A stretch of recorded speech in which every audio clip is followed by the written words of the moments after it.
Yo, yo, yo. Yo, yo, yo, yo. What up? What up, what up, what up? Getting the studio set up real quick, you know. Gotta make sure the vibes is right. Gotta make sure everything smooth in the junkyard before we get started. We got a super duper fun session today. I am so excited for tonight, man.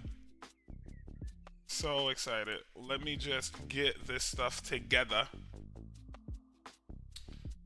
We are blocked on this ticket. We need a new swim lane for block too. We're gonna make that tonight. We need a new swim lane that denotes that we are not able to make more progress.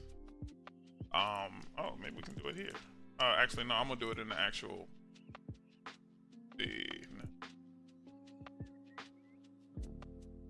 Manage workflow. There we go. We need a new blocked. Something that is like can we add one of these? I imagine I can I can add my own statuses. So let's leave this real quick and let's add our own order now.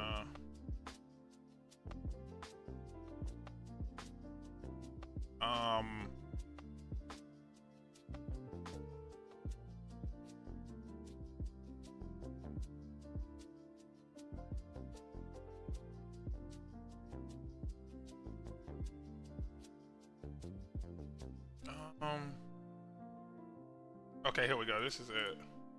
And okay, so I was almost there. We're gonna add a block status here. And blocked is before, like, it's not in progress if it's blocked, right? So that's gonna be a new thing, and we're gonna manage the workflow here that says basically that blocked can be one of the new damn it. I think I gotta save that first. So let's try that again. No, it's not the custom filter. I'll just see if I can add it here. Blocked. If. Yeah. Now can I actually edit the workflow now? There it is, blocked. Okay, so we want block to be right in here.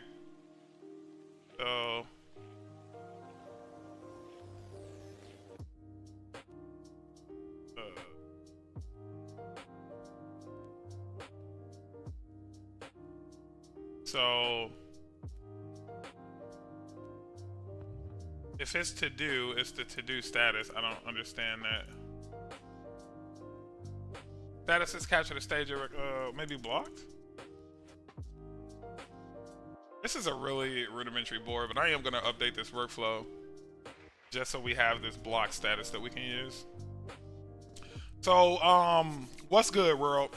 We are a little bit behind today. We were struggling to get the gym set up. We were struggling to get the dojo set up for today. We had a really long night yesterday. It was a really awesome night. Really just a learning night. Like I was all over the place trying to learn, like stand up that new Sanity instance and really learn like why it mattered which direction we went in. And I want to start by explaining that. So let me do the intro, and then after the formal intro, I want to explain what happened last night and why it went down the way it did. So let's look at our list of notes. Where's our list here? Here we go.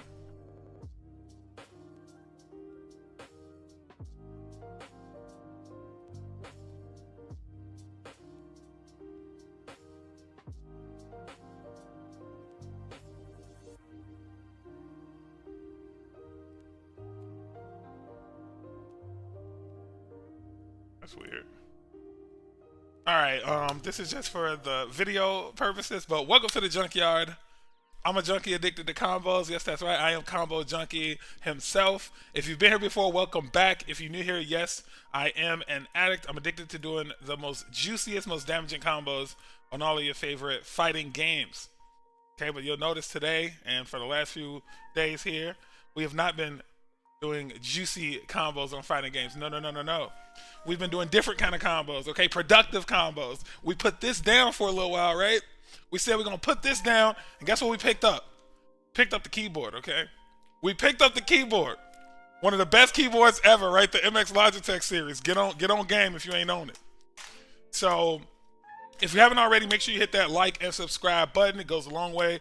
Hope you're having a good time. Hope you enjoy some of these sessions. If you've been here before, welcome back. Okay, got to get my Mace energy going. Welcome back, welcome back, welcome back. You know what I'm saying? Welcome back to the Junkyard. If you're new here, man, settle in. It's going to be a bumpy ride before we become experts in these new technologies, okay? It's going to take a while for us to actually get super duper rolling to the point where we banging our projects in a couple weeks. But we're going to get there. Mark my words on that. We are going to get there. Okay, so hope you have a good time. Like I said, if you are having a good time, let me know by spamming those heart emojis in the chat. I love those. I think those are always a good time to see pop up randomly, especially when I'm frustrated being stuck on some random project. Okay, so quick recap for anybody that's new watching this video or the series if it's VOD. We are in the middle of a really interesting project where we are trying to build ourselves a news website that looks a lot like the IGN gaming website. So we're going to build a game news website that looks really similar to what you see on my screen now, right? So it's going to be a news site just like this. There's going to be different story content pieces like this Master of Air review. Each story is going to have a concept of tagging that basically tells the story where to live on the website. The story is going to have elements, beautiful imagery like that. It's going to have content like this, videos, etc. Each story is going to be able to be written by a certain author or a person. You click on that person has their own unique template and look and feel. They have a nice juicy bio, a bunch of different things here, a bunch of stories just from that author. So they have their own little personal portal. We're going to build this, okay? That's our goal. And we're not just going to use the tools that we know how to build this with, right? We are veterans in the development game. So we wanted to challenge ourselves and use a tool set that we had never touched in any way, shape, or form. Okay, this includes the Sanity.io studio, right? A content management system that gives you nothing out of the box. You have to build everything from the ground up. It's all on you. The React/NextJS library that gives you kind of the front end experience. We've done none of that, so that's going to be really fun, kind of learning React while we use NextJS, right? Because NextJS was built in React, so it assumes that before you start playing around with NextJS, you probably should know React first, right? Which we don't, so we're learning both at the same time while we're building in real time. And then finally, we're going to use the Vercel platform, which was ironically built by the same folks that built NextJS. We're going to be using that to deploy all of our code to the interwebs, okay? So that's the project that we're doing. Now, where are we? What did we do yesterday, right? Yesterday, here's what we learned, okay? It's a really important lesson for us. And I think we have to actually take this through every project that we do going forward.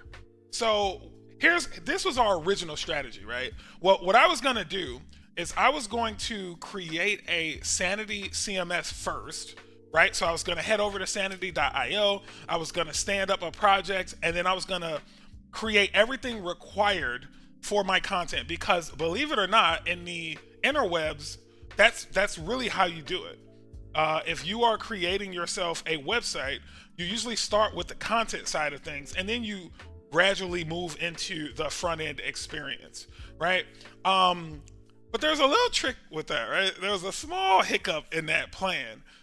What we learned is that Sanity is basically all React, okay? It's like all React components. And what NextJS gives you is a... sorry, hang on, guys. I need to be more diligent about one thing. I am going to pause my explanation for just a brief minute there, just a second. Just a wizzy second.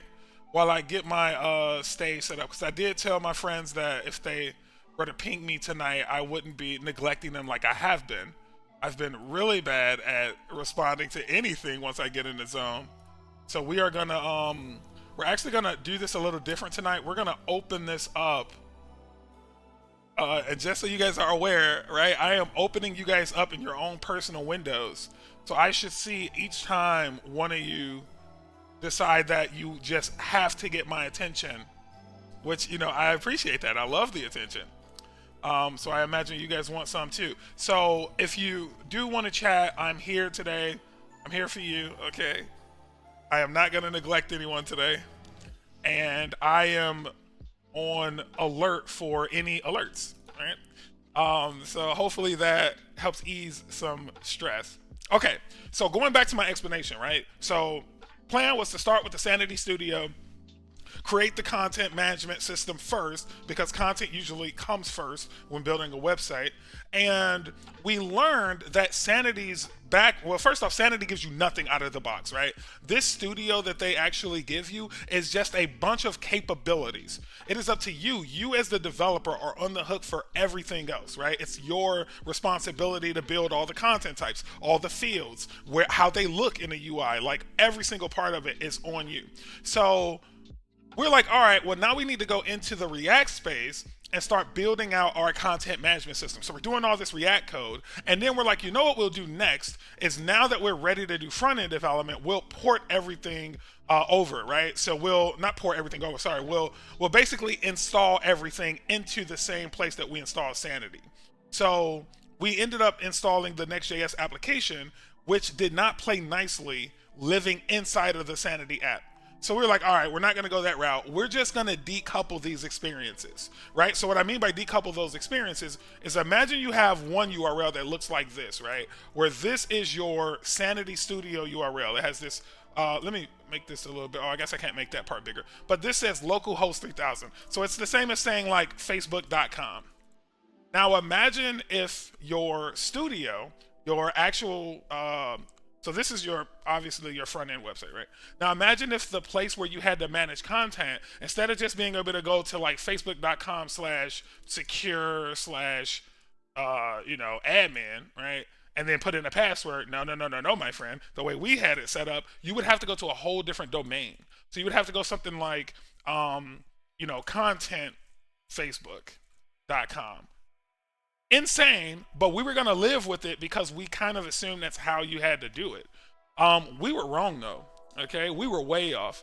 And what I found is that because NextJS is built on top of React, and because they have a really strong routing system baked in, it makes way more sense to start at the React side of the fence, at least when you're scaffolding your projects, to start at the React side of the fence and bring tools into the Next.js application.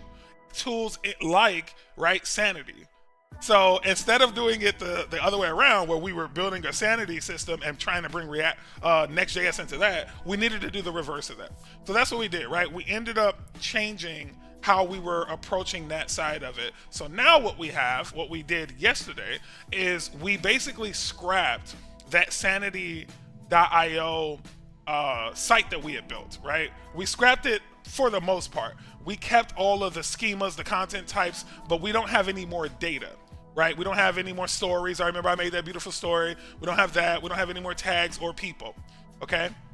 And what we've done is our base now, our foundation is the Next.js application, the React app that is our Next.js application, our Next.js front end. That's our foundation.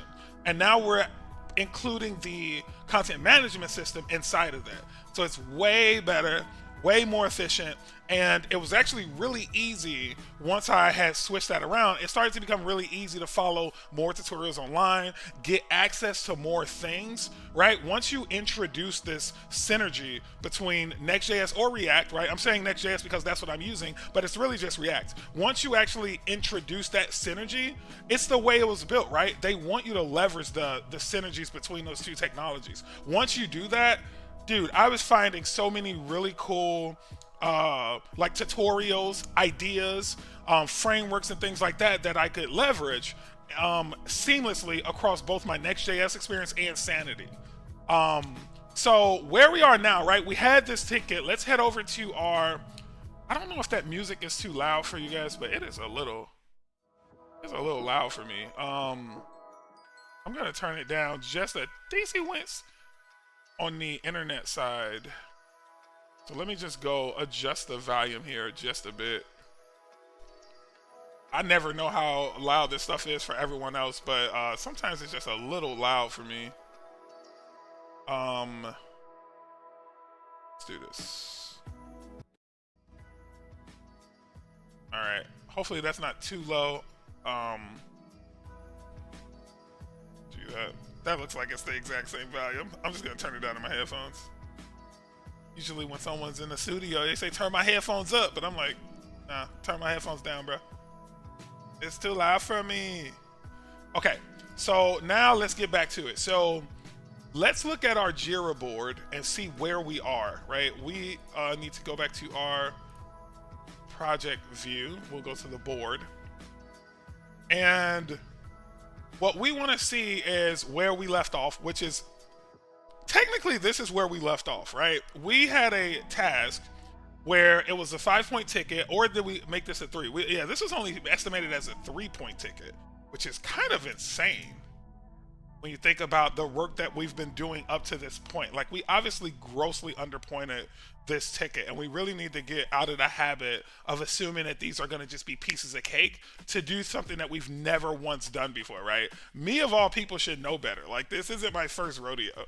So I need to really get out of that, and I would encourage any other developer or aspiring developer to not ever start that habit, especially on a new project. Like, if this was a client asking me how long the enhanced homepage to leverage data from Sanity task was going to take, and I told them it was about a 3-point of effort, and we agreed on a scale, well, now I've completely over-promised and grossly under-delivered for that client, right? So you want to make sure you are being thoughtful around what you don't know, right? Because the things that'll kill you, right, are the known unknowns. That will kill you. Now, unknown unknowns you don't have any power over, right? Right? The best place to be in is having known knowns. But having a known unknown that you don't take seriously it could be the death of any developer. So I just encourage you guys to take those extremely seriously. So we are looking at this ticket, and this is kind of us from yesterday. We're looking at this ticket and we're thinking through how to actually connect the Sanity data to the website. And that's what kind of led us to figure out that we were missing something, because every time we would add a new piece of content on the website, on Sanity's CMS, we would go back to the website and the content just wouldn't appear. It would be as though the content wasn't connected to our CMS. So that's what kind of led us to restructure how our project was formatted, right? Moving NextJS as the foundation and Sanity as a member of the NextJS application. But now that we are there, we have a very bare bones experience in our CMS. So let's actually go to our CMS. I'm going to make this a little bit smaller. Let's navigate into our content management system. I hate that the bottom of this screen, I'm just gonna make this full. I don't think there's anything down there that you guys actually need to see that like this would take away from if it's not visible. But if that start to become a problem, I'll move some of those out of the way, those combo junkie tags. All right, so let's go to the IDE. Where is my IDE? There you are. Okay, let's connect that to, okay, it looks like we're there. All right. So now that we are here, this is our new Trend Junkie directory that we were working on yesterday. Go ahead and get rid of some of these extra terminals.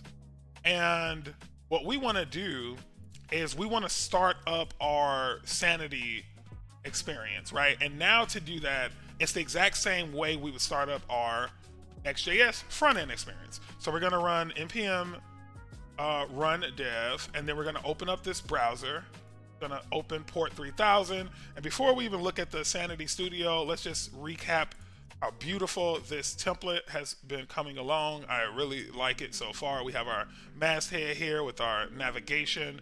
We have our beautiful infinite scrolling carousel, which we worked really hard on. I'm really proud of that. And then we have our story cards, or AKA the story wall is what we were calling it. This is going to be a masonry wall eventually. For those of you who don't know, a masonry wall is what you would see on like Pinterest, where the squares are not always the exact same height and width, but depending on the impact of the content, it could be a little bigger, blah, blah, blah. And it's like almost like a picture collage is what you get in the end. And then we have this footer that we haven't really done anything with, but style it, it looks great, etc. Right?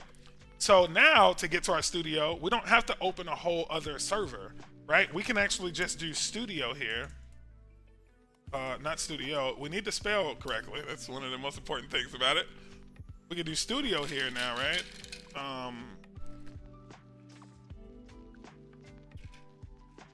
And voila, right? We now have our beautiful Sanity studio in place. But first thing we'll notice is we have one piece of test content, but that's really it. We don't have that person. We had Combo Junk in here before. We had a story that we gleeped from the interwebs, right? We don't have any of that anymore. Reese! What up, cuz? Well, I know that was loud in people's ears. What up, cuz? I got my cuz on here. I wish she would come code with me some point. Okay, so what we need in order to pull a ticket like this off is what? What do we need, right? We need content. You can't say connect your front end, this beautiful front end experience that I shared before. You can't say that I can, you want me to connect this, and let me go back here. You can't tell me to connect this to real content without me having any real content, okay? So either you ask your client to make a bunch of real content, or okay, we're developers, so or you do what a developer would do, okay? You tell them, hey, you know what? I don't need you to create content for me. I am gonna create a bunch of dummy content for you, and it's gonna take me one day, okay? It's gonna take me one day to do it. Well, you won't say that, because remember, we're developers, we're thinking ahead. We don't want to overpromise anymore. We're doing too much of that. So you would tell them, look, I have a way to generate a lot of content. Let me get back to you on the timing, okay? Maybe that's the better advice. Actually, just don't take my advice. I don't want anyone shouting at me like, I was listening to Combo Junkie. He got me fired. I ain't trying to get nobody fired. You know what I'm saying? We all need this paper.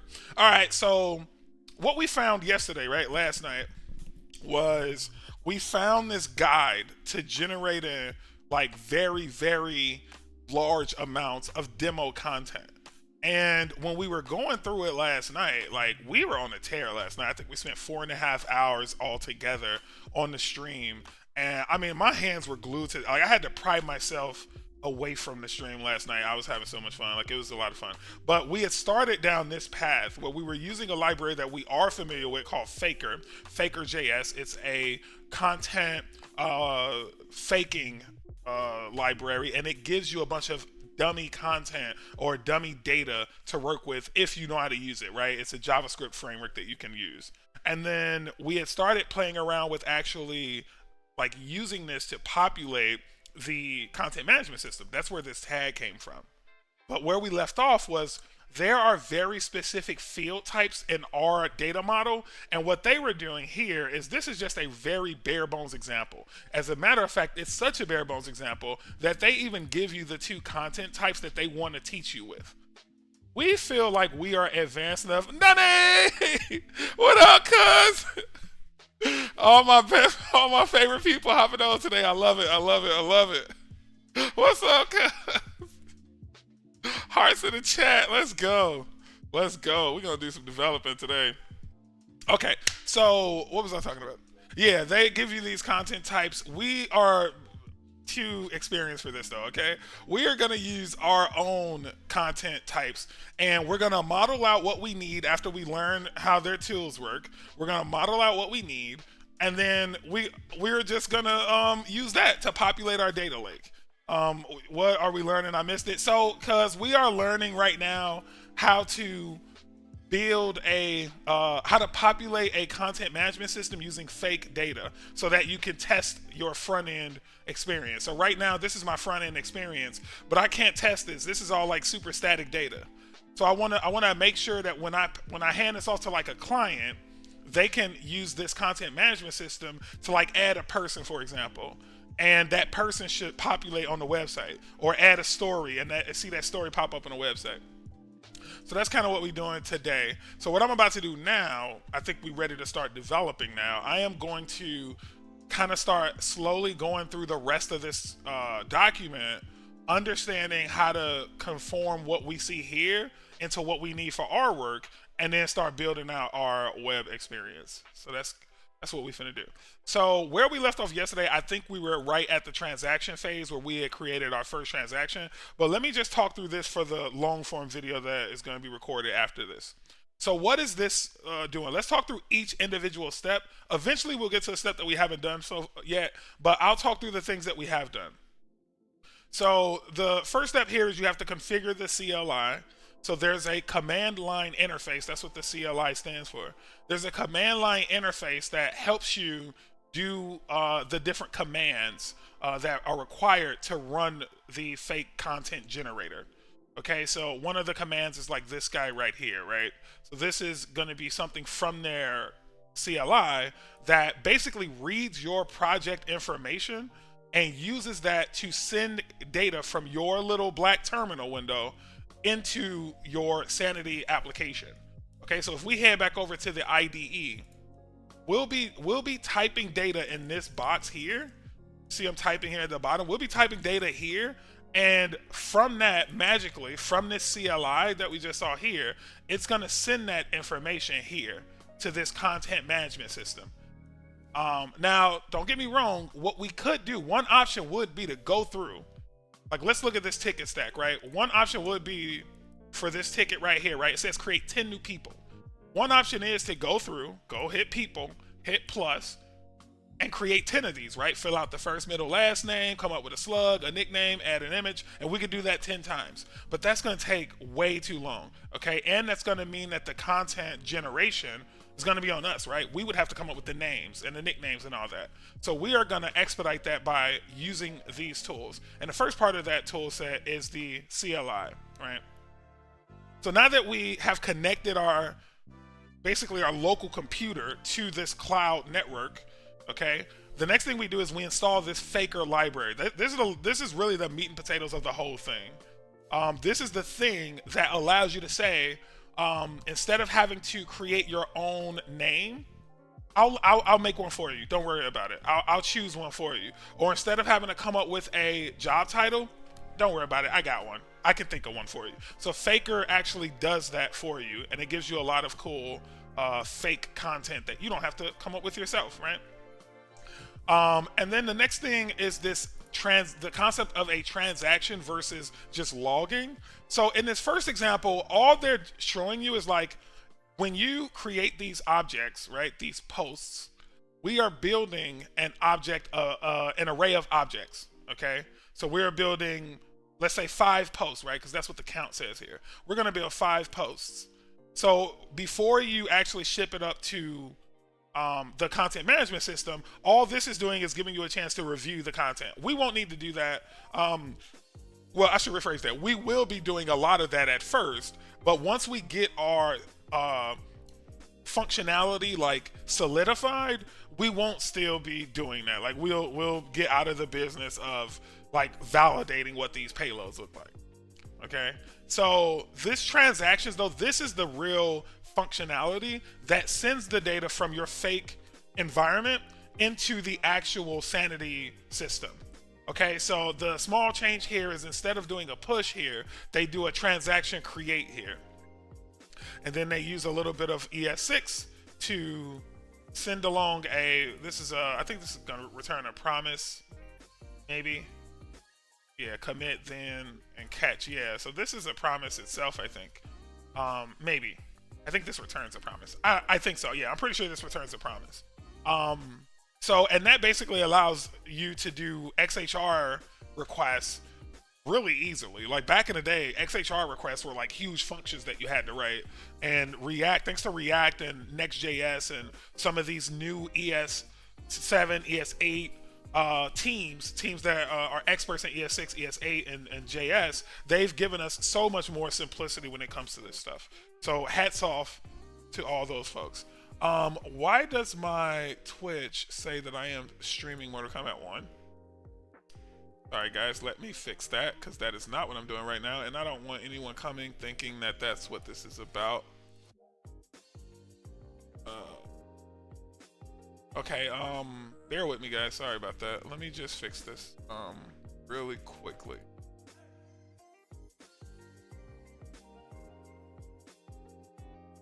Let's say there's that, and then now I need to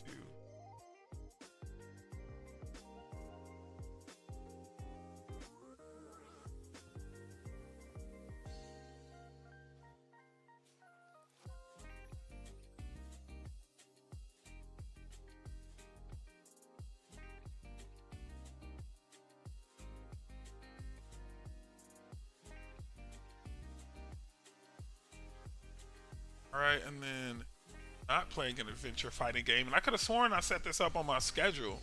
I used the Twitch scheduler, and I could have sworn I did this, but I guess not.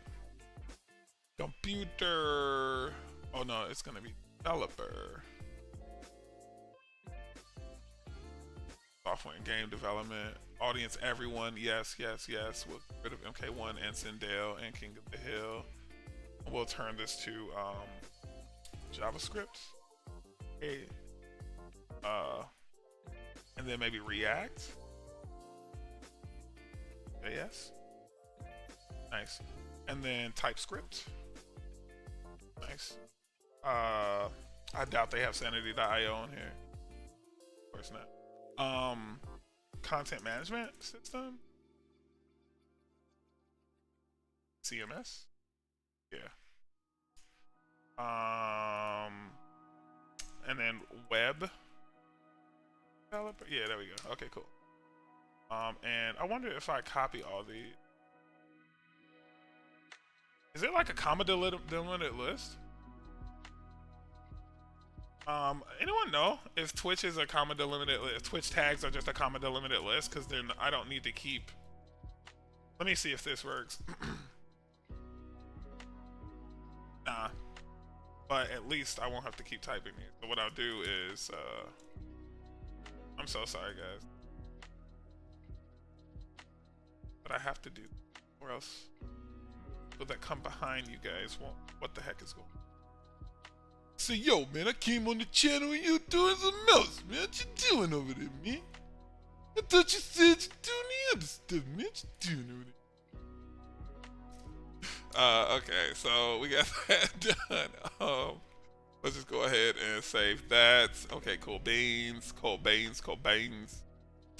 All right, where were we? We were talking about the transaction. Man, I was probably about to explain something crazy dope too, like the meaning of life or something, but now TWWNK.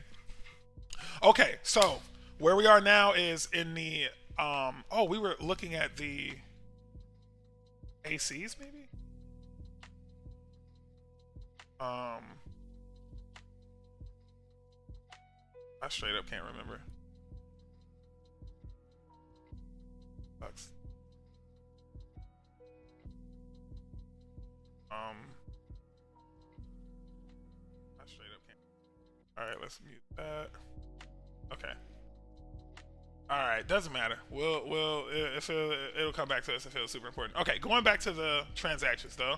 So now this is gonna send that to the this is going to send that up to the content management system for us. Boom, done. Okay, so now the next thing that this document goes over is entity referencing, right? So faking references between documents. So what does that mean, right? So what they mean when they say that is like, basically when you create anything in Sanity, it's called a document. So our stories are documents, right? Our tags are also documents, right? They're types of documents. But sometimes some documents reference other documents. So a really good example of that, right, is our story document. So our story document has a bunch of fields. It has title, subtitle, etc. But if you come down far enough, you can see it has an author field. And that author field is a reference to people content. Okay, so if you want to choose an author, you have to first create a person in your system. Okay, so that's what they mean by referencing. Now, when they say they're going to fake references, if you understand your content model well enough, right, you can actually create some fake references. So in the example that they're giving here, they have this concept of a post, like a blog post. And that blog post has this concept of categories, right, like tags. So what they're saying here is that they are going to allow us to create some dummy tags first, right? Because those are required to create posts. And then we're going to move on to creating some posts that are then going to reference random categories that they create up here. So they'll create a bunch of random categories, okay? And then they'll just use those as tags, right? As in their posts. Really simple, but really effective little piece of code there for us. And then here is where they start to use the spread operator to basically control what order they're doing these in, okay? Because now that matters. So they're going to create their two transaction objects, and then they're going to run these. But they are running these sequentially. So first they're going to run their categories, because that's now a requirement. Like, they need categories to exist in order for them to run this part of their code. This categories reference, right? Because this references what was created up here. And that's how you can imagine it's happening, right? They're creating content up here, okay? And then they're gonna reference it when they create this content down here. We're gonna do the same thing, okay? We're gonna do the same thing. So creating lots of documents while avoiding rate limits. We're almost at the point of going over to the code, but we need to get through this last section. Okay, so rate limiting is a really important concept when it comes to API management, right? What rate limiting allows you to do, like, let's say you're a company, right? And let's say you are the biggest database, you're the biggest database of, I don't know, what are my friends like a lot? You're the biggest database of drama on the internet, okay? Okay, so like, think of Twitter, right? A lot of people on the internet, if they could just go to a place and it would be like, here's a bunch of tea, but not in the form of like tweets. Here's a bunch of tea in the form of just a list of what we know is the hottest tea right now. Be like, oh, Offset, blah, blah, blah. Or Chris Rock, blah, blah, blah, right? Will Smith, blah, blah, blah. Jada Pinkett, blah, blah, blah. Why did I just do that whole circle of people? But that's you get my point, right? Like, you'd have an API full of very valuable data, right? And it's in a very consumable format, right? You hit that, you get this huge list of consumable pieces of information. Now, eventually, that data is going to become so valuable and you're going to become so popular that everybody and their mama is going to want to hit that website, right? Everybody going to want to go to this thing and get the tea from you, right? Because it's in a really easy to consume list. And eventually that demand is going to be more than you can stomach, right? It's going to be more than you can actually like accommodate for, right? So imagine like people just coming to your door. Excuse me, let me get this tea. Can you print me a sheet of the tea? Thank you.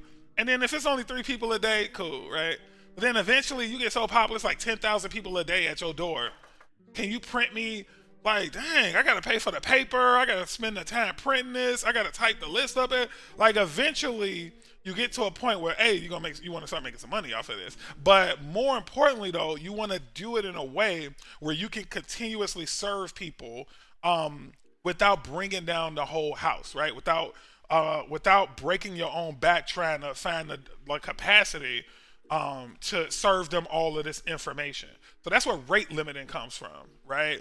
That's what rate limiting comes in. What you would start doing is you would start telling people, well, you can only come to my crib once a day. Okay? You can get the tea. It's still free, but you can only come once a day. And I tell you what, if you if you do want this tea, I ain't giving full sheets of paper no more. They only gonna be on these like pieces of paper like that big. So I'm saving in all kind of ways on that, right? But that's what rate limiting does, right? It basically takes these packages of data and it tells the person that's asking for the data that you can get as much as you want, but here, well, not as much as you want. You can get it up until this limit, right? So what we need to do, since we are using, remember our goal, one of the goals of this project is this has to remain completely free of charge for us. There can't be any like hidden charges that we stumble into while dealing with this system, right? Because the claim from both NextJS and Sanity is that they are completely free and charges only incur when you go over certain limits, right? So they do give you enough of that, you know, information and transaction capabilities to stand up. Like, let's say you have a really low visibility, low traffic profile website that you want to put together. Well, that's the perfect platform for that, right? You can do that really easily and really cheaply, right?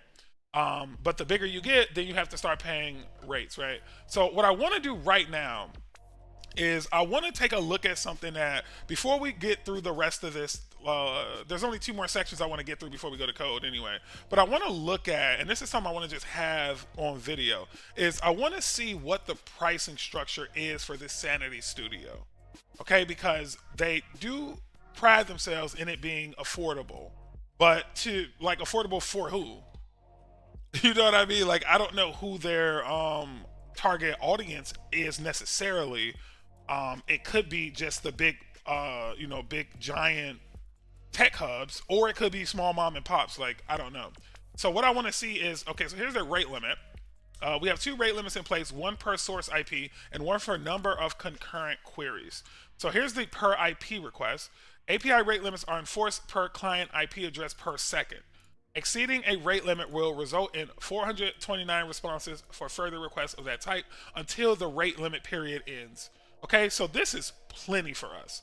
This is 1000% enough for us. And not only that, this is enough for us extremely long term, right? So I am actually very happy to see that. Now, the concurrent rate limit for API requests per project and data set is, and what they mean by concurrent is, let's say you have a lot of people on your site and a lot of pages that your site visits. Like, let's say you have, if we go back to our site, let's say this page, right? So one of the queries for this page that would run is to generate this slider, okay? Another query that will run is to generate the content required for the story wall, right? So now that's two concurrent API calls that need to run, right? Just for one user hitting this page. Now imagine 200 users hit this page. That's 400 calls now that get made. And I think these are API requests per project and data set. Maximum concurrent queries. That's 500 though. I think that's fine though. I honestly think that's fine. And these are queries, right? Like true to form queries. But if you're using server-side site generation, a lot of the queries only happen on build, right? When you're building your site. So the way that would work is, imagine we were building our site. Those queries that I just mentioned would have to fire off, but they in turn would generate a flat static HTML page that looks like this. And until I make a change to like this title, or until I make a change to like one of these images, this page would remain the same. So we wouldn't incur any additional API charges, right? Or we wouldn't hit any other rate limits. That's why this is a really big number. Okay, concurrent mutations, I think that's data mutations. So like, imagine concurrent queries are database reads, and mutations are database like writes, right? So because Sanity is a data lake, I think that's why they use mutations here. But that's kind of what that would be like, right? That would be like writing to a database versus reading from a database. Okay, so that's not too bad either. So far, so good. I am totally fine with this. Maximum combined request header size, that's like, this comes into play, I think, with imagery and other file transfer stuff. We're not going to be doing anything with that, so I'm not worried about that either. Maximum post size, so this is like if you have forms, right? When you submit a form, or like let's say you have a comment section on your page and you allow users to send comments back and forth. When you do that, that's a post request. So they're saying that the package, right, the data that you're actually sending through that post request can't exceed 300 kilobytes per request. So that's a lot for one request, because this is just normally in the form of packages of data. So that's actually a lot. I'm okay with that. And then maximum number of users per project is 1,000. So if you need more than 1,000 users on a single project, hit us up. So far, I didn't see anything about costs. These are all just technical limitations that I assume if we run into them, we will just see some outages. Like we're not going to just all of a sudden start getting charged in that back-end system that we had. So I imagine that means Sanity truly is free, but that it's really hard to assume that they are free, because how are they storing all of their stuff? How are they forwarding all of this stuff? So here's what we need to do. We need to do like sanity.io and just look at the pricing. There we go, pricing, okay? For individuals experimenting or shipping smaller projects, it's free forever. You get up to 20 users, 2 data sets, right? One public and one production, one lower environment, I imagine. Unlimited content types and locales. Holy crap. Locales being things like Chinese, or the different lane codes that you work in, or the different areas that you work in. So you might have a site that's translated in different languages. That's where locales come in. And you get unlimited content types too, which is really awesome. Customizable content workspaces, which is what we've been doing. Hosted real-time content database, live previews and visual editing tools, and generous usage quota. This is crazy. Okay, this is insane to me. But I'm not gonna look a gift horse in the mouth. Okay, look gift horse in the mouth. Okay, let's figure out. There we go. Don't look a gift horse in the mouth, and we are not gonna do that. All right. So that answers that question. I do feel like that was a really good intermission because when it comes to some of these limits, I would rather get hit with the technical limitation and get hit with it so aggressively that eventually I need to go over to the sanity folks and say, hey guys, I'm willing to pay that $15 a month now. like yeah, my site's that business now. So let me see what this $15 a month do. So yeah, we'll cross that bridge when and if we ever come to it. Okay, so now this is basically saying, hey, if you want to stay within that crazy, awesome, generous limit that we just went over, here are some techniques that you can employ that will help you stay within that boundary, right? Because we are going to be doing a lot of concurrent requesting. React does a lot of things asynchronously, meaning calls run in parallel to one another. So we are going to need to leverage some systems that'll help us stay within that limit. And that's where this P limit thing they're talking about comes into play, which we will definitely be using today. Okay, so let's go through this code that they give you here. You can see they're adding the P limiter. They added a batch system as well, this batches count. Some of these argument things are things that are just going to get ran as part of the command that you run, that npx command. So if we go all the way to the bottom here, we scroll to the right, you'll see that they have a batches argument. That's what that is in JavaScript. You can pass arguments here, and then you can do stuff with those arg variables, which they're doing here. This is probably where they're determining the batch count that you want to run, right? You could pass it in the actual terminal command. And then here they just add this P limit of 1, which is this guy. They're calling that here. So they're probably going to use that in the code. So let's see. They're going to set up their log. They're going to delete. Now, this is a new thing they're doing, right? They are including a fake true key here. And if we look at their original schema, I don't know if that was in their original schema, but maybe Sanity allows you to just on the fly pass in oh no, they do have it. They do have it. So we will need to add this to our schema as well. This fake, this is a really clever thing to do though. What they're doing here is they are setting fake to true for any piece of content that is created by the faker tool, right? So imagine you have a bunch of this stuff that you need to do, right? Like every time you pull down one of these environments, you need to generate a bunch of dummy content, but your database is blended with a bunch of real content too. But now if you run this tool that they're creating, you're gonna have a bunch of content and you're not gonna know what is legitimate or what's not. So you'll have to go through the content one by one, find something, figure out whether it's real, and then delete it, right? So go to this little, where is it? It's not even easy to find, right? You gotta go to this little thing here and then hit delete. And you have to do that for like hundreds of pieces of content. Well, with this faker attribute, they actually define that when you create fake content.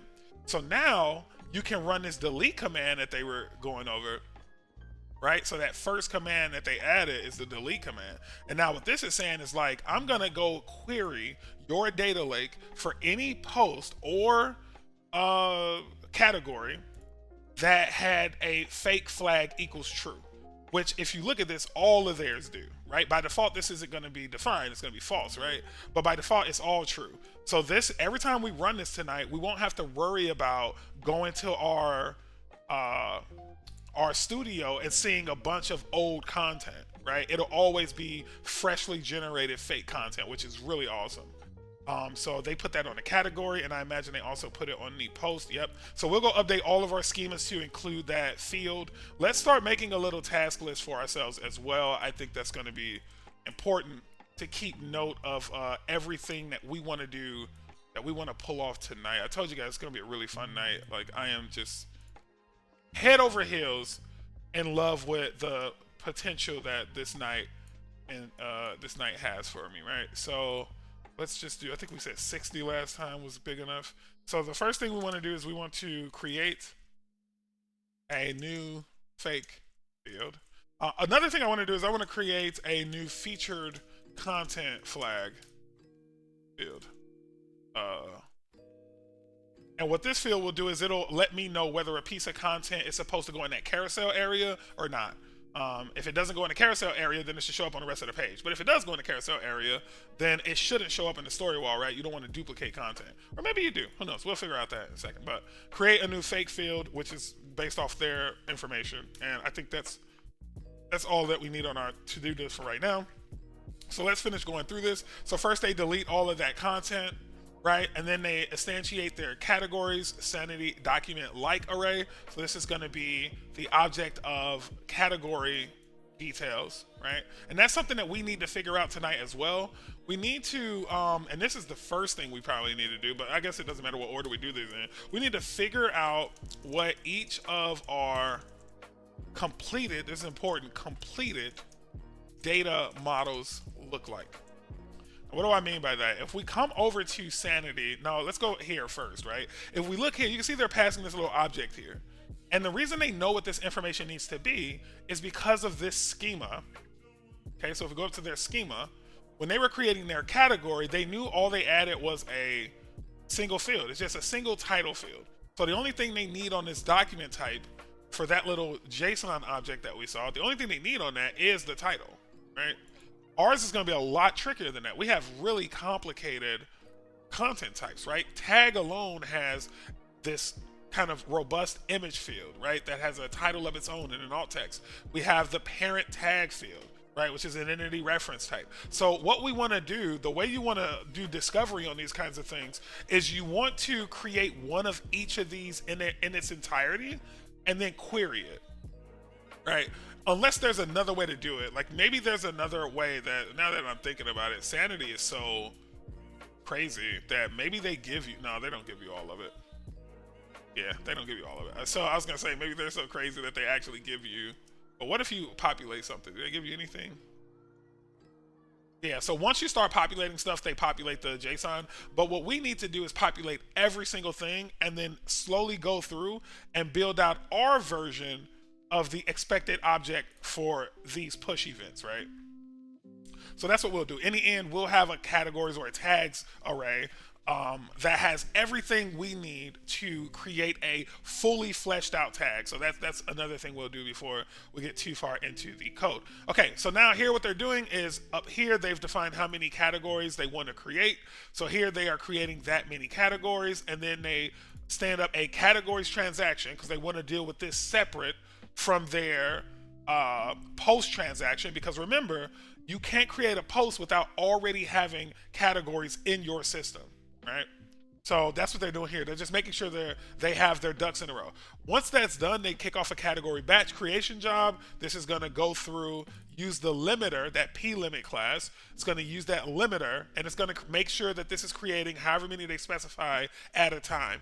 And because they're doing such small batches of content, they say, hey, I'm going to play it safe and only do one piece of content at a time. Very clever. I think we'll do maybe 2 pieces of content at a time. I don't know. We'll figure that out. But this is probably going to run so fast for us that we don't need to do more than 1 at a time. So then they go ahead and log to the screen what's about to happen next. That is basically saying that we're going to move on to your post now that we're done with the categories. And then here they are using the beautiful ES6 mapping method to, or ES5 I think it was, to basically run through the post creation in batches. So remember, when they first opened up, they said they were going to do 10 posts, right? They're going to create 10 posts. But if you create 2 batches of 10 posts, that's actually 20 posts.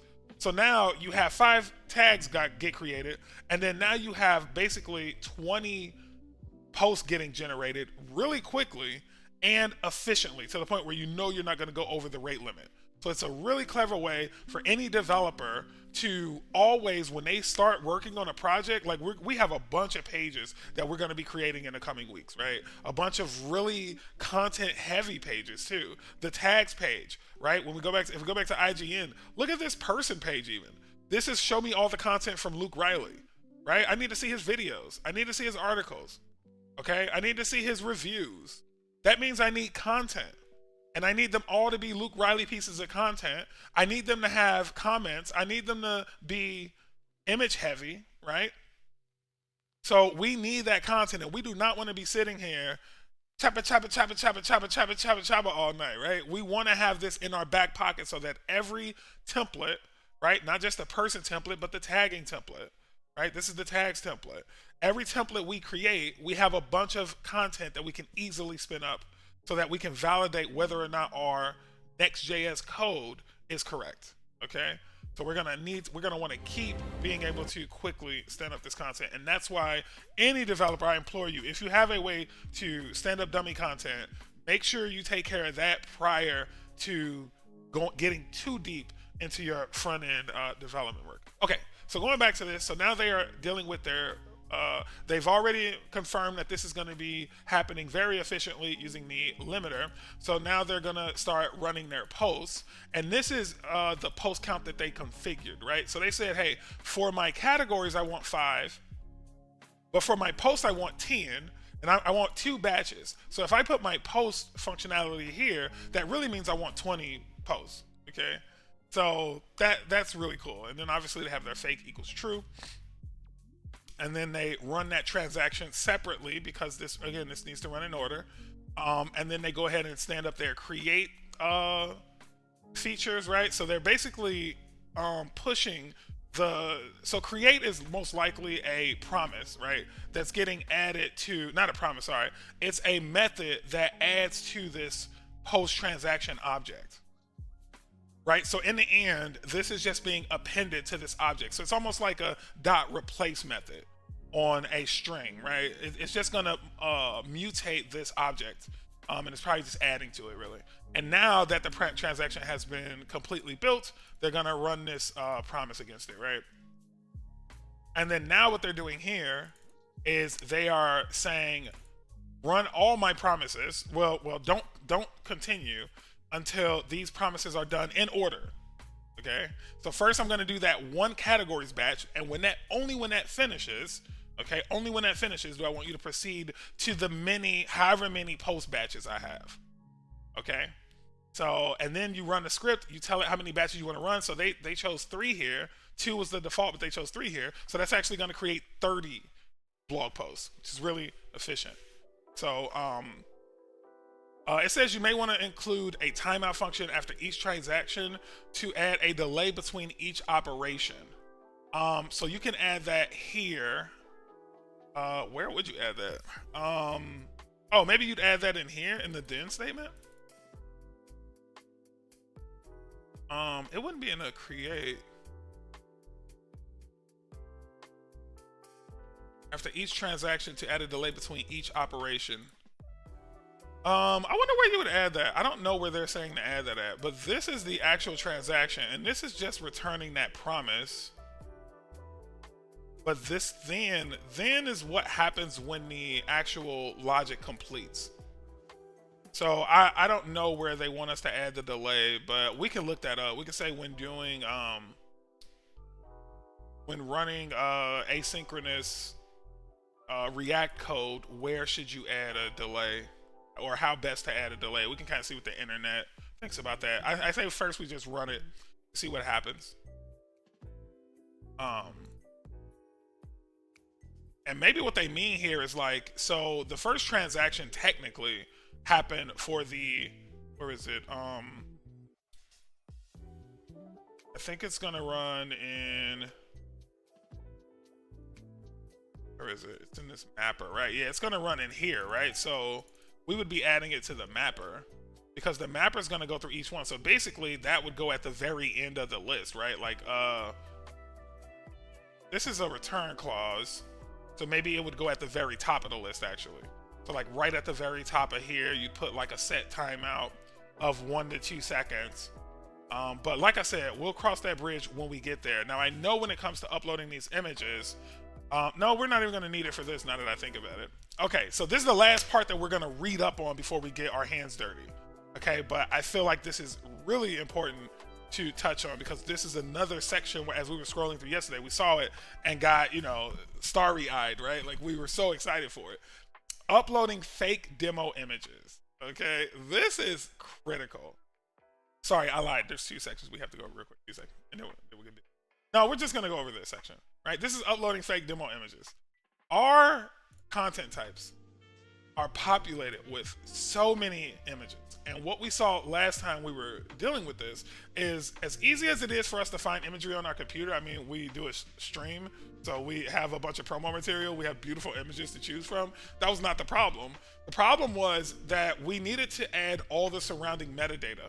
And when you're dealing with a content management system and you're in the creation phase, meaning you're like actively building the content management system, the last thing you want to do is create a piece of content that has to have a bunch of different pieces of meta and then need to delete that content because you're testing something, right? Or because you changed the data structure or something like that. Like, infuriating, okay?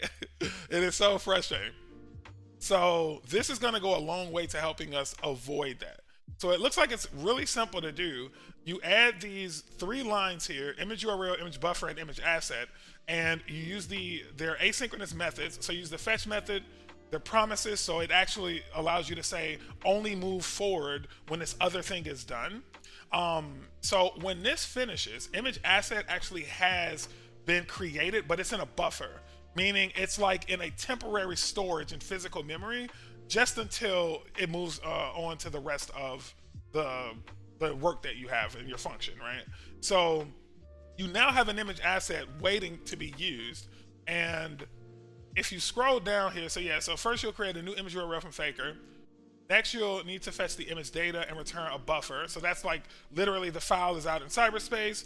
The buffer is basically this image now in like a temporary storage on your machine.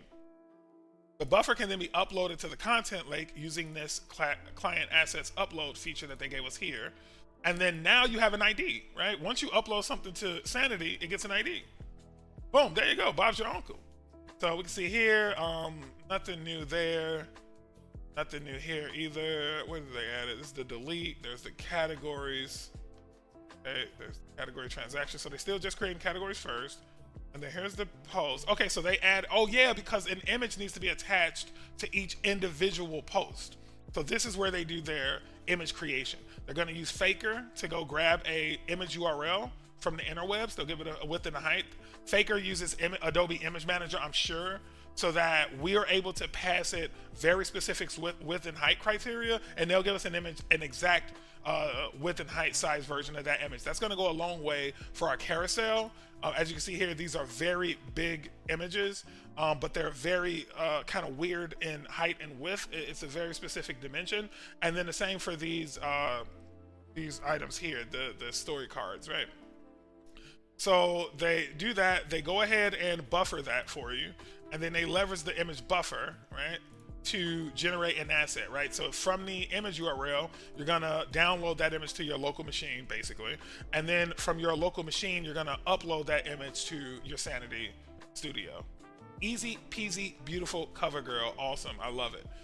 And then as you can see, their post is getting a little thicker, right? It's getting a little thick. So now their post consists of a category, but also now it has an image object. Ooh, fancy smashy, right? I love it. And then the rest of the code is just the same thing, right? We're gonna create this data in the post the post array. We're gonna then create us a new transaction for our post. We're going to then iterate over the items in this post array and like basically append these creation objects based on each individual chunk of data you gave me. So for the first index, and that's what post I stands for, right? Index 1 of the post array. For the first index, I have some data. Then for the second index, I have some data. All 3 different images. I create those objects, and then I'm going to perform my final transaction. And then once this is done, my limiter, right? This limit system is going to circle back and start the next item. Remember, this is a batch job, right? So now this batch job is going to be done, 10 items created or however many, and then now we're going to circle back to the beginning and do this all over again for another 10 items, right? And then this is basically saying not to do either of these functions. These are 2 methods, right? If we go look at categories batch, there you go. Here we go. This is a function, right? Anonymous function here. And then we can see post batch is also a anonymous function. We're saying we don't want to run, well, this is an array of functions, right? And we're saying we don't want to run them until categories batch is complete. So first categories batch runs and then post batches run, right? Okay. It's time to get busy. Let's go look at our tasks. Create a new fake field. Okay, so we want to create this fake field. Let's do that first. So let's make sure we have it right. We want to add it to all three of our content types. And I think it's a really simple field, right? It's just literally a Boolean field that's hidden. So we'll do exactly that. Over to our IDE. We will go into our sanity schemas directory. These look about right. Hopefully this is right. Is this right? Yeah, this is right. Okay, cool. I was like, what the hell? All right, let's create our field. We'll add it to the very bottom of the list. So let's do K0. All right, let's just add it here. Done. We don't need to do it in shared elements. That's a different kind of file. Go here.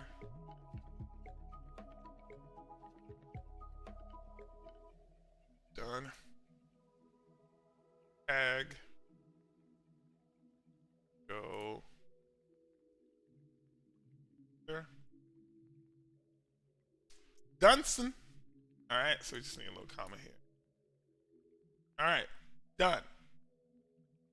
Boom. Goes the dynamite. Okay. All set, right? So let's move on to, and man, my YouTube is so far behind right now. I have to refresh it to see the latest thing on there. That's really sad.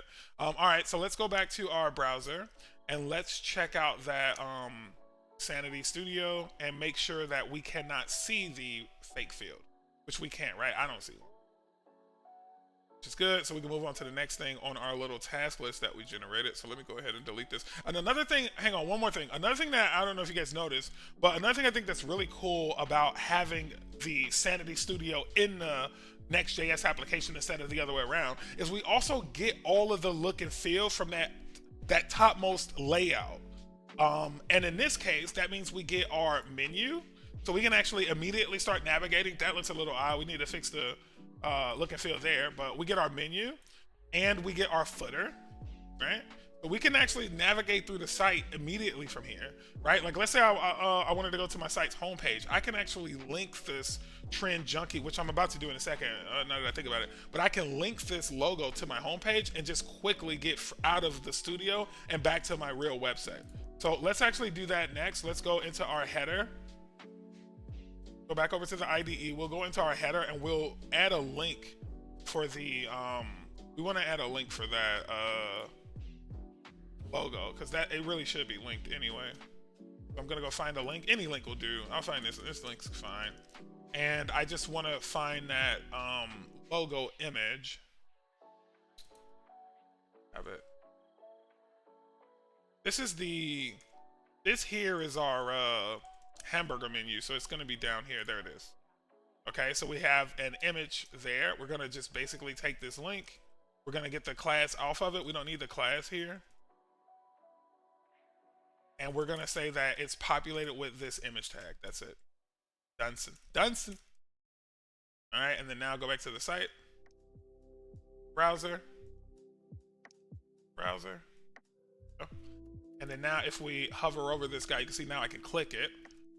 If I click it, it'll take us out of the studio into the home page. I'm going to actually have that open us in a... No, I'm not going to have it open us. I was going to have it open us in a new tab, but if you're on my real site, if you're... Oh, no. If you are in my... Yeah, no. If you're already on my homepage and you click this and it opens you in a new tab, I would feel like that's a weird user experience. So I think this makes sense. Because no one's in our studio but our publishers. So we'll just have them use, like... Tell them hold control. Tell them hold control, bro. Hold control, bro. All right. Okay, cool. So we're done with that. Let's move on to the next task. And I'm going to say hyperlink the header. Okay, and then we could add the scratch through text for this. and then create a new featured content flag field. So that's going to be really easy. We just created a field just like it in Faker. It is going to be a, it needs to be a checkbox. Actually, we need to go to the sanity docs for that because I don't, it needs to be a checkbox, and I don't know what the Boolean field gives you. But if the Boolean field gives you a checkbox, then that should be just as easy. We'll go here, we'll go to reference, schema, and then we'll just see what they give us here. Do we have like a select of some sort? Maybe Boolean is a checkbox though. Oh, nice. This is perfect. And it even looks beautiful. I love sanity. Oh man, it's so cute. Okay, so let's go back up to our studio. Let's go to our featured as a story element, and it should be one of the first things you see, but not immediately, right? It should probably be something that precedes the featured media. So like right before you start adding your featured media to the story content, you should be asked a little question with that radio button that says like, hey, is this content featured media? So we'll call this featured content check. So not featured media, but featured content. And then what we'll do is it's going to be just a define field here. Okay, and then in here we'll say it has a name of featured content. No, not check. And then this one does have a description, all right? We do want description on it. Wow, I love this tool my guy Matt hooked me up with. It is so helpful. I barely have to type things anymore. All right, it's going to be a type Boolean, and the group that it belongs to is actually going to be media, I think. What did I call it media? I can't remember. My groups. Featured media. Okay, that's fine. And just like that, it should be done. Let's go check our website in the browser. Okay, and where are we? Here we go. Let's go to the studio. We should actually add a studio link in our navigation somewhere. Since this is just our site, we can pretty much add whatever we want. We don't need to hide anything. We'll go to this undefined story that we haven't. We're going to delete this in a second, but let's just go featured media, and look at that. Featured content. Check this box if this story is a featured content. Is a featured content. I'm just going to say is featured content. All right, check this box if this story is featured content. Perfect. I wonder if I can make this bold. Let me see.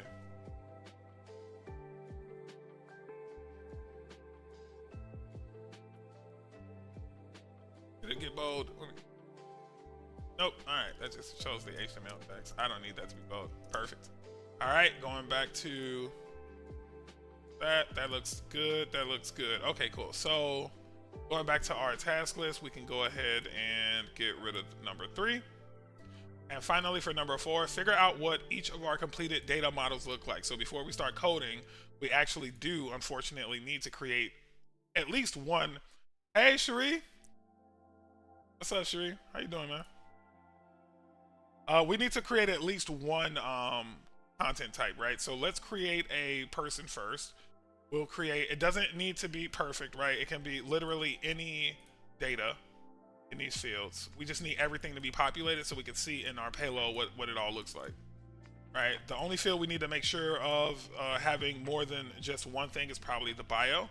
So we'll use everything that the bio has to offer us, and then we'll copy that source. Oh, nice. I didn't know they did that. So here, let's just do this. Let's go grab some lorem ipsum. Go grab ourselves some lorem ipsum. And then we will and then we will grab a few paragraphs and we'll make them into, I don't like that one. Where's the one that I normally use? There it is. Way cleaner.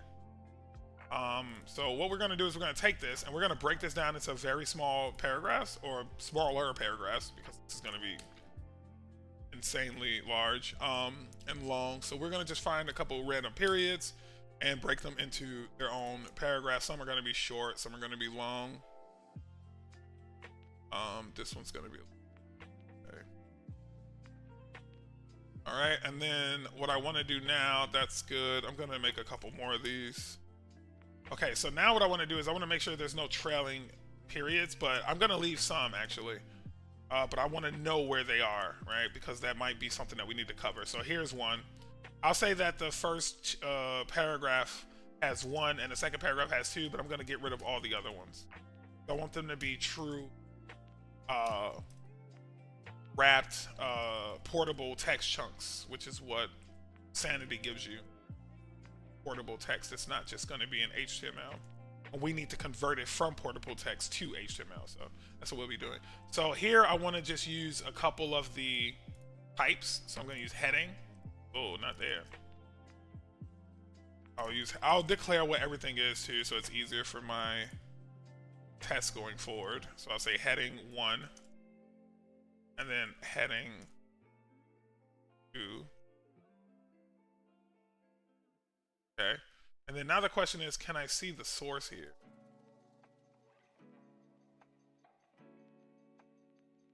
No, not that, but can I paste the source? Let's go to our whiteboard and see if we can paste the source. Try this first. Oh, that's not gonna work. What about in a document?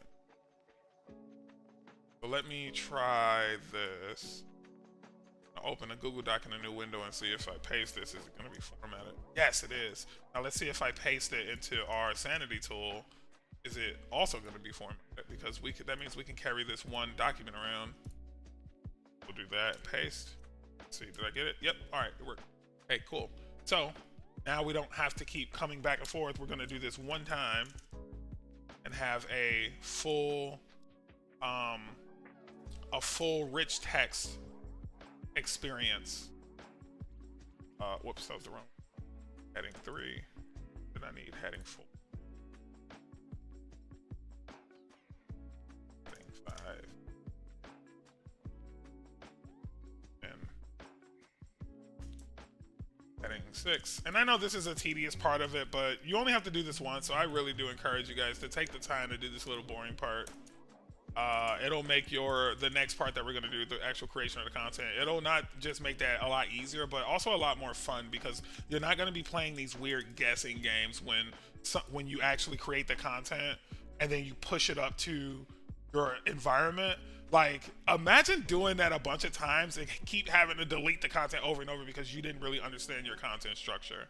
So what we're going to do here for the bold, italicized, and stuff like that, I'm actually going to say bold, italics, underline here, and then we'll just put the correct things on these elements. All right, and then what the heck is this? Code. Oh, nice. I love it. Let's do some code.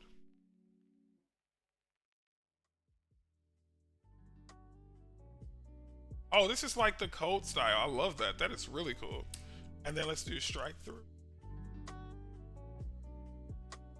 Okay. And then now we're going to do list item 1, list item 2, and list item 3. And I think this is going to be our UL, do UL, and then for list item 2, and then list item 3. Grab that. Grab that. Our unordered list, and then we'll do a ordered list right below it. So OL. Actually, we'll literally steal this and paste that.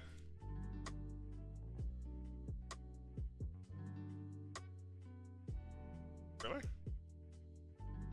How do I break out of this? There we go. That did break out of it. That did. Right. Now I can do this. Ordered list. Now we have our unordered list, our ordered list, and we'll just change all these to OLs. All right, so we have our ordered list. What else do we need? And then we need a hyperlink, and then we are done. Hyper.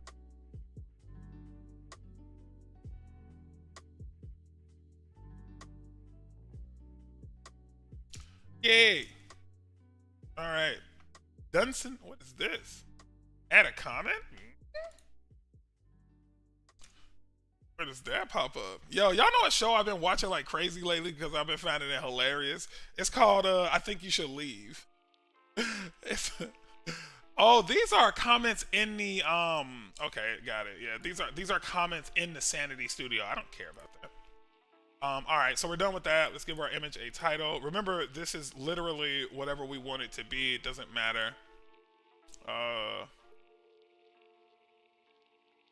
right, and now for our caption. So I'm gonna go save this in a Google Doc over here. Where'd it go? Where'd it go? Where'd it go? Yeah, okay, so what I'll do is I'll start a new Google Doc so I can actually share this with you guys. All right, and now this is our Google Doc. I don't think you guys can see when I'm on that other window. Yeah, okay, cool. So now I'll just paste this, and now every time we have a rich text field type, we can literally jump over here and just grab this. So now for caption down here, just paste that in. Okay. Social networks, I'm gonna add item. I think this was one of those like clever things we did or we tried to do. Yeah, so we'll say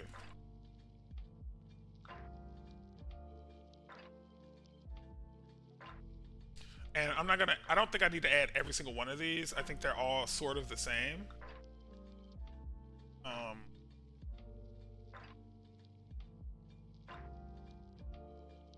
I'll just add a couple. Always add, if you ever have a repeating content type, data type in your content, by repeating, I mean if you ever have anything that can be one or more.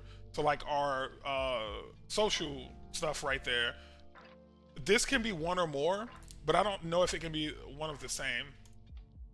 Like I think once you have one Facebook link, or maybe you can have multiple, I don't know, but if you ever have something like that and you're mocking data, then you're always going to want to at least give yourself an example of more than one. Like give yourself an example of where you use two of them, because that way when you're mocking the data, it's easier to make sense of it in the actual like data side of it, which is what we're going to need in these content models, right? So I'm going to go ahead and publish this. I don't even know if I needed to do that, but I can immediately now go grab the payload version of this by looking at the inspector, looking at the raw JSON of it, and just literally clicking into it. They automatically copy everything for you, which is pretty awesome.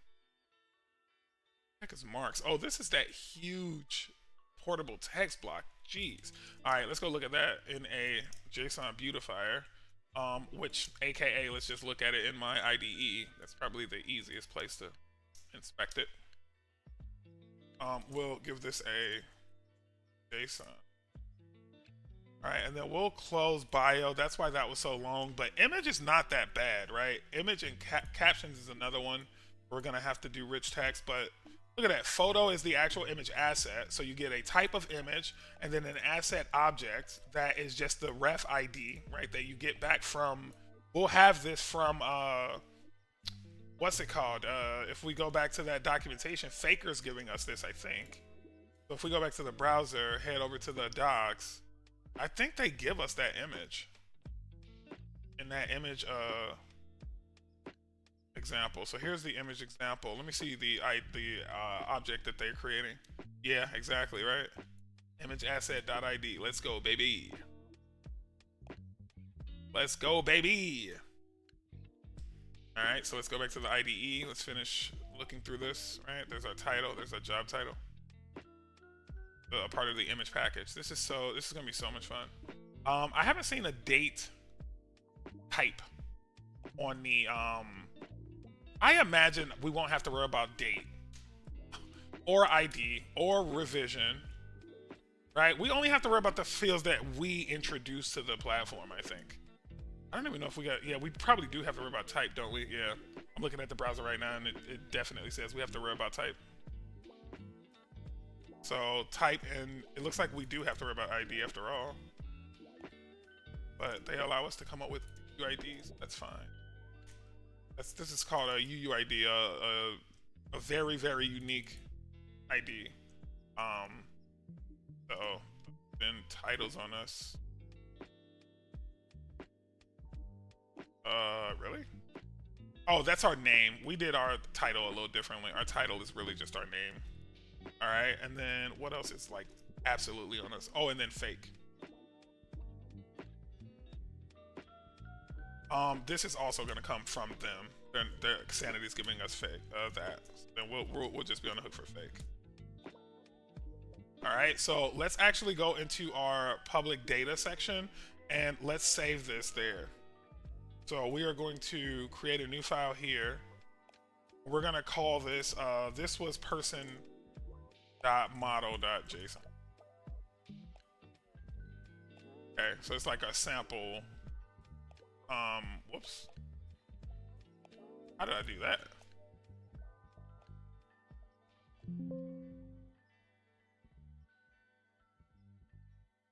That was weird. Oh, dot. I made a folder instead of a file. That's why. Save the new file. Model.json. All right, and then that should be good. We gotta get rid of this trailing. All right, if it's green, that means it's a valid JSON payload. All right, so now we'll go and create ourselves a tag. That's the second. Actually, that's the most easy thing that we can create. I'm gonna get rid of this one right here because no, I'm not gonna get rid of it. I'll keep it. We don't care what's in.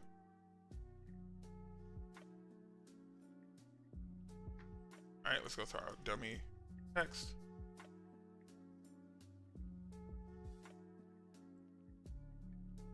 Parent tag. Oh yeah, that's right. We do need to at least have one tag in the system before we can create these. So let's go ahead and create a. Actually, what we'll do is we will not create one. We'll publish this one, and then we'll create one. So we'll get rid of this. We'll publish this guy. And then now that one exists, now we can create a second one, right? So let's just fill that in with more dummy data. Tag. Bug. Care about any.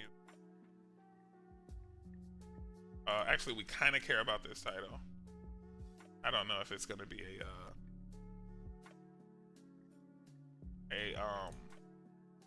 some kind of error if we use that. Got some of these with trailing space. All right, so now I should be able to list. Yep, there we go. And by the rule that I added myself, we are going to create a version of this that has two tags, right? So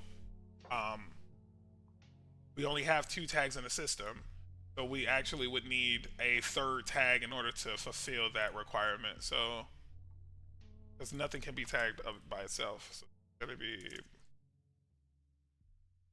else bug a that, give it a that, give it a that, give it a that, give it a that, give it a that, that. And now this one's gonna have two tags.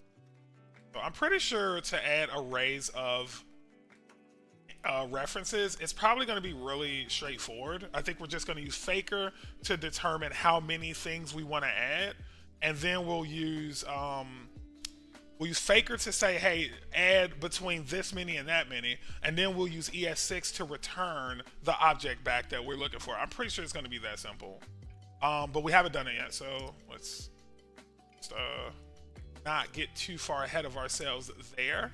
Okay, so this is the model that we want to spoof, right? The one that actually has two tags. So we could have actually gotten away with not creating. Oh yeah, no, these are going to be. Yeah, we actually did need to populate all that data. Damn, I didn't think of that. All right, so let's go raw JSON here. I'm gonna click into this. Go ahead and copy that.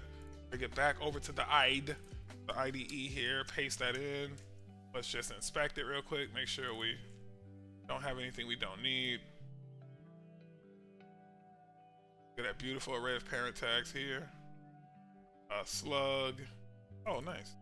And that's it. We'll get rid of these. And this is going to be our public data tag.model.json. Okay. And then we'll get rid of this trailing comma. Don't need it. Yep. All right, cool. Last but not least, most difficult thing. Story. Ugh. We're not doing elements tonight, though. We're not gonna add any story elements to this faker yet. because the way we have story elements set up right now, if you guys remember, we're using that like really kind of old school story elements approach where we can say choose between these elements, but then it's not like you're editing a story. It's like you're just adding reference blocks, right? So here, add me some text. No, the real way to do this is to have a WYSIWYG that looks a lot like this, but like you type, and then when you get to a place where you want to add like a photo gallery or a CTA or something like that, you choose it from a drop down, and then it actually allows you to edit that that element in line, right? So we're gonna abandon elements entirely eventually, so we don't need to worry about faking any content with elements on it. So we actually only need one story, and doesn't if you lose you die. This is from a that was from one of these stories we were stealing content from. I shouldn't think stealing because it makes it sound like we were actually stealing. All right, are we on like the content tab? Yeah, let's do featured media. So check this box if this story is featured. Yep, we do want this to be featured.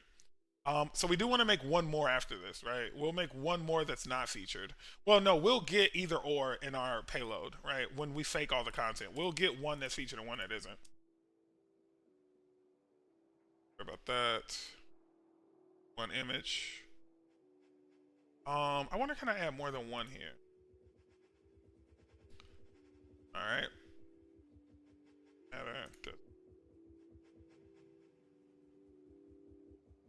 None of this matters, okay? See if I can add. I don't even know why I was putting real words in these fields. They could literally just be SSS. Okay, yeah, and then let's do.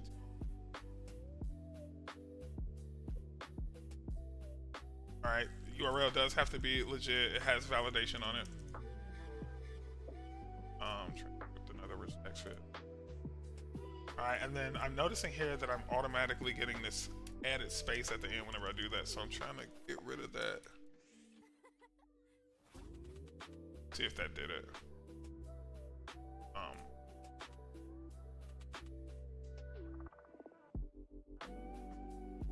It did not do it. All right, so some of these, and that's gonna be good to see because I'll do the trimming if it's necessary for that. But yeah, it's gonna be good to have examples where the URL is that, I mean not URL, but the body is has those trailing white spaces, so we can just make sure we know how to handle the trailing white space, right? We'll just do some trimming.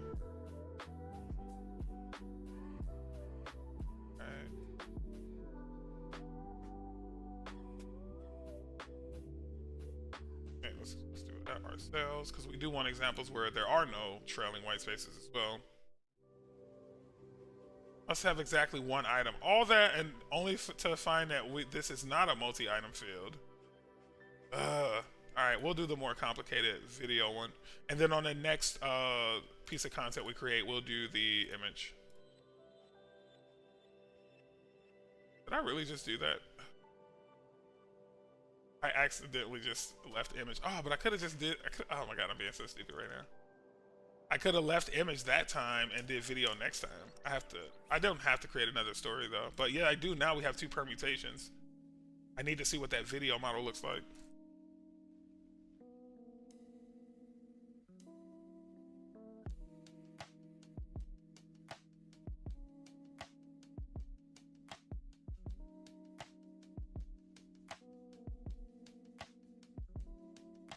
So then we're done with feature media, and I can move on to metadata.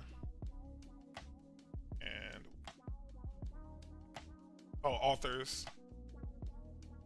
And we can have more than one author, so we actually need. Wait, what? When did he get created? Oh, he was the first. He was the first person I created. I'm gonna clone him. I think I can clone. Let's duplicate him, and then here what we need to do is make that unique, but also change this image just because I want to be able to no, it's not gonna matter. Not gonna matter. We're literally only doing this just to solve this requirement of having anything that can have more than one thing. Make sure you always give it more than one thing.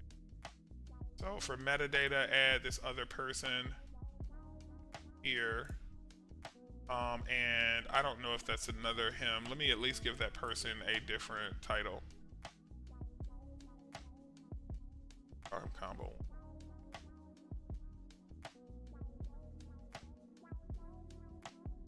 Alright, so now if we go back to that story.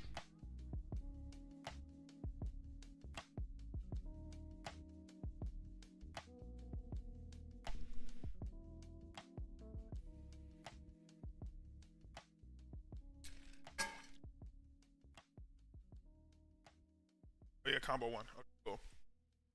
So then now we need tags. We can add all three of the tags here.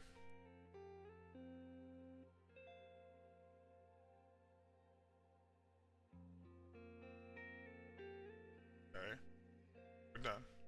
All right, content modeling complete. Now we just have to take a peek at this guy. ReactJS. Okay, let's head over to our IDE again. Browser, nope, IDE. Was that an IDE that whole time? I don't think so. Okay, and then this is gonna be,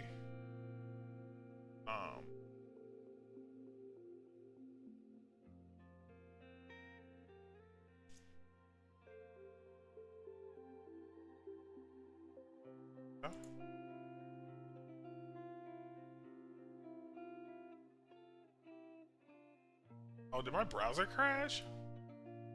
Come on, Sanity. Not in front of my friend, Sanity. Don't do that.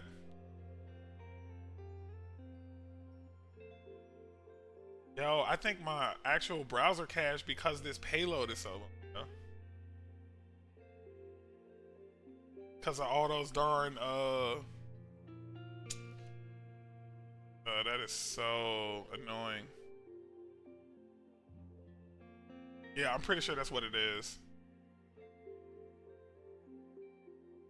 But maybe now that it's had some time to be cached, yeah, it's good.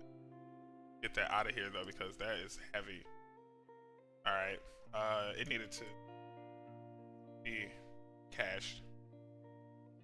That's these huge rich text blocks. They do it in portable text. That really makes the page suffer. Alright, and that's just more media, more text.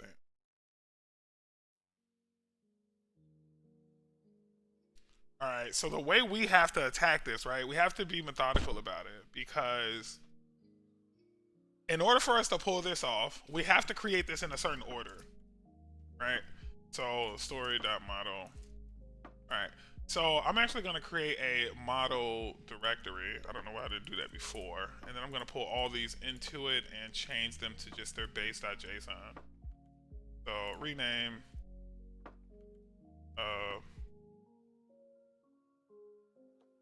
rename that.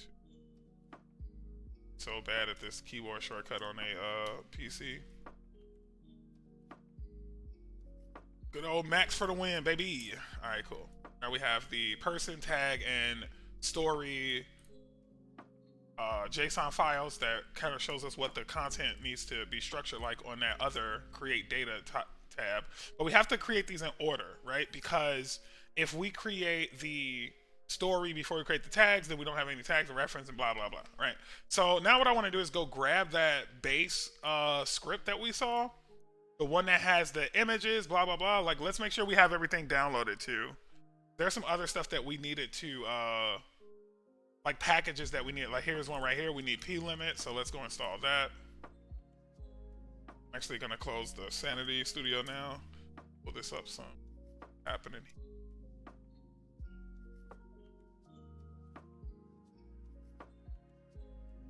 All right, and then here I'll just do npm install p-limit. All right, 2 packages. Thank you, thank you. Danke. And then here's, nope, that's not. Let's see. Here it is. Nope, that's not another one. All. There were more. Faker was another one that we needed, but we already have Faker. We did that last night. Maybe it was further down. Yeah, because it was by the images. So back down. Faker, which that would have Faker. There's the p limit that we just did. I'm in a browser.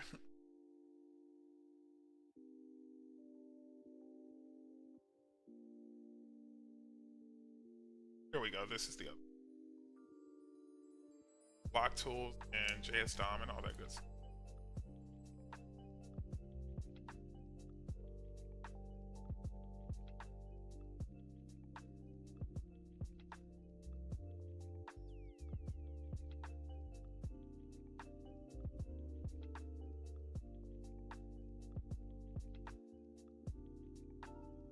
Oh, that's annoying. I just.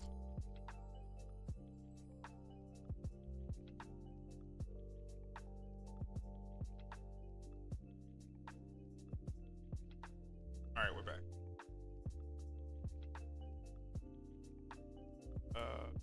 GitHub.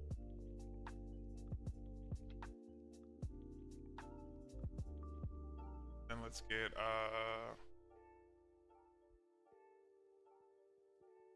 GitHub. And then let's get the documentation back.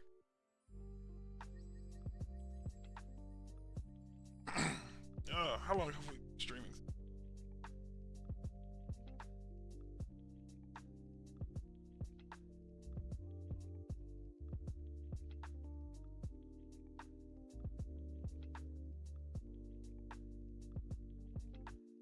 Oh, there it is.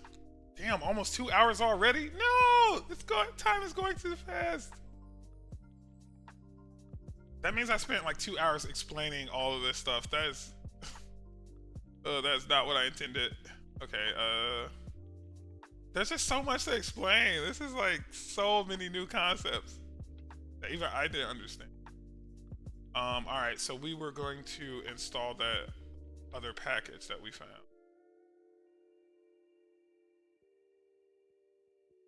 Here it is.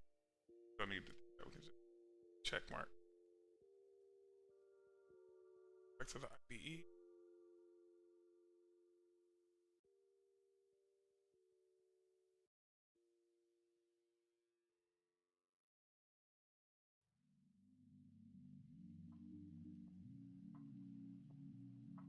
Alright, after block tool, they have the, this is just now the full HTML with,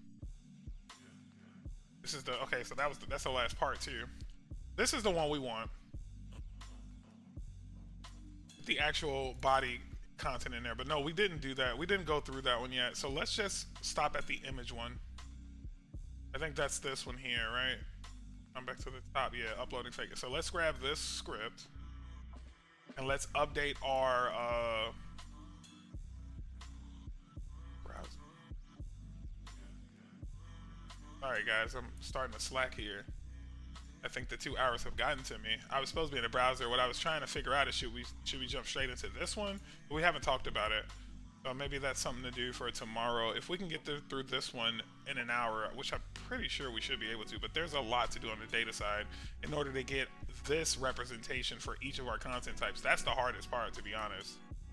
This representation. The rest of this code is like literally gift from the gods, but the rest of that's going to be really hard to grab. So let's go back to the IDE and get busy.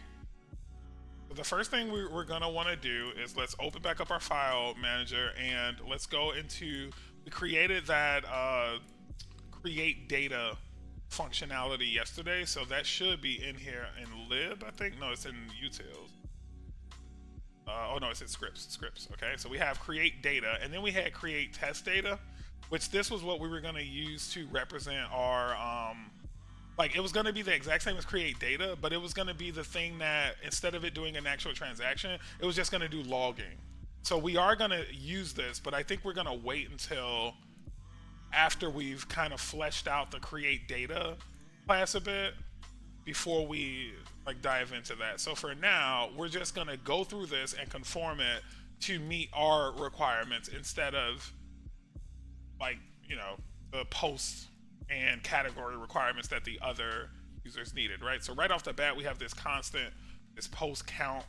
I'm not gonna do this, normally I would blast this, like I would go select everything that's post count and change it, but I'm not gonna do that because as I'm walking through this, I wanna make sure that I'm wrapping my head around the code as well.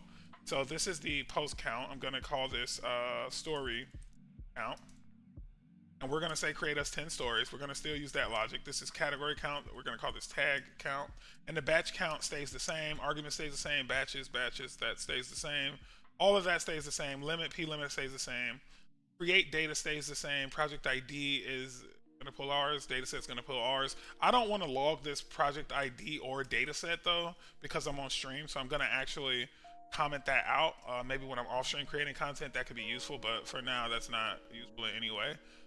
Deleting the fake posts. We don't have any right now. We just have those dummy post pieces of content that we created. However, I am gonna start configuring this to be compatible with that.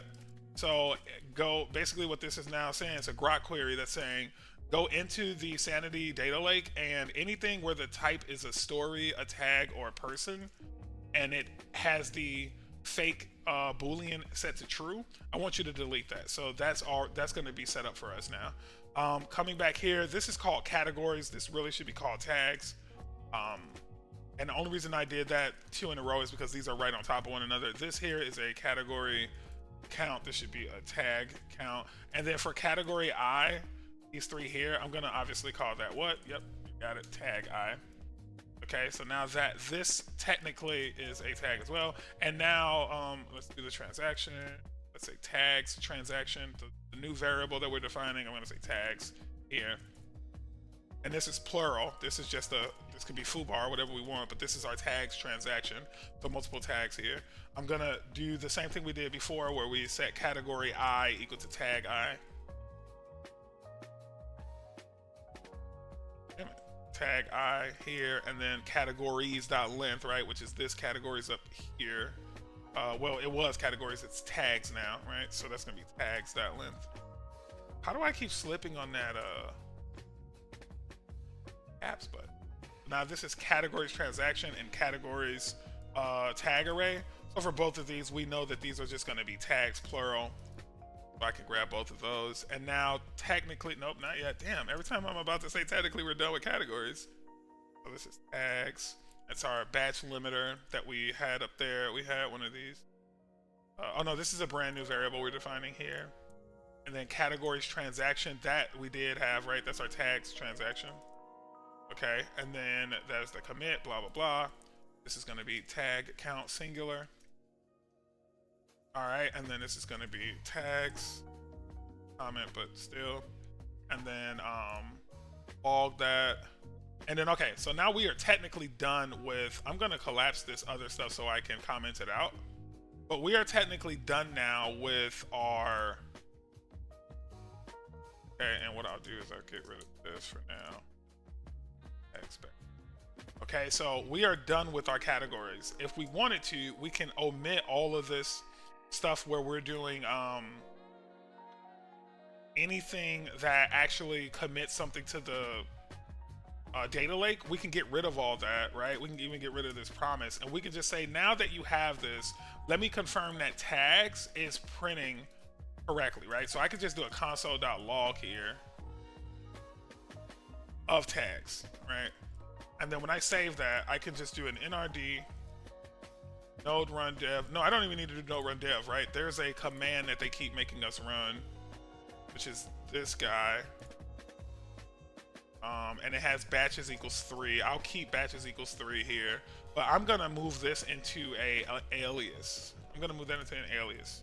So let's do bash p, get to our bash rc file, scroll down to our aliases. Oh, and I have moved mine, which is really smart. Didn't remember I did that, but actually now I want bash p. Let me define bash p. It keeps opening this, which means in that home file, so let's do code. In here, I'm still telling it to open, bash rc, when really what it should open is the other file. So I think I could just do this. .custom.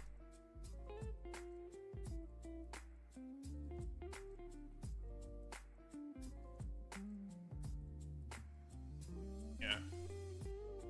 And then actually, I'll leave bash p as what it was, but then I'll do bash c, which is my custom. So you guys probably know if we do CD there and then do PWD, whoops, PWD, yeah, so that means that we can probably just and then call that batch C. All right, so now this is going to be always opening that custom version, which is here. This is where we want to put our aliases for this. So this is going to be another npm. I'm going to call this section npm mpx. And now we'll go grab that command from the browser. So if you go back to the browser window, remember we were on this page. I'm going to grab that back over to the IDE. And the alias can be called, let's see what it does actually. It is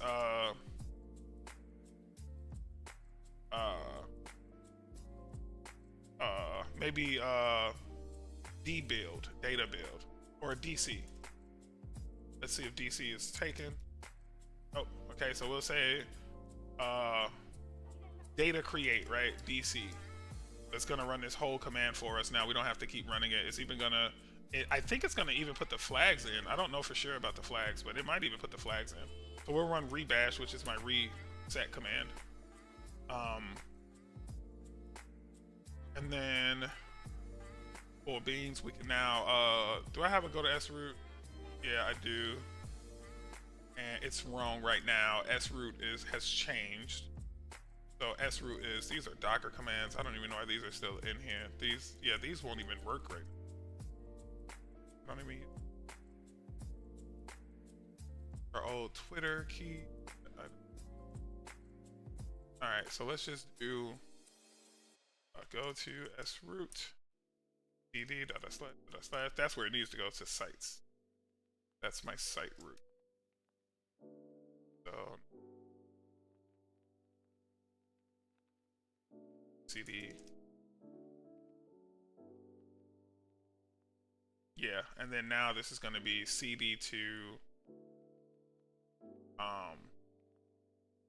wait, if that's home, let me see if that's the right home though. Oh, that's the wrong home actually, because this is the right home. That's the right home. So let's actually fix that. This is our right home. This is our, when we had everything connected back to our regular PC, which was actually incorrect, we found out. You can't use hot reloading when you're hosted that way. Hi, I just joined the live. Hey, Samantha, what's up? Welcome to the Junkyard. Sorry if I missed you. I am very bad at keeping track of that when people are joining and stuff, because I'm like in the middle of craziness. All right, hopefully you come back though. Hopefully you come back and see some cool stuff. All right, so now I think we're good there. Let's go ahead and see if that command that we just added works, because now we should see some logs, right? So let's cd into trend junkie.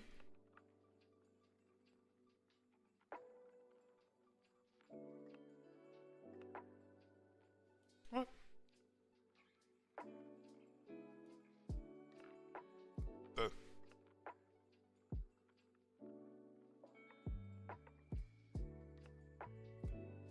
I just sent me a message.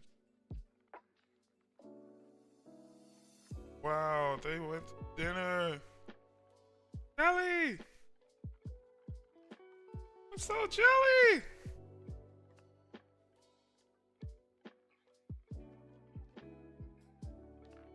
Coworkers.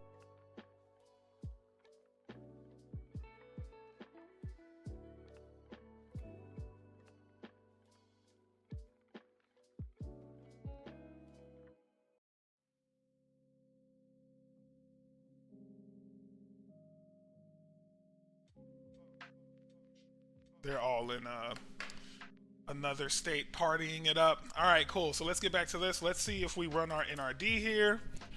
Whoops, not NRD. Remember, we don't need to start the web server. We need to run DC, our data create method. That should actually work now. I don't know if it did or didn't. So the URL must be a scheme file. So I don't know if that worked or not. I'm actually going to just test this by running the command itself first, just in case, because it could just be that the way I wrote the command in that bash file was messed up, but no, this is a legitimate error here. So make sure. Yeah. So all right, let's go back. Let's do it one more time, just so we can read what that error says. Pull it up way more. Error, invalid URL scheme. These stack traces tell me nothing when I read them. I hate these stack traces. But it's obviously something in our valid URL scheme. So I mean, it would have to be something in our create data, right? So could it be that slug is required? And here we're not requiring it? But I think, yep, there we go. Even have to write that. Thank you so much to this tool that my friend gave me. It is so helpful. But yeah, this has to be from our document lake, so maybe that, nope, that wasn't it either. Error invalid URL scheme. And what are we typing in here? What is the DC method? Wait, is that correct? I think that might be wrong actually. Oh, that is right. So it's going to be npx sanity at latest execute, and then scripts create dash with dash user dash token dash patches. Oh, I think I have an extra space here. Nope, that's still broke, but I do have an extra space there. Let's go into our create data and see if there is something here that's running that we don't care for.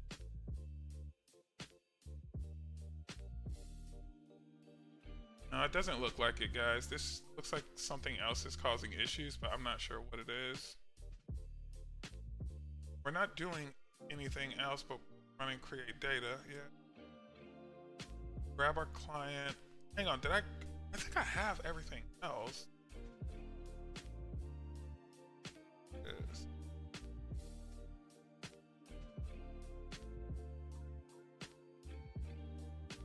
All right, well, when all fails, I think the first thing to do is just start commenting things out and see if we can at least get the object here to build, right? There's a lot of this stuff we don't even need.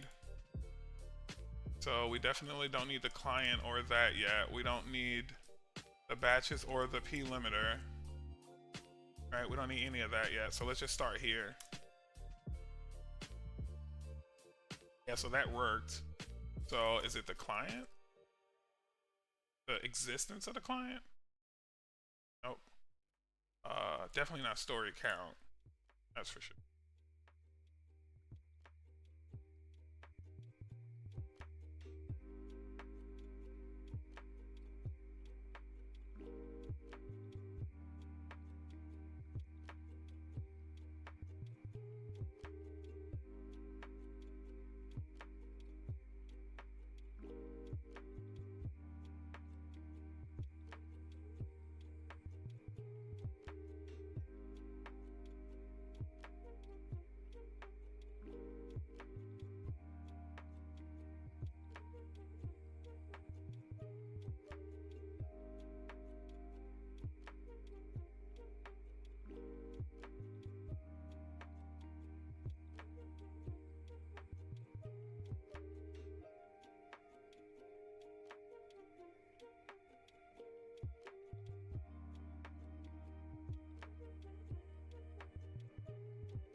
Oh, crazy. What's happening right now? How's that text is anyway, it's not that. Let's keep going down the list here. What else did we comment out? We omitted the batches. That argument variable. That'd be p limit as well. Yeah, it looks like p limit was our problem, guys. I imagine this is a fail. Yeah. So it's p limit that's causing the problem.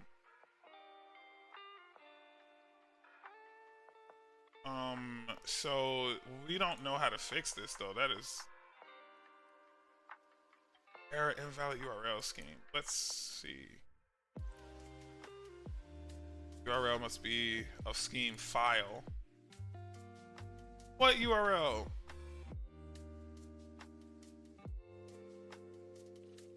Alright, let's just see what this looks like.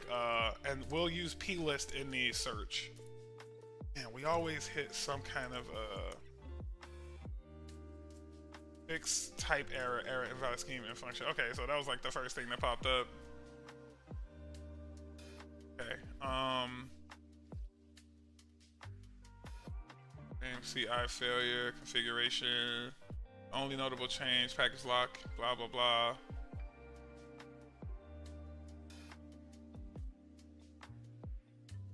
I see it scheduled for release. Function, no.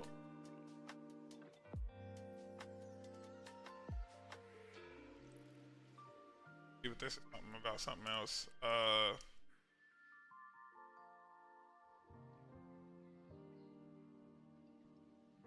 And that did say error invalid, yeah, invalid URL scheme, what we saw.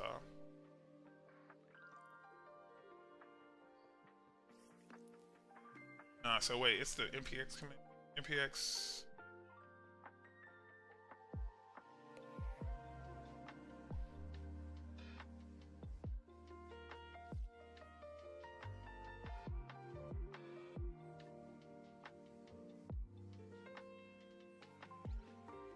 Something's up with ploader. With plist. Let me see if I missed something with plist.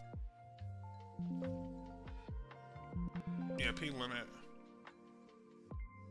To solve this, update the code to create documents and batches. There are several packages you can use for this to use p-limit. This gives you blah, blah. In the code below, you'll run them one at a time. Note that the content creation script becomes somewhat more complicated. Add extra complexity, unlock blah blah. Install p-limit into your dependencies, which I could have sworn we did. I could have sworn we did this step, but let me just do it again just in case. Yep, no, it says up to date. So I'm gonna click this link because maybe there's been some changes.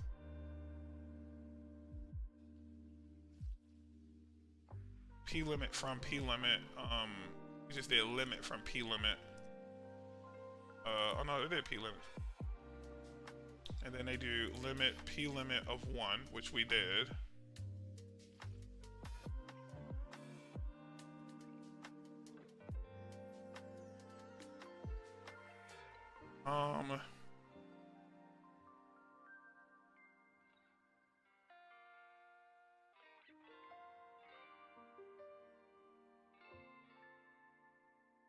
Errors like this drive me crazy because it's like, what exactly is this complaining about? And then when I look for this type error with p-limit attached to the search, maybe I have to spell it right. I don't know. I'm not getting p-limit back though. The results don't look like they have anything to do with p-limit.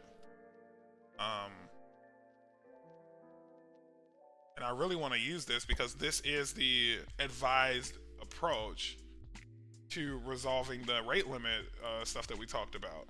I can't go around this.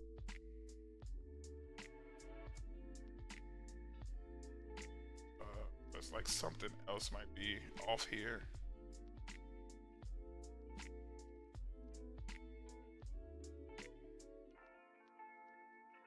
If I have anything update.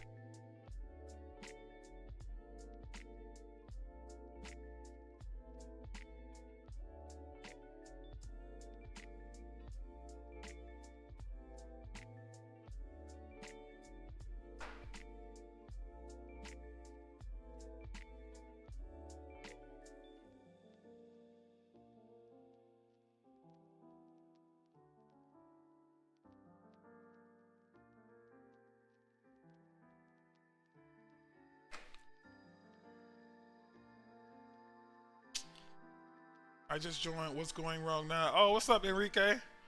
So right now I'm having some really weird npm errors.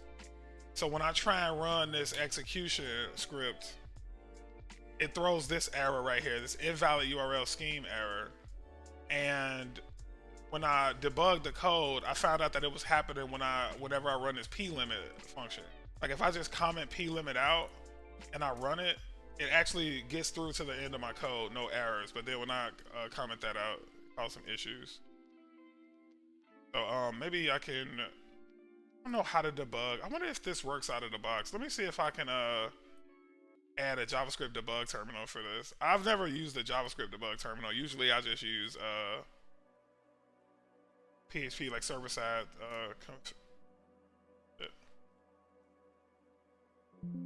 That right?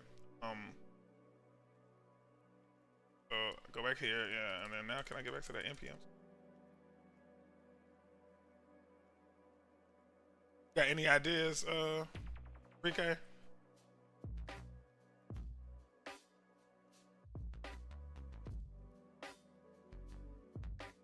Oh, so it is running. It didn't attach itself. Anyway, I need to figure out how to set up my debugger on this local at some point, but I feel like this should just work out of the box, to be honest. That's a really, I can't see your code. Oh, my bad. It's Stack Overflow. Bugging. All right, you should be able to see it now. I was straight up on Stack Overflow getting busy. Salty. But yeah, this is so basically whenever I run this, so here's the plimit stuff I was talking about. I basically imported that. Everything works fine up to this point. When I try and do this constant, and when I run it, I get this type error for some reason. I don't really understand what it's saying. It's not working, but yeah.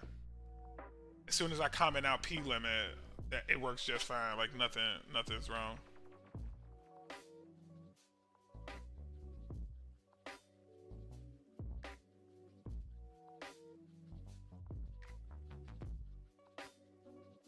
Roll down a bit.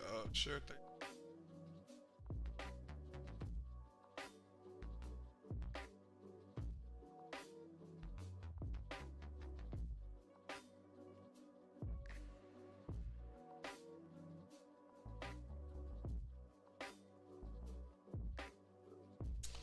Come on, let's go, junkies.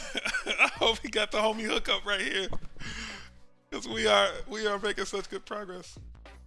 Yeah, that CJS. I don't know what that is. Yeah, that was the same with me. I hadn't seen it before either. Like something about it is causing some grief. Internal URL 13. I don't even know what that means, but yeah, I guess that's part of the stack trace, just the error stack trace. I mean, I could just look for one of those, because it's a invalid URL scheme.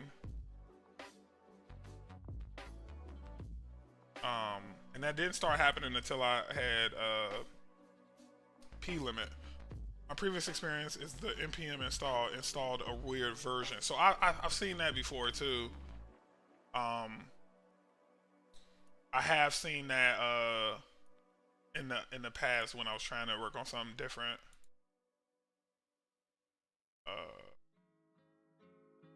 So they had plimit 5.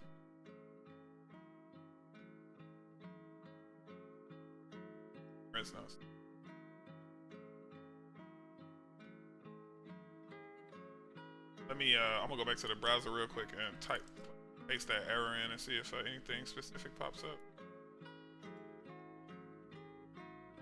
That's the one thing I'm starting to not like about some of these errors I'm finding, is they not real easy to diagnose. Well, at least not for me, right? I'm still the whole thing. Been getting a little like difficult to understand like what could be going wrong in certain scenarios. All right. This might be it, actually.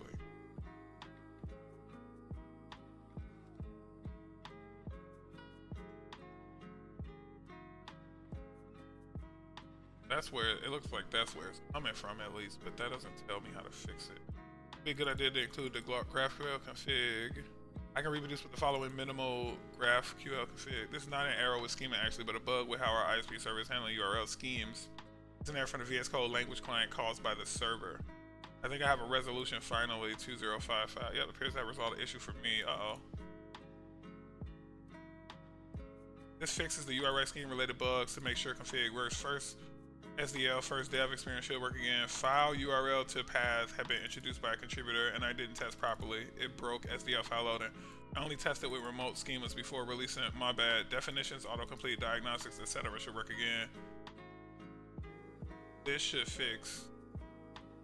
But what did he do?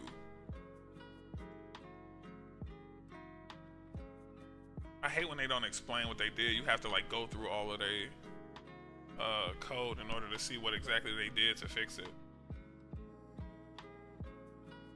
Yeah, but it looks like it did fix it for me. Like, change. Let me see.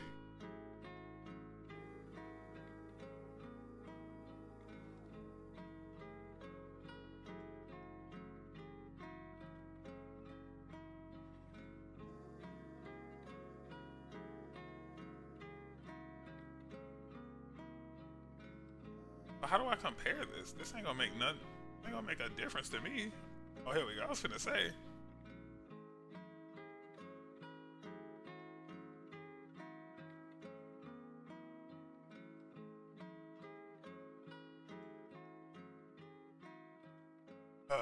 That's a huge change he did too.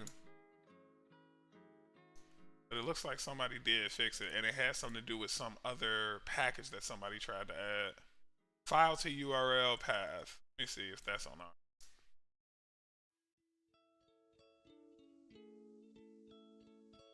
our. Maybe that would be in like the config.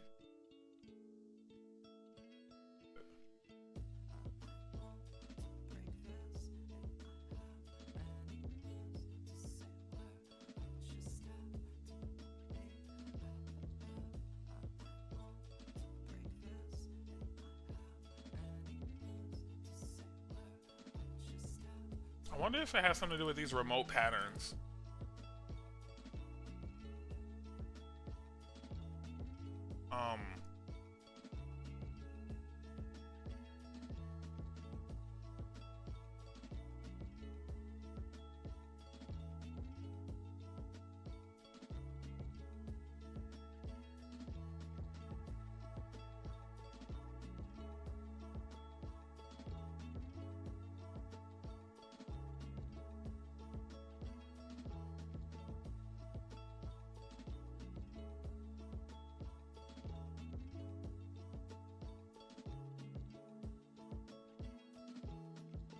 So he's saying he. Oh my god, this is so annoying.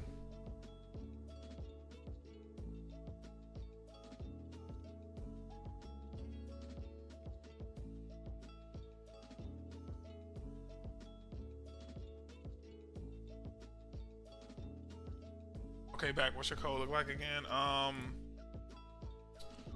So going back to the IDE, it's really simple actually. Like, this is just an example from them. Literally, this is, even from their main documentation today, this is how you use this module. You basically import it from the plimit library, and then you create a new constant that sets the plimit to, like, whatever you want, right? 1 at a time, 2 at a time, but we want 1 at a time. So that's really it, though. It's extremely simple. But I was just trying to read through this chain set. First off, it's a really confusing chain set for me. I'm not used to these JavaScript chain sets, man. Crazy. But I guess this is more Git than, I mean, more npm than JavaScript. But Poser does it a little differently, where you can kind of see the changes. So here's one of the changes. So,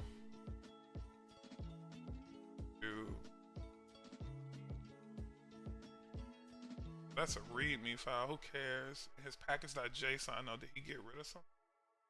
The language server thing that he changed. Then in his message processor, he added this fast glob, but I don't even know if he played it. Like, did he have to do where limit is being used, limit and then fetch something? Yeah, but limit is the method, right? Like limit itself, basically that's just calling p limit, right? It's gonna return you back a function, right? It's gonna return you back a function, and then you use that.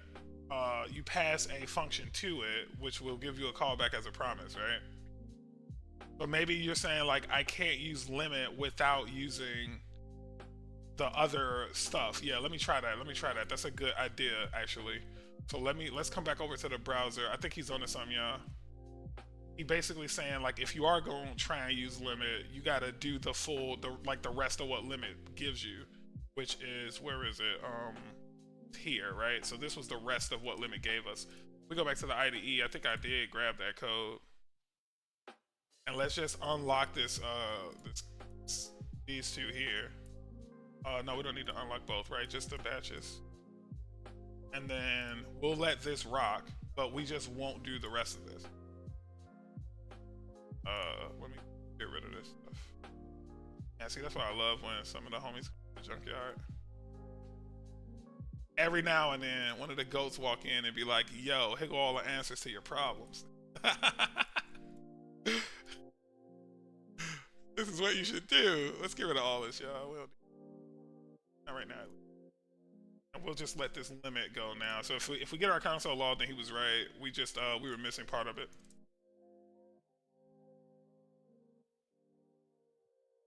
It's still happening, but I think that's a really good call out though, that this actually does need to run. But that still didn't work. Maybe it also requires the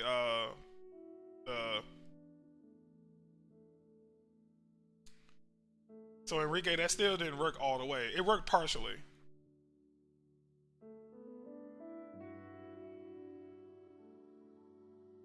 I'm gonna say it worked as an idea. Right? The idea was solid, but oh, maybe there's an expectation that it needs to return. No, but it's still just the same invalid URL scheme.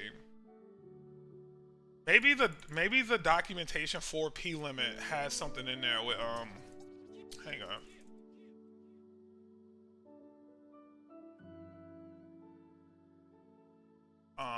Hang on. What I'll do is I'm gonna ask the interwebs, like, why am I getting that error when I run this?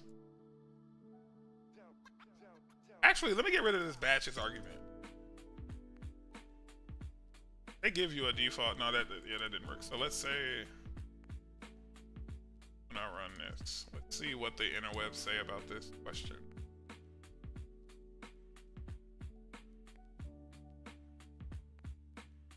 What does your package.json look like? It's probably something stupid like different version don't work with p-limit. Yeah, that's what I was thinking too. Because that was actually one of the first things I read online too. Somebody said they ran into that issue and it took them like ages to figure it out, but it was just a compatibility issue. But here's the JSON, package.json.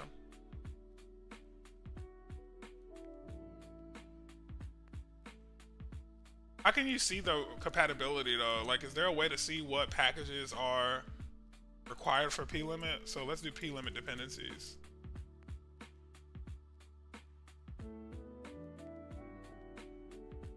Let's see, one dependency, which is docdoq.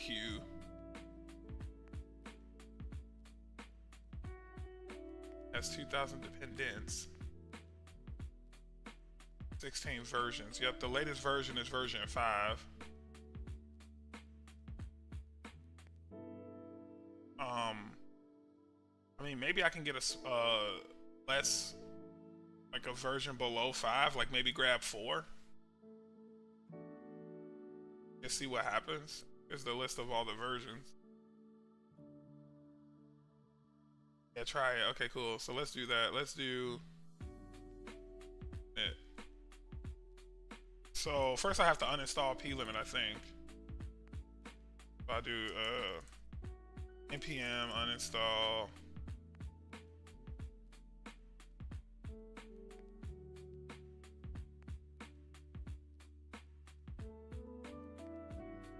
All right, and then hey, when I uninstall packages in npm, do I have to run npm install afterwards to update my log file, or does that happen automatically?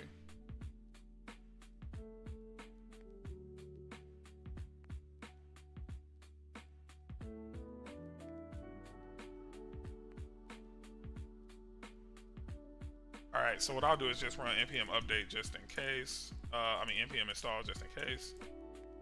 It'll probably just say something like already up to date. Yeah, so we don't have to do that then. So now this is going to be the npm install 4.0.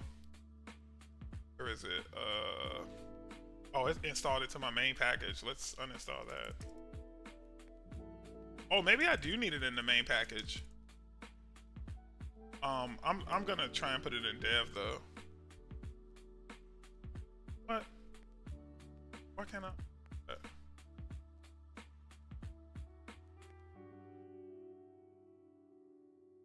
There we go. Okay, and then now, I think it's just -D, right? We're not save dev -dev. Save dev.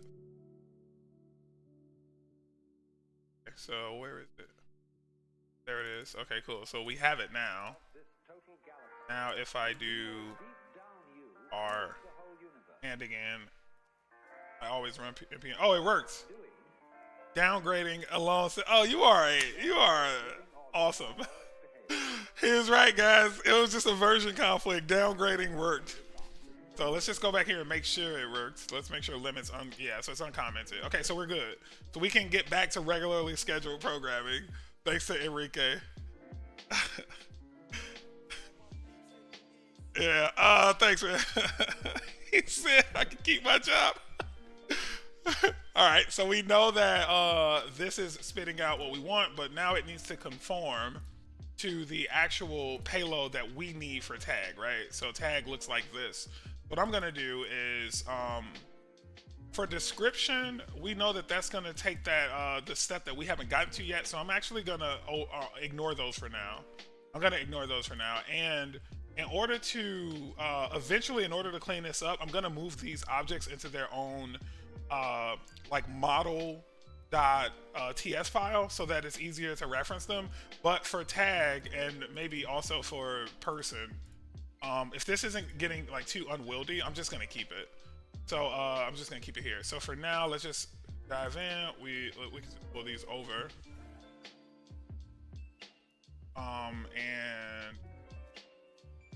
And the thing that we're seeing that's taking forever to, that's just description. These like HTML blocks. So let's start with ID. We got ID, we got type, so we can get rid of those. We'll skip description for now. Image is one that we can do because we have that image, that faker image code that we're gonna use after this. So we'll actually include this image stuff now. Where did I see image? I don't even know if I saw image right there. Oh, thanks, man. Thanks, Enrique. Following the kid. Okay, that was oh, image is here. Okay, cool. So image is an object. Thanks for the follow, man. I really appreciate it. I really hope to see more devs in the junkyard. Okay, we need the junkies in the junkyard. All right, and then this is going to be underscore type. Is going to be image element, and that's just from our own data model. And then we have the alt text, which is I can use faker for this. This is going to be I'm going to do sentence for this. So I'm going to do faker dot form ipsum sentence. I don't think this is the right form. Faker.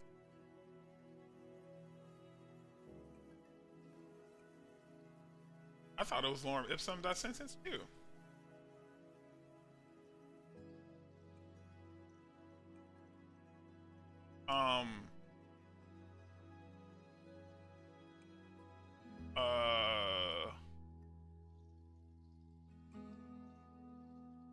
That's weird. Yesterday when we were doing this, I thought it was just lorem dot. Yeah, there we go. I was like, what the hell?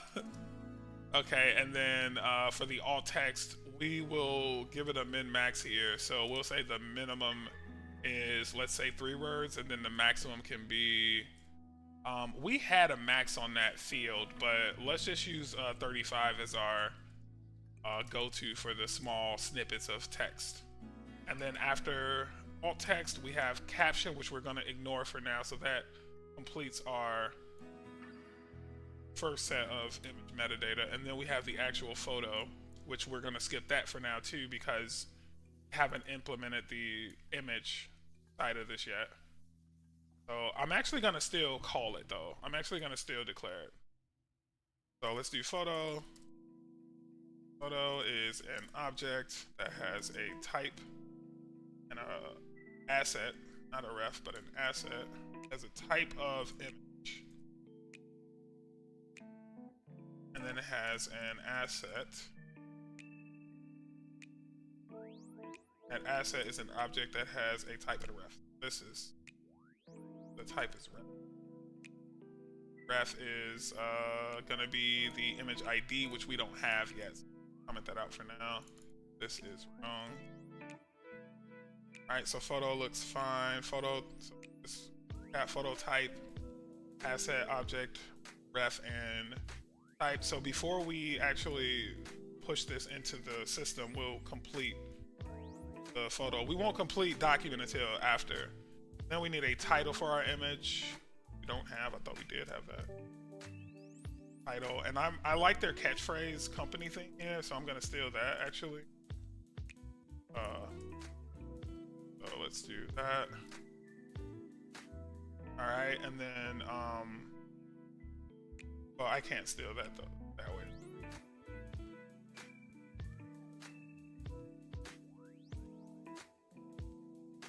I feel like I'm so much more productive and fast on my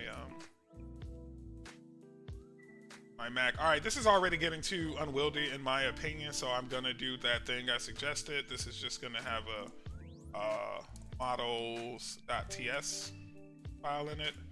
We are going to use this to, we're gonna use that file to store all these models, because this is gonna get too unwieldy for us to try and read through this code that is doing a bunch of data creation and have to worry about sussing through the data models. I mean, we could collapse them, but it'll just be cleaner if they're imported in. So we'll do models.ts. And then here we'll export const, call this tag model.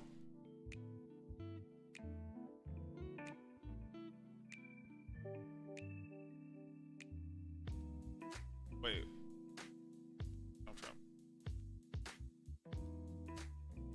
Okay, I don't know where that came from, but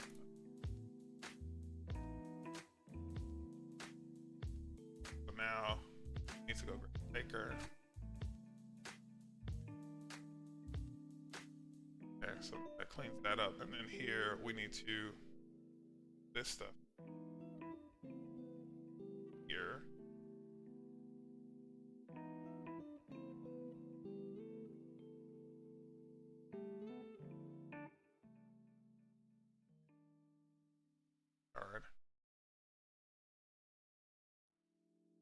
Okay, so now we are on, done with photo, we're done with image entirely, we're done with slug. We can move on to parent tag.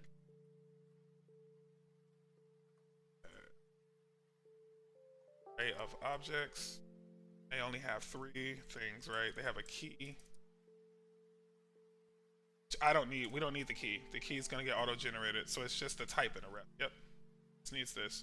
And then the reference is going to be the, it's going to be a reference to another tag ID. So what should we do there? Because remember, this can't get created until at least one tag has been created. So we could perhaps create one tag first, or we just could omit parent tag. I guess that's not going to be important for what we're doing anyway. So let's just not deal with parent tag for this. We already have the slug. Subtitle is just going to be it's going to be just like our caption. Not caption, but the, yeah, exactly. Short snippet of text. And then our main title, which we added up here. So that looks good to me. Let's just go through and confirm that this matches the model. We have ID type, description, which we're omitting on purpose. Image, let's image real quick. Image has quite a few things. Image has a type, alt text, type, alt text, a caption block that we're omitting for now, and then it has a photo object. Photo object has type of image, asset, object, type of reference, which we're not doing yet, but we'll implement that in a second. The image piece. Title is PlayStation 5. Here we just say it's whatever we want it to be. That looks good. Let's move on to the next thing. So I'll go ahead and image. We're omitting parent tag. That's like a reference to itself. We're not going to deal with those. This slug is just a literal slug that we're making all lowercase. And wonder if what we should do for slug is, let's think about this real quick. So what we probably should do here is make this equal an anonymous function, because there is one thing we want to do first before we close out of this, right? So I think we just be returning this. So we say like return.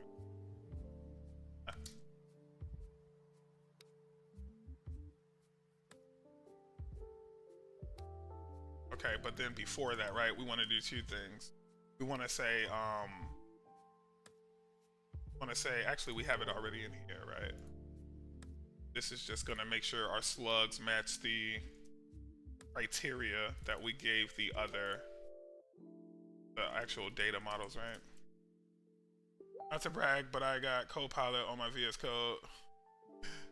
What? Oh my God, we should definitely fire that up. Yo, we should totally fire that up, dude. He said he has Copilot. I think that's the thing where we could develop together. Like if I am going through some troubles or something and he wants to help me out, I think Copilot allows him to step in and like take a look at something and see if see what's going on. So it's one of those cool new age tools for the cool folks. All right, so that looks good to me. Let's just go back and make sure we're not missing anything. Subtitle and the title were the last two things, which we did capture. So that looks good. I'm gonna go ahead and close this out now. We're gonna import tag model. We'll import everything, but we can start with tag model and then we'll use tag model instead of that raw object. So I'm gonna do an import. And remember we did that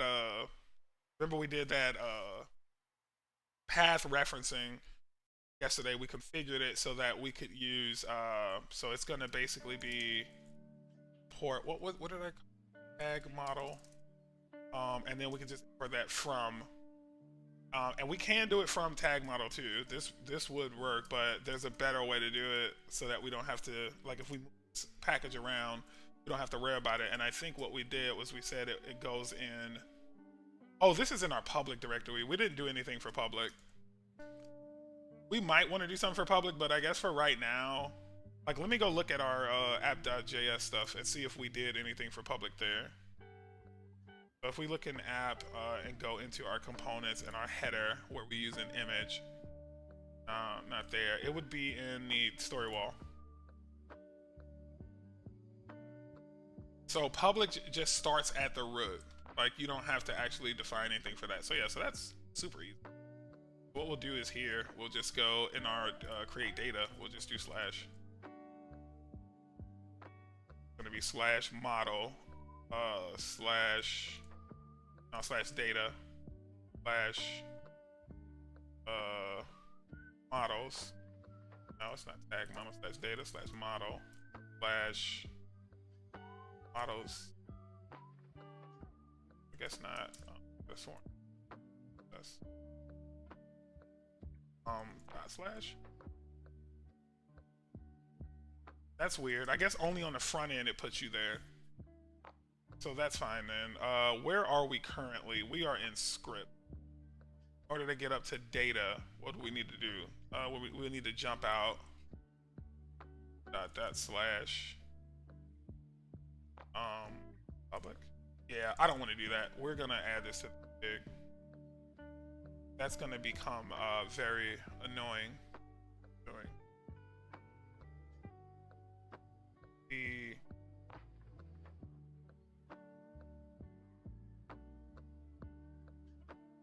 Get where that. Oh, but here are some aliases. We didn't even see these last time.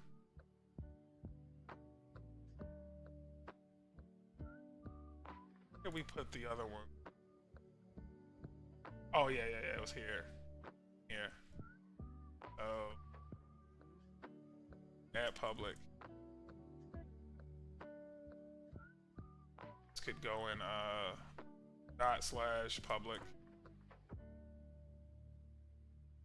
Now, if I'm not mistaken, I can do add public / model / Alright, and then because we'll use this again, right? So we're gonna just call in the whole models. Eventually we'll do like all as models, maybe underscore models, and then let's actually all and then as underscore models, I think, or thought. Or as maybe. Yeah, there we go. And then now we don't have to call them out one by one, but since we only have 3, like right now we're not gonna do it like that. We're just gonna call in all 3. So now what we should be able to do is come back here and replace this object with the actual tag model here.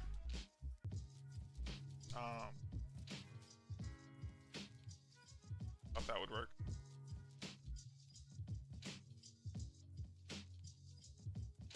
Bro, what's your professional title? Senior dev? Nah, no, I'm a tech lead. I'm a tech lead, but I'm not a front-end developer. I'm a back-end developer. So this stuff is like foreign to me. I'm just learning it as I go. I'll work with Node.js, but it's not my specialty. Yeah, I'm totally bad at this stuff. I already know. I'm not good at this stuff whatsoever. But I'm learning, right? That's the whole point. Why is this not working? Oh, because it's a function. No, that should work. Or do I have to give it a method signature? Like old school. Do I have to call it? Alright, so we're gonna change that to get tag model maybe? I don't know. And maybe what we'll do is this would be get tag model, and then maybe tag model would be something else we export, like so this would just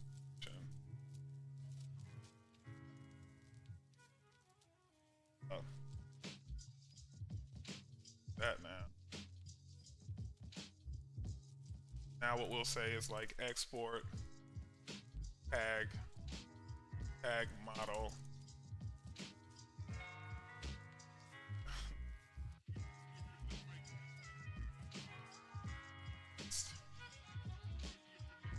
and then now I should have access to tag model here, and instead of passing it as a method I should be able to pass it as a property. Yep, there we go.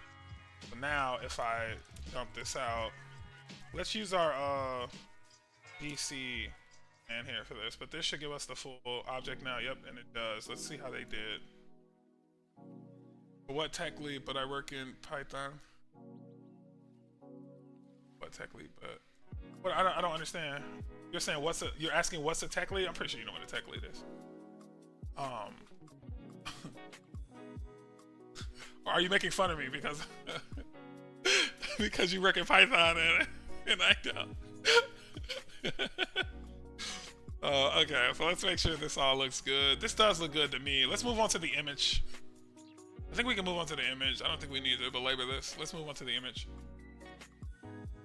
I don't like that photo saying the word object there instead of just telling us what it is, but maybe it's just too much to parse through, so maybe there's some settings there that we would have to figure out. Let's finish photo though. I think that was the really simple thing we had to do to finish photo, right? If we go back to this chunk of code here, it was just this. So we would have to do this here inside of the for each tag. For tag, PHP uses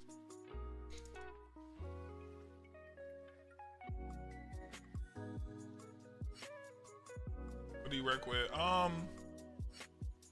A few things. I mean, I'm mainly an API guy, so whatever the backend system is, .NET, Java, whatever, I don't have a choice but to work with those. But I would say my strongest language right now, just because I've been having to do it constantly every place I go to, everyone's an expert in it, has been just a lot of Drupal and PHP. Those are probably my, and I say Drupal, but I really just mean the broader CMS landscape, like any content management system stuff. But yeah. Ooh, PHP. Yeah, I guess Node could be back. Well, actually, fun fact, Node is backend, right? Node is the answer for front-end backend. It's the answer for a front-end system to run back-end stuff, right? That was the whole purpose of ES in the beginning. And it's come loads further than where it started. But yeah, that was the, once they figured out how to compile that JavaScript a lot faster, then now the world's your oyster, right? You can pretty much do anything you need to do.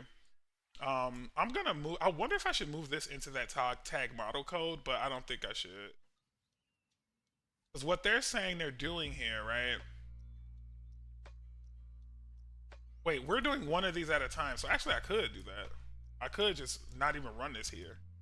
Run that as part of the get tag model code, right? Because I'm running JS up here, so I can just say like get image, right? Same thing. Get image details, and then here I can just pass. Damn, this would need to be an async function now though. And I wonder if they'll allow me to. Oh, that actually works. I didn't think that would work. But now I have to do an await right here, right? I have to be like await. Wait, how does that work? Because I know I need to wait for this stuff to be done, but I wonder if this return is gonna wait for this. I think it is. I think we're fine there. I think that's gonna work. Yeah, dude, I actually think that's gonna work. Let's ask Enrique. Is that gonna work, Enrique? I think it is, right? Write it in PHP like a real.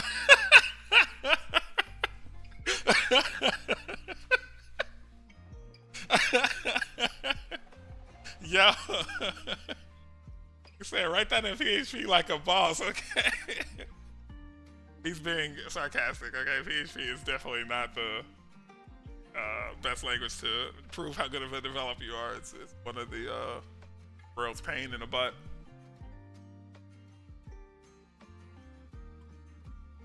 All right, let's go back to this, right? So they're saying once you have secured your image asset, then you now get access to the _ID property for it.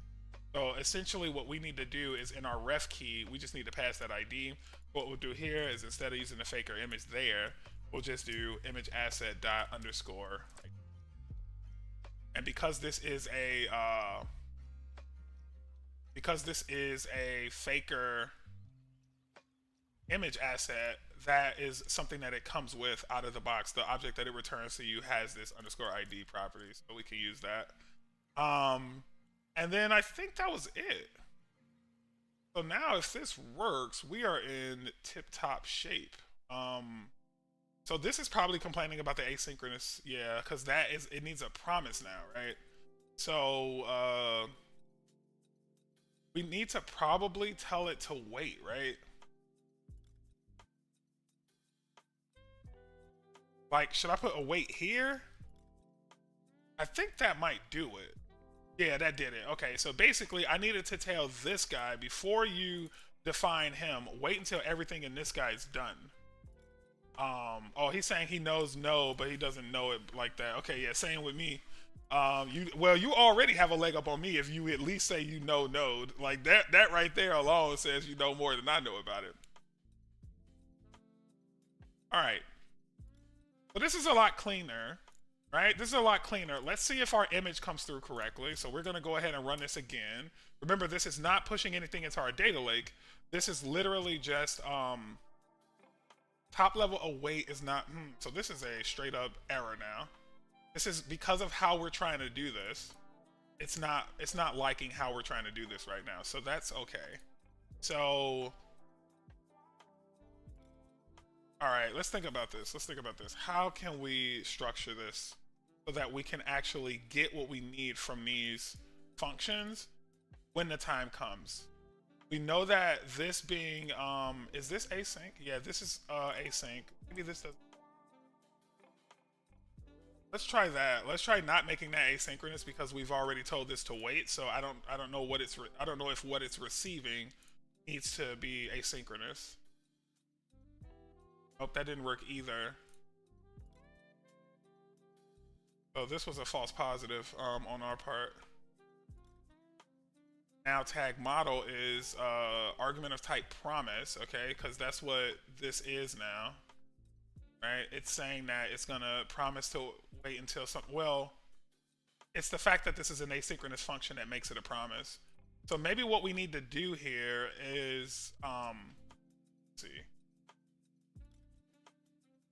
get to use a wait, but use it where though? That's the question. Alright,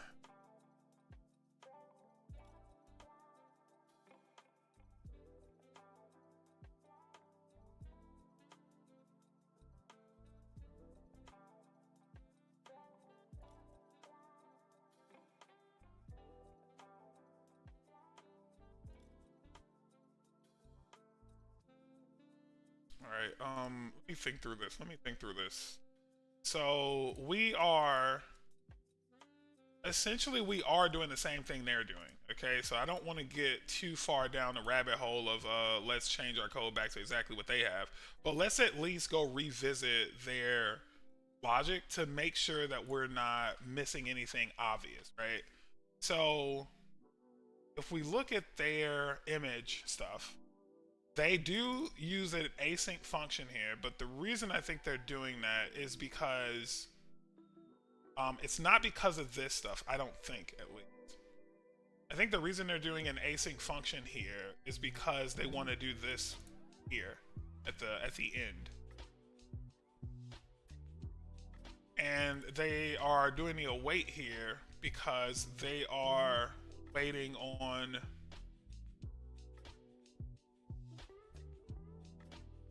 each individual item from these promises to finish, I think, is what the await space promise means.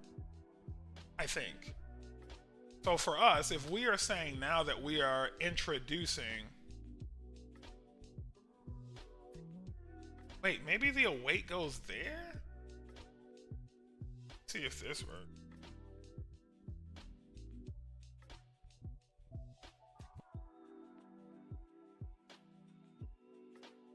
No, that's not either.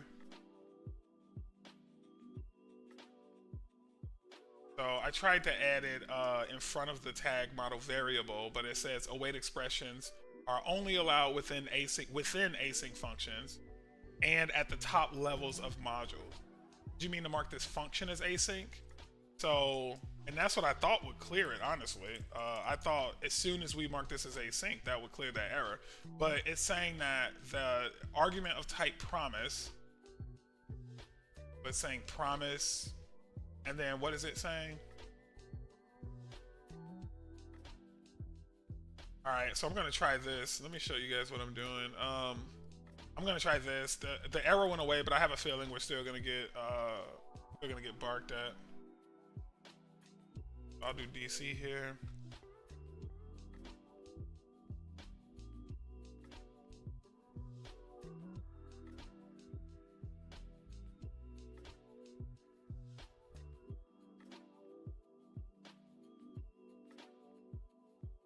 Yeah, and that should not be taking that long. It's just waiting forever now. There's nothing to finish, right?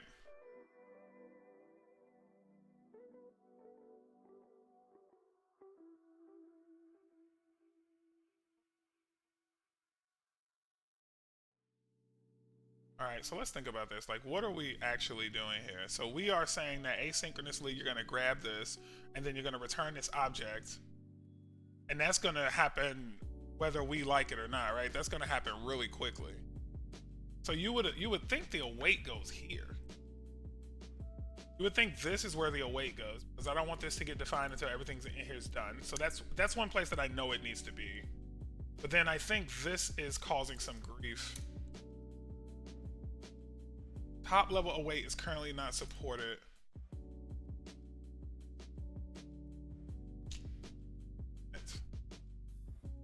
changes our strategy too on how to pass this stuff around.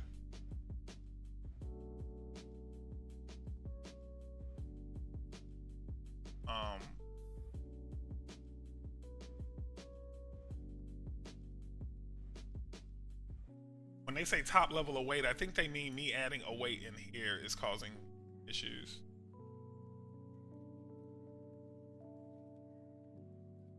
And when we look at how they did it, they did use await on these two, but when they actually went to leverage that content, they didn't do any awaits after that. They assumed that since this is already asynchronous, these awaits are going to get respected.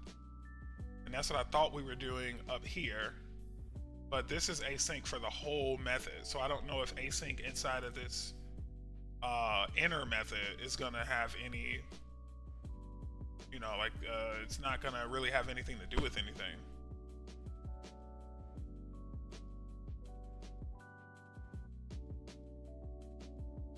Yeah, let's see how they do this anonymous function though, because this is kind of what we want in the end, right? This is running tag batch. But where's their post batch? Their post batch was in here too, an await call down here under their promise. Maybe we should add this back. Nah, it wouldn't be here though, right? That doesn't make sense. Damn it, I really wanted to put our data in the other file. Those two stupid methods, but I guess we can do these methods in a different way. This was really the only reason we put this in another file, was because these were kind of annoying. Because we're going to need to do this, and then we want to use this exact same title value. But I could always add that to this for each loop. I hate that I'm conceding, right? I don't want the other side of this. So I'm going to figure out how to do this. I'm going to figure out how to do this the right way. But I think for now, I'm just going to do this the easy way, which is to kind of move this object out of our own little world here and put it back where they have it in the documentation. So after each iteration, we'll redefine title and slug. And, damn, I gotta run, but keep up the good work. All right, Enrique, man, nice seeing you, man. Thanks for getting me through that first bug, brother. That was awesome. All right, that's okay. So we'll just move this over, and then we'll move this data model over as well. We'll just grab everything from here. We'll put it, we'll put everything from there in here. So it's gonna push that instead. And then now image asset needs to get pulled over as well. So we'll get all three of these now need to come on.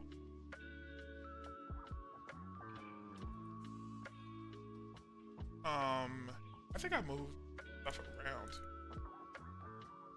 Alright, so that gets rid of the errors there.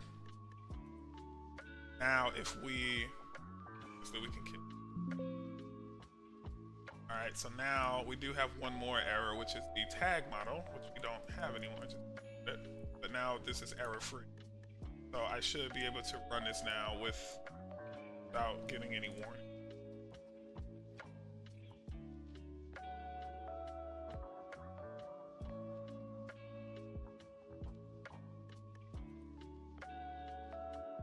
Oh, you know what? That other one probably did work. What's taking this so long is we're creating images. So those images have to get downloaded and then stored in a buffer. And we're doing it 5 times. So I'm actually gonna wait this out. If this works, then we actually just wasted. We had it right. That one time where we saw this say create new data with, we had that correct.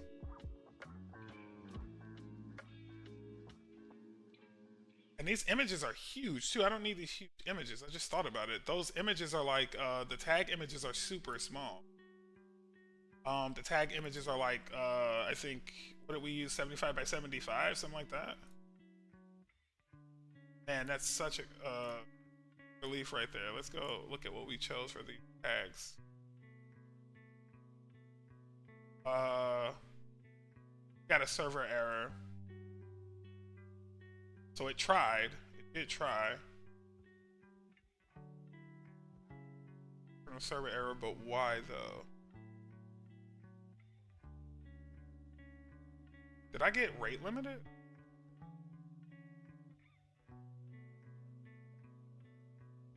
I think I did.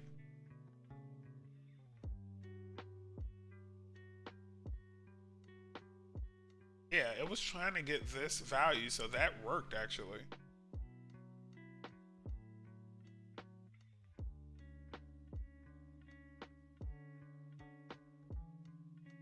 Yeah, it was totally trying to grab that image. That actually did work.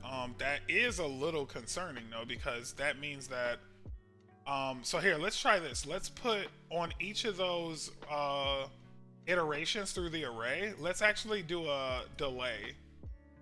Let's put say set delay between fetch, which is a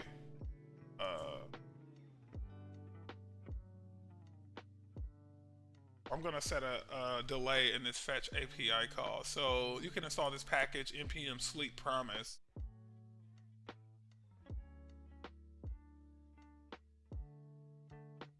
Alright, so what I'll do is, yeah, I'm gonna grab this sleep promise. You just see how good it is.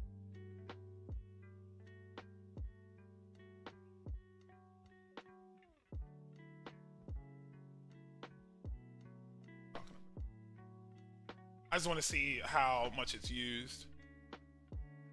That's not bad. So yeah, basically,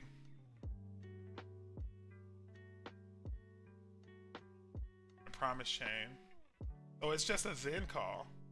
After your then call, you add another then call.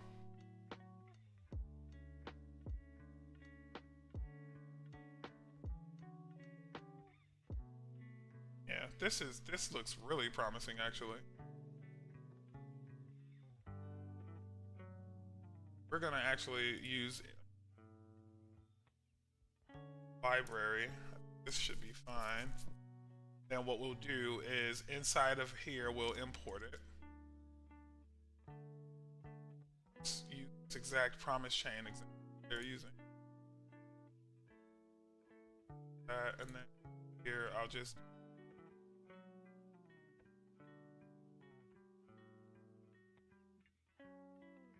they do their sleep. We don't need to do that. We'll just say after every success, we'll sleep for 2,000, which is 2 seconds, right? So we'll say, where's our, oh no, we can't. So we'll just have to say here, sleep. Right, so then here, and what we should also do is a console.log getting tag, and then what we'll do is we'll say getting tag, and then we'll append which number it is. Tag I out of the total. Yeah, that's not bad. So then every 2 seconds we should see a new one getting got. Let's go ahead and run that again. Let's try that one more time. Then after that's all said and done, it logs console tags, and it tries to run. What happens? Doing. All right, so let's. All right, so getting tag 0 of 5, 1 of 5, 2 of 5. See, it did work. 4 of 5, 5 of 5. There we go. All right, it did work. All right, it was just taking hella long. But that sleep did a great job on it. All right, so we officially have everything we need to populate our actual tag data, okay? So what I want to do is just create these 5 tags now. I just want to create them. So in order to do that, I'm just going to come to the bottom here, and then I'm going to start slowly but surely uncommenting out these batch commands that we had commented. So we'll now say that we're ready to do the tags transaction. So we'll uncomment out this loop. Yeah!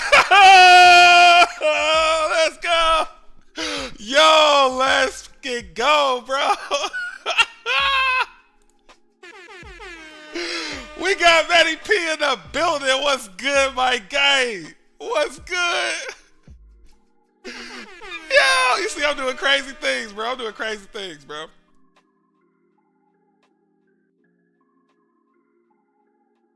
Yeah, bro. Yeah. Let me get the camera going, bro. I took the camera off, bro. I had to get real deep with it, bro.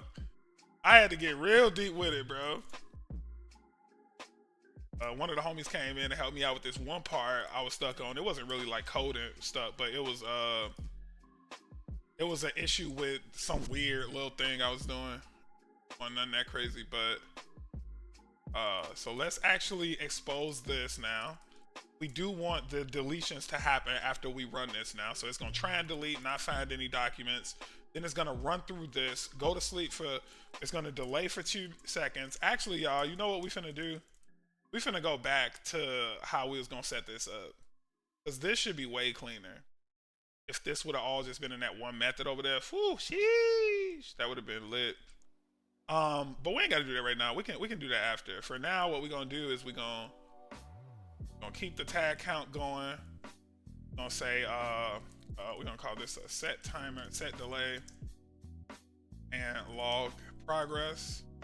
And then for here, we'll say establish wired variables, tag objects. Here we'll say build tag objects.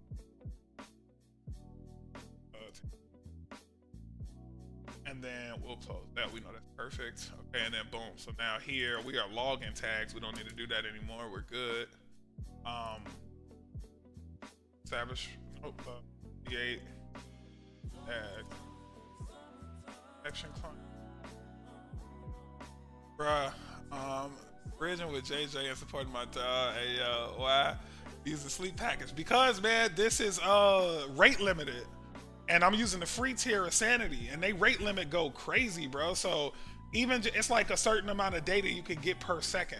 And even just trying to grab these 3 images, they kind of big though, 800 by 600. But I'm finna need something even crazier than that after this. So the sleep helps it so that these concurrent calls ain't actually like choking anything or hitting me with the rate limit. Like, cause they asynchronous. So I need them to take a small second to finish downloading before it move on to the next one, or else what's happening is Sanity's API is like stopping me from being able to continue the request.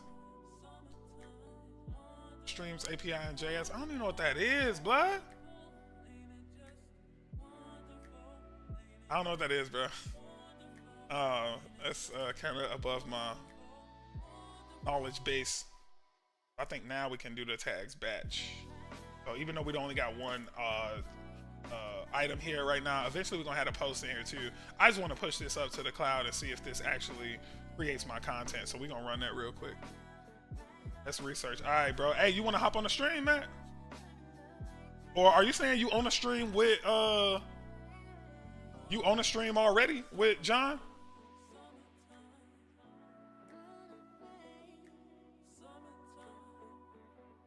Okay, so it's taking a little longer to build them, but you know.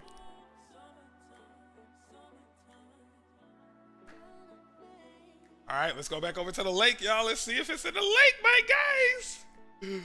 Is it in the lake or did it fail miserably? What's good? What's good? Hold on, we gotta fire up the gonna do our NRD command here, and then we gonna open up the studio. We're gonna do like P. Diddy used to do back when they was doing making a band, and we gonna open up the studio. You feel me? Oh yeah, man! Look at what I got right now, bro. Look what I got right now, bro. I forgot to show you, bro. I got a whole website, my guy. I got a whole functioning website, bro. Infinite scroll carousel. We don't do one scrolls no more, bro. We don't do one scrolls, bro. I got it working, my guy. All right, so I'm finna actually start making this go to, or maybe I'll just add a studio link in here. Yeah, let's add a studio link to the Meganav, yeah, because that's gonna get annoying that we have to keep doing this. So, obviously we're gonna move this. We're gonna remove this if we ever go live. But for now. And we gotta lock down the studio anyway, so it's a lot of stuff that we could do to make sure that that link don't show up and that can't nobody access it even if they hit that link. So for right now though, we're just gonna go into the app, to the header, and then we're gonna add a studio link right under home. That's what we're gonna call this. Add studio, and then studio. I refactored the whole thing too, man. I forgot to tell you. I moved everything around, bro. I was doing things backwards before. I had my Sanity app, and then I tucked my NextJS application inside of Sanity. And since Sanity is built on React, I should have built the NextJS app first and tucked Sanity as a part of the NextJS app. That's the way I got it now, and it's beautiful. It worked perfectly. But yeah, I had it the opposite way before, and it was causing me so much grief.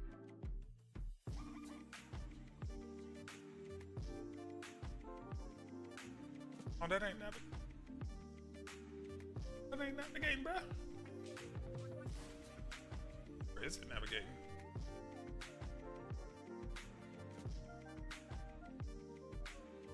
I wonder why that didn't work. Oh, it did work. It did work. I didn't wait long enough. It worked. We need some kind of loading GIF or something, bro. There we go. Look at that. We got the images going, bro. Let's go. Lego. All right, we gotta fix this subtitle. That bad boy way too long. How many characters did we say it gotta be? Must be at most 80 characters long. Why is that so long? Did I change the logic on that max? Hold on. How did I do the so let's start closing this stuff down. We don't need all this. All right, let's go back to that subtitle real.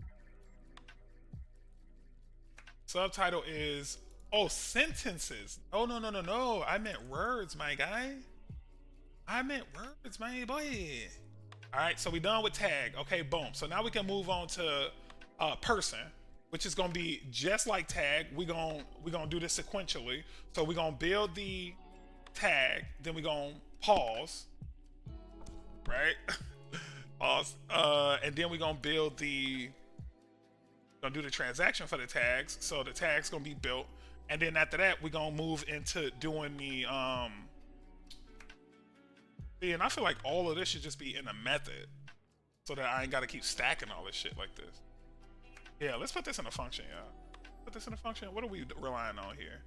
Nothing but globals. Nothing but globals. So we can easily just call a build tags method, right? And then we'll need that. And then in here, you can actually say, like up here, there is a build tags method. So let's do, I don't think we gotta export if we coming from the same function. I think we just run this now, just like we would any other JavaScript class. We got that. Any errors? What are they complaining about? So tags is being complained about. This need to be async. Okay. Then why is tags getting complained about?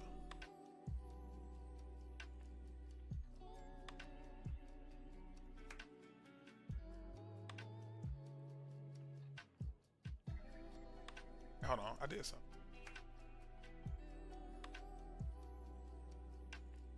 Oh, I see what I did. Alright, and then I think I just need this guy.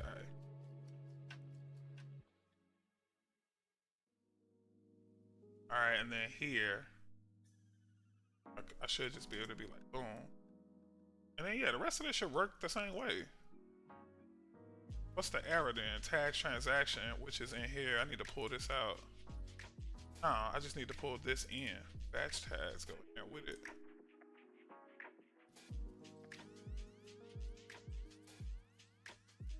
Yeah, this all go with it. So now this just go in here.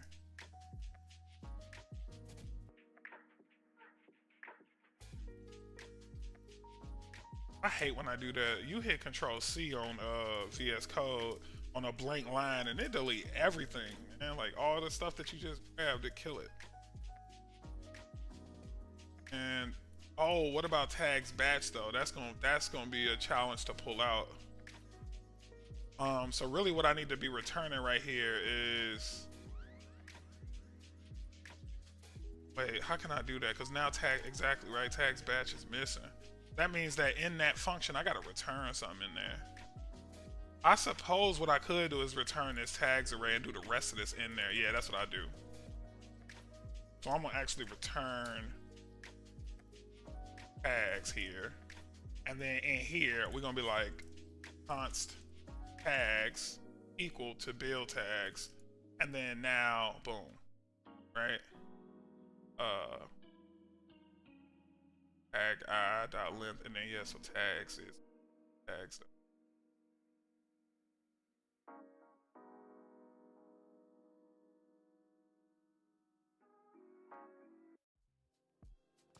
Wait, what's wrong with tags?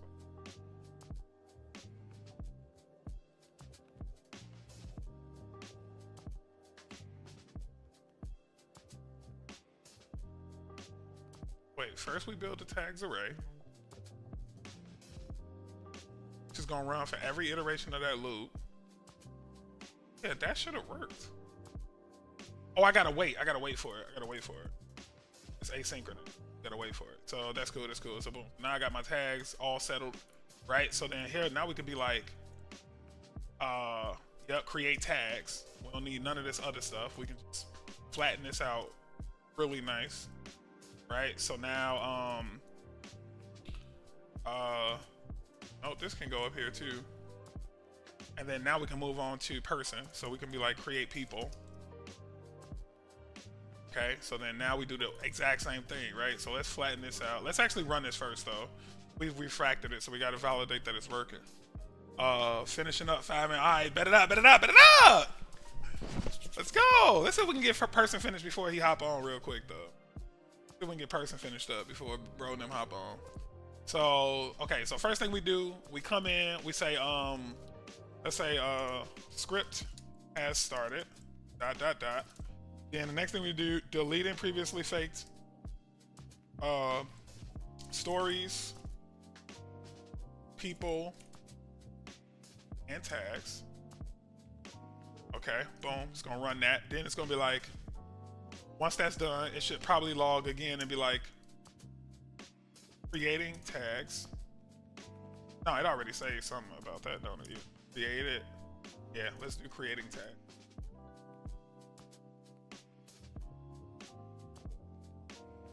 Creating new tags, dot, dot, dot. And then it's gonna start creating the tags, blah, blah, blah. And then we can say console.log, tag creation complete. And then just underneath this, say creating dot, dot, dot, right? And then now we have to do the same thing that we did before, which is basically like call that batch thing, the build tags, but it's gonna be build people. Const people equals wait build people, right? And then now let's go up here. We basically do the same thing, right? Async function. Oh, build people. Okay. And now we're gonna do literally the same thing we did up here, right? We're gonna first do this stuff here to have those pocket.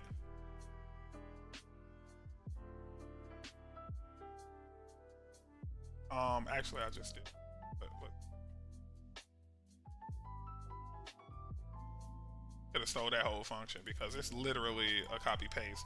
And I think another way to optimize this is, since it's such a copy paste, we can have this all in one method, and based on the type, you can pass in a different object. So that's gonna be another way that we can actually get real optimal with this. For now, our goal is to just finish this people model real quick, right? So let's go to our data, our model, our person, and let's pull this over. We're gonna delete bio. Remember, we ain't doing blocks till after this. We're gonna delete caption.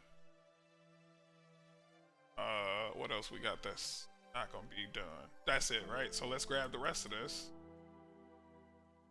Dump it in our... Actually, you know what? I'm finna do something else too. I don't know why I keep deleting stuff from here. No, I cancel. But here, let's open a new one. And then now what I'm finna do is I know the structure of this need to be no. It needs to have no double quotes around these key signatures, right? They are basically they are our actual object keys in JS. You don't add that around those. Don't add any double quotes around them. But we're gonna run a little quick regex to get rid of that. Okay, and then we're gonna say it's just $1. Boom. So now this should be compatible with the actual. Okay, so now this will be compatible with the object itself that we had in that create data method. So now if I do this and then paste that in, wait, hang on, put my, right, so now boom, that's actually compatible right out the box. Get our comments going, gotta get our, y'all know me, comments at PHP got me a, hey, what time is it?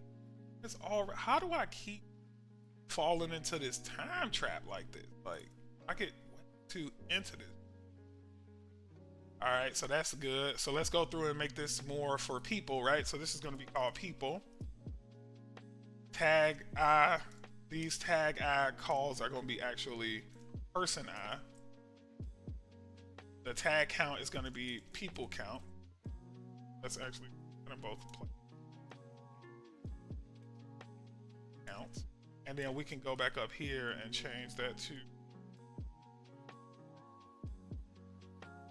people count. And we're gonna make, let's say we only need 3 people. I don't think we need that many people because mostly what we're gonna be doing is making stories. So no, we'll do 5 people. Just like we got 5 tags, we'll do 5 people.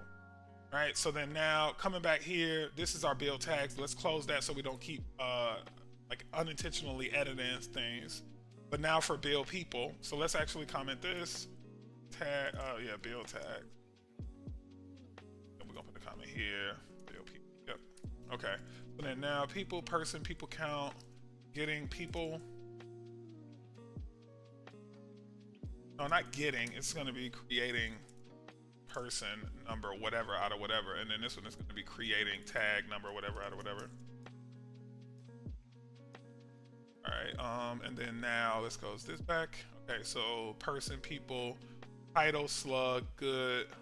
Alright, no reference to people in there, so let's do people here. And then this is building the people array. Okay, so then now we can start moving into our faker stuff, right? So we, actually we got a lot of this already defined. ID and type is in here. Right, so we can at least get ID from here. And type is person, image element, alt text, we use some, I can't remember what it was. Wait, is that an image object? Yes, it is. We can use that exact same image object. That's what I'm talking about, recycling, baby. Because our data structure that we did in the content modeling stuff that we did, because that data structure was so solid and consistent, now we can do stuff like this, right? We get to really benefit from having a really solid data model, man. It's so awesome. So let's use faker here. I think you can use faker to do like a title. So I'm gonna use faker dot lorem dot, I think it's,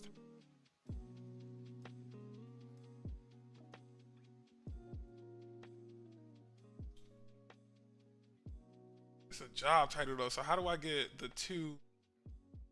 Let's do just faker dot and see what we get here. I saw name. I saw name. I saw name. I saw name. Thought I saw name in here.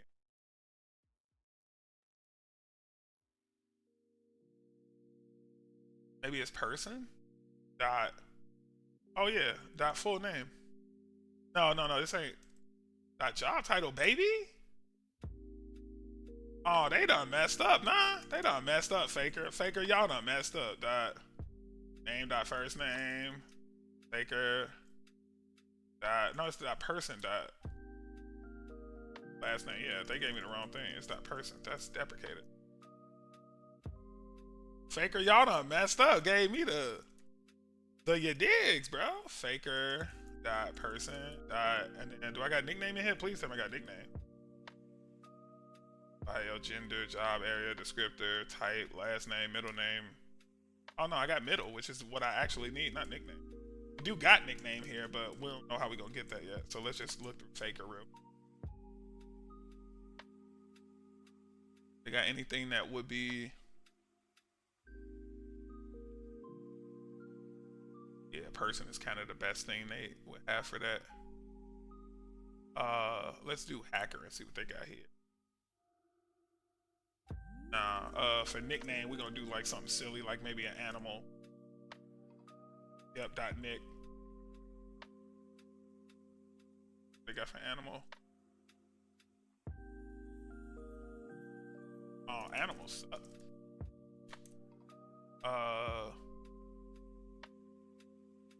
Let's do company.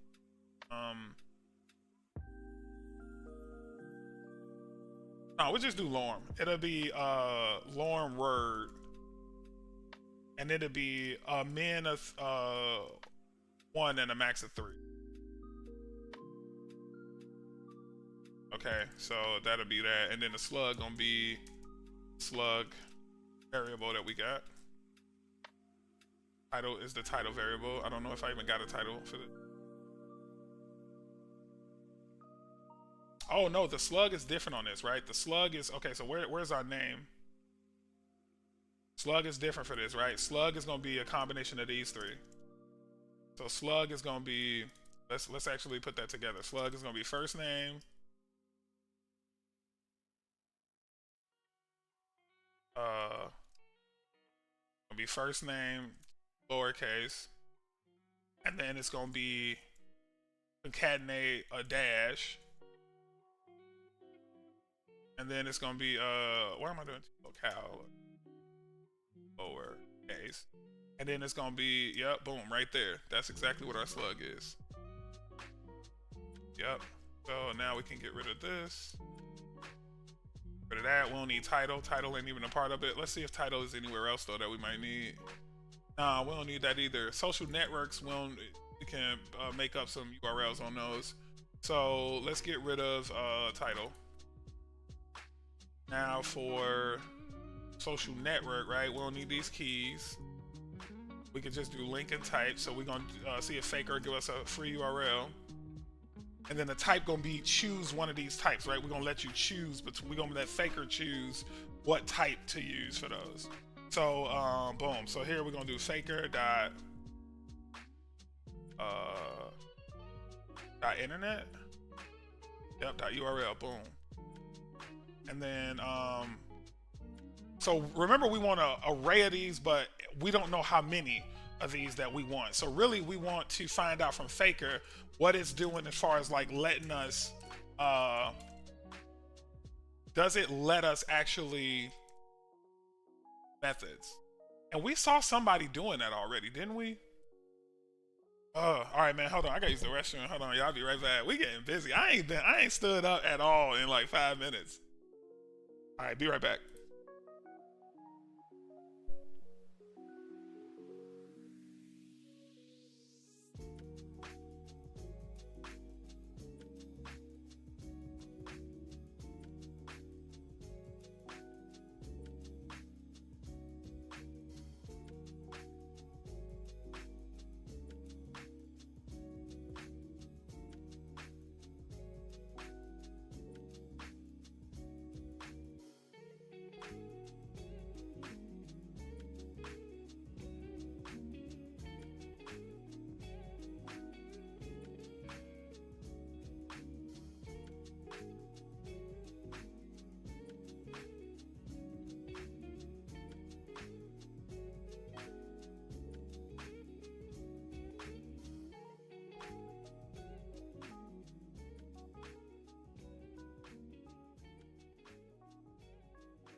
We gotta see how to pass a method to faker, which I think they do in here. This document, probably in the HTML thing. Yeah, faker.number.int. Not there, but this is the kind of like it. Oh yeah, this is it. HTML from length. Faker you pass me the length. Yep, and then there go the anonymous function right there. Join on it. Because they want to join this HTML together. We don't need to do that though, right? We can just turn. Let's see how to do this. Okay, so we know we want an array of social networks. So let's do this. Let's say social, and then we'll just stop there. And then we're gonna say we want an array of objects. So it's basically gonna be like social is equal to array from length, faker number nth, give me between 2 and 5 of these. Map. And right now they doing this, we gonna scrap that though. Don't need that. What we gonna say is we actually want this. Boom. And now we're gonna return exactly. That's exactly what I wanted you to do. Exactly what I wanted you to do. All right, so we can get rid of that. We can change the our comma, and then we can change the social here to social network. That was our real key. And now we got our social network. We got our fake equals true, and we got our tags. This is gonna be people coming down. Boom, done. Let's actually close out. We're gonna comment out tags for now.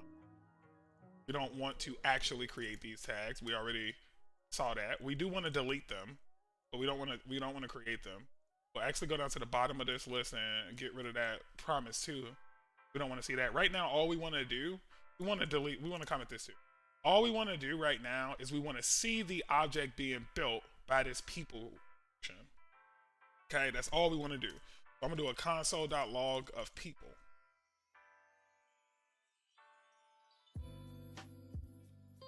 That's it. That's all I want to do. Okay? It's just gonna spit out people. All this other stuff, heaven can wait. You know what I'm saying? Let's do this. Let's actually go through here and uncomment all this out. Let's collapse this instead, which is the proper way to do it. Just comment the whole thing. We don't need that limit thing on it either. That we're not at the batch and fake yet. So now let's recap. Let's recap what should happen. First off, 2 seconds should go by before this starts running. Boom. Finally, it should start creating our people one by one. First, it's going to go download an image from the server, store it in a buffer, and it's going to take that image out the buffer, push it over to Sanity. Now we have an image asset. Then it's going to take that image, reference it here, and finish building out our person. Right? For the social networks, it's going to give me more than one of those. It's gonna give me between 2 and 5 of those for each one. So each of our people gonna have at least 2 social networks, and they're gonna be random, right? Oh, but our types though, right? Remember we had certain types. Those types are mad specific. Oh snap, I forgot about that. Good thing I just caught that. So let's find social networks real quick and see what we call that. It's just regular type, it's not underscore type. So we're gonna go back to this. We're gonna call this regular type. And then we need to go see in our data model what we call those fields. So that's going to be in our actual schema for person. We'll be able to see under social media what the options are, like what the array of options are, right? So that's an object of the type. Here go the type options right here. It's an array list. And here we go. There are our values right there. So I'm going to copy this. I'll bring it right here, and we're gonna also say that you can have an array from, and I'm gonna pass this as an array actually, an array from. Okay, so what we're gonna do is say, hang on, let's find out how to do that. I don't know how to choose hang on, choose random option from list faker. The helpers. I can't remember the syntax for it. I've done it before. Oh, it's a helper. So maker dot helper. Oh, dot randomize.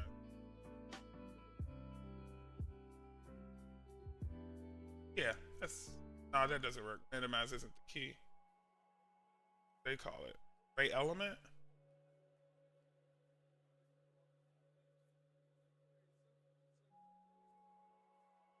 Yeah, yep, that's it. So it's array element. And then you pass this in array. Us, the items that we choose from are stuff.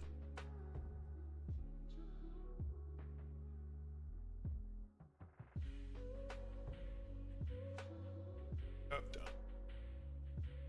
Alright, so that's really what we want. We want to choose a random item from here, give it a random URL, we don't care what it is.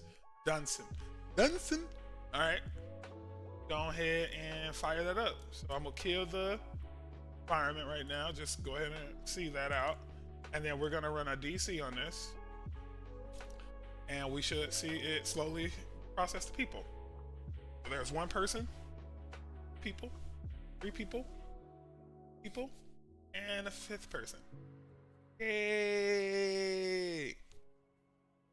And it did that, but it didn't create anything, right? So now what we're gonna do is we're gonna open the world up now. We're gonna do it all. We're gonna do people and tags together, just so we can make sure that from this current state that we're at, our application is working as we need it to, right? So we are gonna copy this, create tags chunk, everything from transaction down here. And then we are going to say that after we do this, right, now we get to this part of the code. So I'm gonna do tags here. I'm gonna go ahead and do D. Where I see the word tags, I'm gonna change that to people. There's that, and then anywhere I see the word tag, person, right, singular. Okay, and then here I need to just a capital person. Okay. Oh no, this is people count. Okay. So let's read through this. So people, build people, yep. People transaction, client transaction, yep. We get another transaction here. Because they do a second transaction here as well, right? If we look at their transaction, yep, they fire up another client transaction. And for each index in the people array, which is this, I want you to iterate over it and create, we'll push onto this people transaction object, which they're doing, perfect. So people, give me the person, that particular person. And then we're gonna do a batch job on these people like we did with the other ones. We're gonna limit it to just that one at a time. We're gonna fire off that transaction through a promise. We're gonna say created X many people when it's all said and done, right? And then we're logging out people there, but we don't. Here, let's pull this up a little bit and see what we got back last time in our results.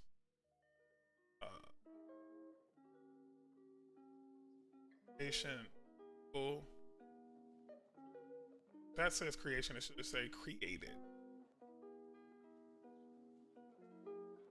And it's going 0 to, yeah, we're gonna do a +1 on that. So hang on, let's do that up here too.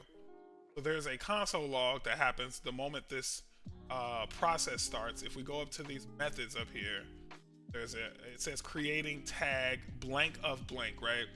Creating tags, this is like wrong, right? This needs to be creating tag 1 of 5, right? Because the indexes start at 0, so it's going to be 1 of 5, blah blah blah. And then this one we did creation instead of creating. That's not very helpful if you're trying to use this to see your status. And then we're going to do the same thing here, right? We're going to say that the index is all set by 1 so that the numbers look more realistic. And then we can go ahead and start collapsing some of these bigger chunks. So we can leave this open, right? So we don't need the for each loop either. We can leave this method signature open, but we can close everything in between the for each loop because we know that the logic that it runs has been vetted, right? I'm actually gonna make that tighter. Okay, so now that looks a lot cleaner. So now what happens here is the create data method kicks off. Create data method kicks off. It is going to log that the script is started. and then it's gonna say that I'm not even gonna, yeah, let's always, no, we don't need to log that the script is started, because this implies that the first log, which is that it's running a query to delete the existing content. Once this query finishes, it's gonna run this log that says creating the new tags. Once that happens, it's gonna run through this, it's gonna go here up to the function above, grab the tags, run a transaction one at a time, and then say created blank tags, right? When it's finally finished. And then it's gonna tell us that the tag creation was completed, and then it's gonna move on to creating people.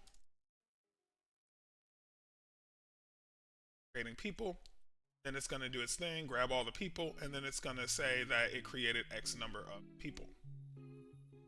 And all throughout, we're gonna get status checks on each individual person that gets created. So we don't need to log people at the end. That's old school. We don't need to do that anymore. We can go down here to our awaits. Now we know that this is also sequential, so we'll just run our people batch. Now when we do stories, those are going to be done in batches of batches, basically. So we're going to want to make sure that we do the ... there, but we'll get to that. We'll cross that bridge, we'll get there. I think now we are ready to create our content. Let's go ahead and put this up really high.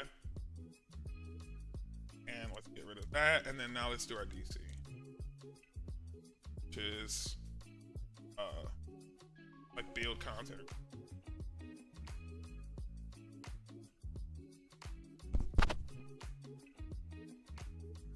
All right, we got,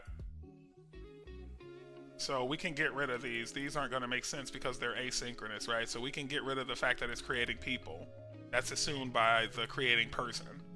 And we can also get rid of the end call that says how many tags it created. That's also assumed by creating tag 5 out of 5. So this created everybody. We didn't get hit by the rate limit thanks to that delay. So that advice that we got on that site was perfect. And now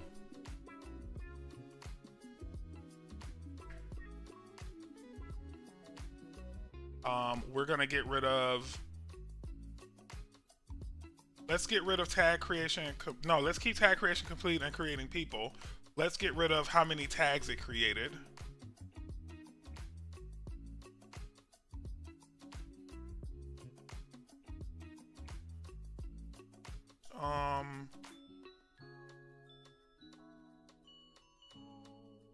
No, I'll keep that actually. I'll get rid of the tag creation complete though, because that's gonna always run too soon.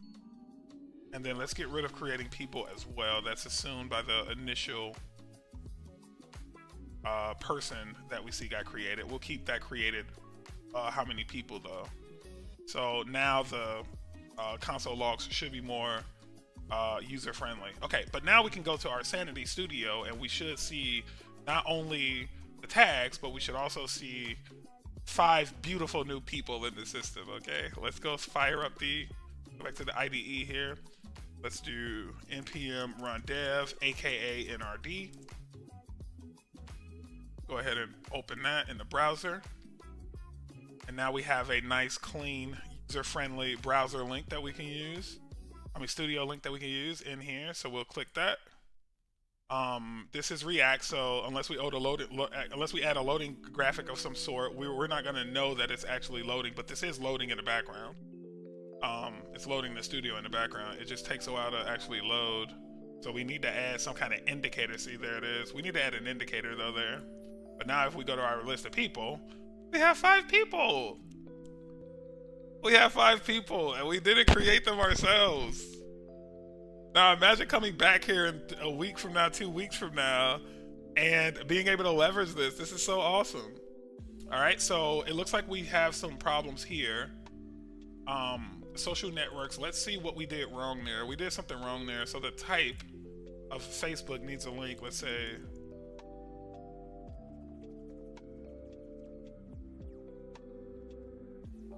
All right, let's just do that, and then we'll look at this schema and see what we did wrong here. Something's wrong with our type. The social networks. Oh wait, what was wrong with our type? Encountered a field that is not defined in the schema, which is what? Instagram or Twitch?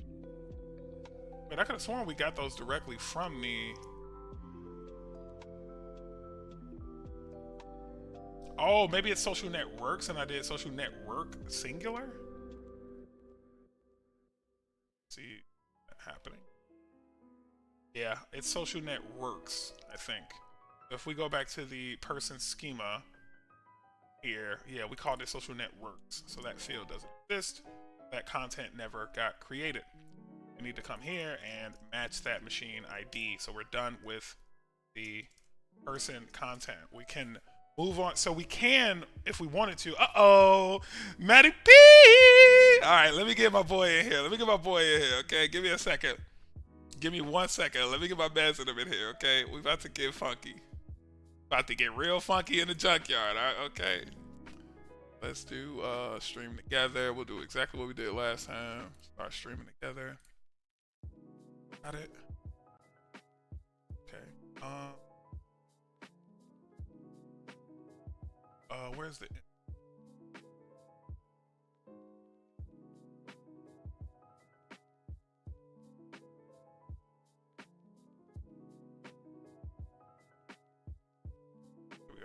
Guess. That invite, buh. Send that invite, buh. All right, hop on here.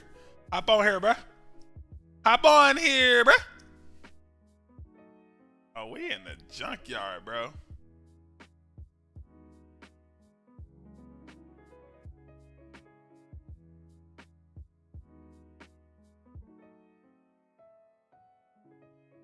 right, it says waiting for him to connect.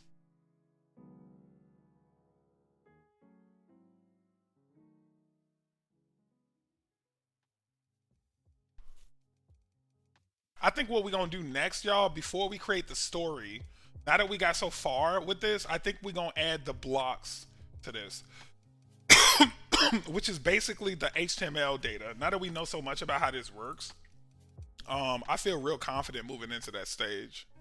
But everything worked, right? Everything was populated. All the slugs and stuff got populated. The only thing we missing here is the social networks. That's an easy fix. Looking at the tags, it looks like we got everything here. We still have an issue with the subtitle. That's weird. We still got the subtitle problem.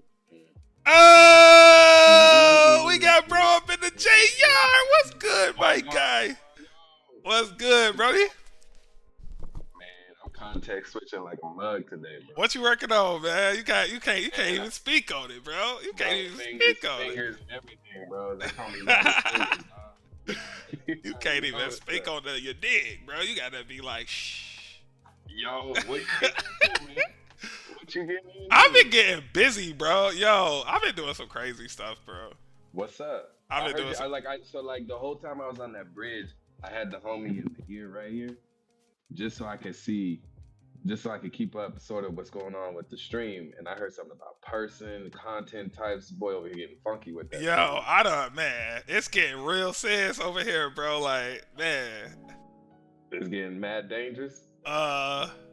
No Negotiations incoming, bro. That's all I'm gonna say. Yo, it's making sense, bro. It's making sense, man. It's making mad sense, and I'm mad excited for it, cause it's like, bro, it's different, bro. Bro, I was prepping for some stuff that it's been shown before, but now, bro, we're gonna show it in the context of this Vercel serverless stuff. This is gonna blow business people. You said Vercel serverless? Bro, Vercel, bro, just Vercel, period, man. Serverless functions, dog. I don't even know what that is, bro. Bro, BAS, bro, backend as a service, all kinds of. Bro, it's just getting dangerous out here. That's all I got to say. Yo, we gotta keep making it. We gotta keep making it happen like this too, bro. Like this is All right, so hold on. Let me put you on game, though. Let me put you on game, man. Show me what's up. I gotta show you what's up. I can't see your screen, by the way. Yeah, I got it. I got you locked out, bro. How you gonna have me locked out? How do I get a text? Me and Max up in here. I'm trying to. I gotta. Hold on. I ain't gonna do long. I'm gonna do for subtitle. I'm gonna do that little clever thing they did. Let me get my screen going real quick. Okay, so first off, camera is not on. We need to camera access disabled. Okay, so let me allow that. I thought I did allow that, but okay. On Windows, you can't. On Windows, it can't select your webcam. I don't got a bedtime. There it is. Pen on the Bible. Stage with the light show. Bed with the bed bugs. Check with the mic on. Most of the dudes play most of the bulls. That worked out of the box last time. Did I have to turn it off on OBS? I'm not even sure, dude. I'm not even sure. All right, maybe look. I'm gonna leave it on OBS. Maybe that's what's happening. The channel is blocking it from doing it on here. But I'll just share my screen on this one. All right, that's cool. And I'm gonna share the code real quick. So you can get up to speed on what's going on that front. So can you see it? Okay. Yeah, I got you. All right. So like right now, right? Basically what I'm doing is I'm creating a bunch of dummy content. That's the number one objective. And I'm using this kind of like documentation that I found on let me share a different screen browser. I found some docs on Sanity's website that's like, yo, use this if you want to generate a bunch of fake content. So going through it, it was intimidating as hell because it's like React crazy. You know what I'm saying? It go hard, it go bananas with the React, but after wrapping my head around what they really was doing, like kind of dissecting it, and I talked through it for like the first hour of the stream. It was just us going through every little nook and cranny of it, bro. People was asking me questions, I was answering questions. But basically we got to a point where we were confident enough to dive into the code. So that's where I am now, where I have, now looking at my schema, like my system, I have this concept of people, right? People can write stories. So let's actually take it the other way around. I got this concept of tags, right? And I got this concept of people. So the main content type, the meat and potatoes, is the story content type. And stories can be written by many people, and they can be tagged with many tags, right? So the first thing I did was I was like, let me start by the innermost content type, which is tags. Let me build out some dummy versions of that. Then let me build out dummy people. So then finally I can do the hard one, which is actually building out stories, which reference both of those. So, and the reason that's so tough, go back to the code real. The reason that's so tough is because of the asynchronous like kind of nature of React versus how I need this to happen sequentially. Because I can't make a story without first having people in tags, right? So I wound up having to do this little joint right here, which is basically letting me sequentially fire these bad boys off. So what this promise all do is it basically say, first do this and only move forward with the next item in this array, which is another promise. Only move forward with this next promise when this is done. So now what I'm finna have is basically guaranteed 5 tags in the system, guaranteed 5 people in the system, and then finally I'm gonna do a spread of like, give me a bunch of different story batches, right? So it's gonna be like, it's gonna be a story batch that got like a bunch of stories. However, before I get to that part, are you familiar with Faker? I've heard of it. I've never used it though. So it's like a fake generator tool, you know what I'm saying? It'll generate So what I gotta do right stuff, it generate all kind of craziness. But what I gotta do right now is this field right here is this field that I'm working on right now is, yes, damn it, that took too long. Oh, I see you getting funky with the tab 9. I see what's up. Gee, oh my god, that changed my life, bro. Changed my life around, bro. I can't hold you. So hold up, bro. Before you, like, where you are, let me ask you a question. So you were saying you're guaranteed to have 5 tags, 5 people. What happens if you don't? Like, do you have to always? That's just the goal that I wrote in here. I can have as many. Okay. Yeah, I don't actually need none of them. How the fuck this ain't working? What's it saying? Saying add a number of characters of an option instance. Hold on, then maybe that's not right. Maybe options ain't right. Why min and max don't work? Min does not exist in type length number. And wait, hold on. Yeah, you gotta help me make sense of this, bro. So the helper here is saying that I gotta have options number. Or I thought this was or. This doesn't look like a. Nah, this is not. Yeah, this is an or.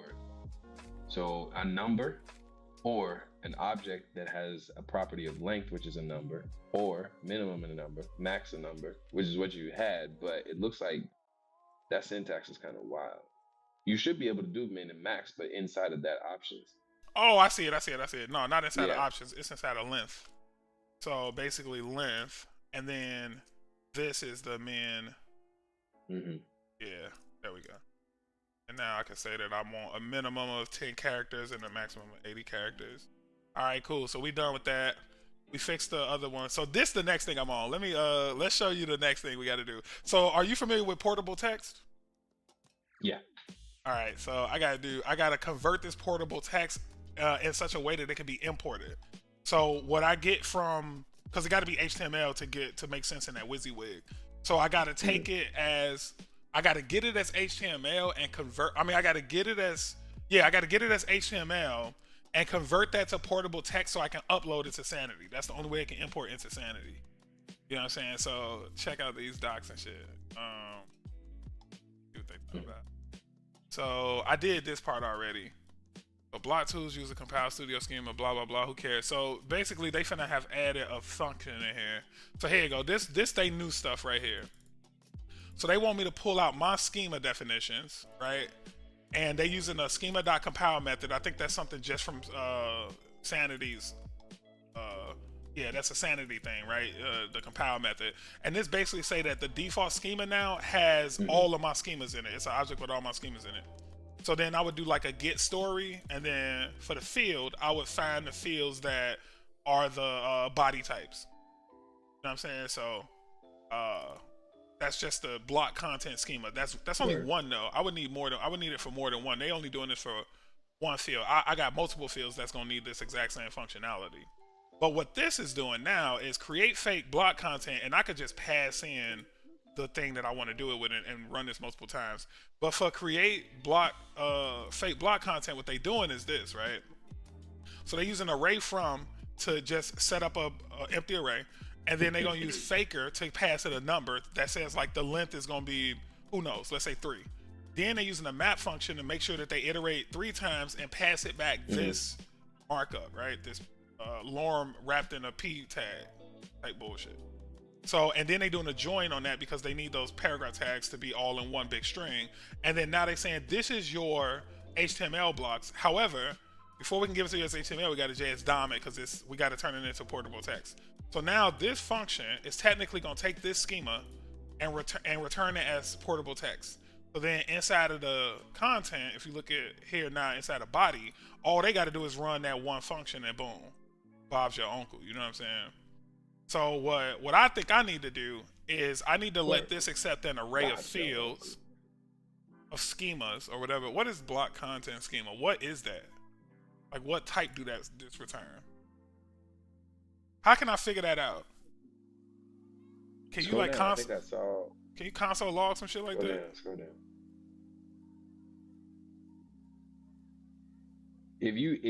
So yeah, you should be able to console log, but even better is that if you have this in your code editor, you should be able to click right through to the type.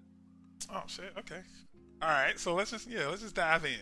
So we ain't gonna start like they started. We are gonna do the default schema because that's Matter of fact, if you got your code editor open, bro. Yeah, I do. Wait, there it is, bro. What? There it is. Const block schema get post. This is the function. Yeah, I know this is a function, but what is this type that's returned? Because I need an array of these. I need this function right here to take an array of these fields. See what I'm saying? Like block, not fields, but schemas. Field schemas. Wait, have you been using Sanity at all?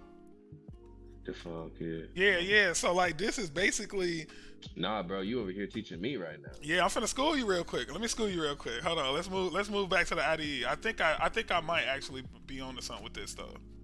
I might be on to something real quick. Hold on. We're gonna go to the IDE, right? And look, this is what I'm thinking. So let me close these for loops. I want to leave these method signatures open. I'm finna have to mess with them. So the first thing I'm gonna do is I'm gonna define my default schema, but I gotta import this guy real quick. Let me go grab him from the. So that's gonna be schema. I put him up here, and then I also need the schema types. So, there. And then I don't think I got Sanity schema. Oh, no. I do got Sanity schema. Sanity schema, that's my Sanity schema. So, Sanity schemas. Hold on.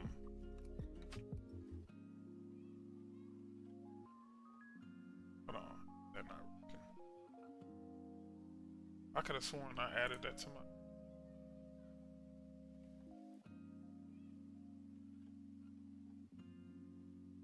Wait, is that like a actual? Oh, that's something from their library, bro. Hold on, let's find out what that is, where that's coming from. You on mute? You on mute?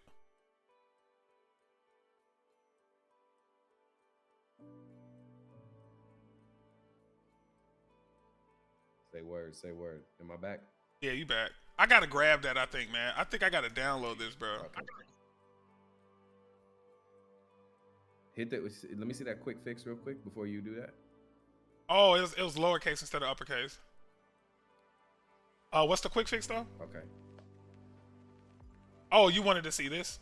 No, I just wanted to see. So yes. Yeah, I wanted to see if there actually was something there. But if that's what it is, then cool. Yeah, they might have changed it, I think. So then now schema types is this come from my where is it? I think this come from my one of these sanity files, right? Maybe not there, but I could have sworn I had something that. You traveling up. Go back to the code real quick. Oh, here it is. I found it. It's here, and it's just types. So it's gonna be in my sanity schemas. So it's actually in @sanity, and then schemas, and then the name of it is just like.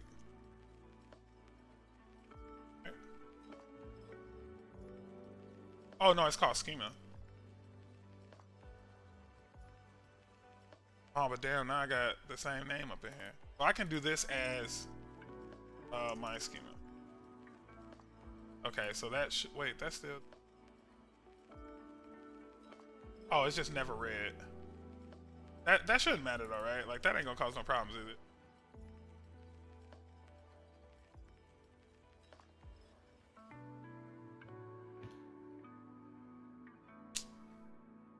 Wait, what?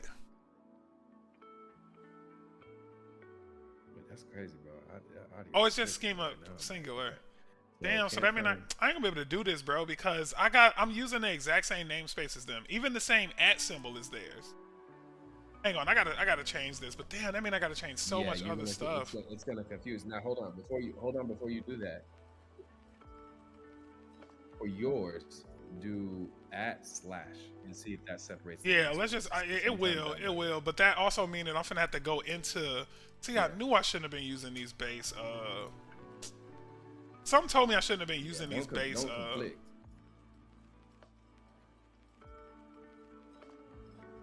Wait, that actually causes a conflict. That's weird. What's it saying? Let me put it back. Has no exported member named schema. Did you mean schema? Did you mean schema? So yeah, now this is the one that they wanted me to use. Remember, that's why I was messed up. And then now I think here. That's what you were showing in the docs earlier, so I got the lowercase included. Yeah, bro, I had it wrong. So I think here now I could do this maybe. And